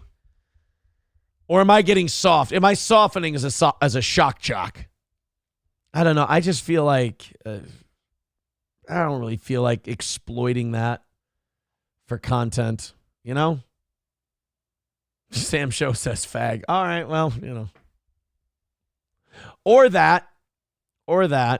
Puerto Rican prostate puncher just says fucking pussy. All right, okay. Somebody too says this is the Steel Toe Morning Show. Fuck it, have him call in. Well, I don't know how to get a hold of Cheese, but Atomic Ray says absolutely not soft. Cheese needs to shut up until after his hearings. That's the other thing too, is I think Cheese would talk if he called in, and I don't think that's helping anybody. Bigot on Socialist Media says, I'm sure there are other shows that want him on. Hey, was something came up in my For You on Twitter. Did I see that? Oh my God, I hate this headline. Did I see that one of Mersha's boys, JJ Stoner, was like shitting on the BYB podcast?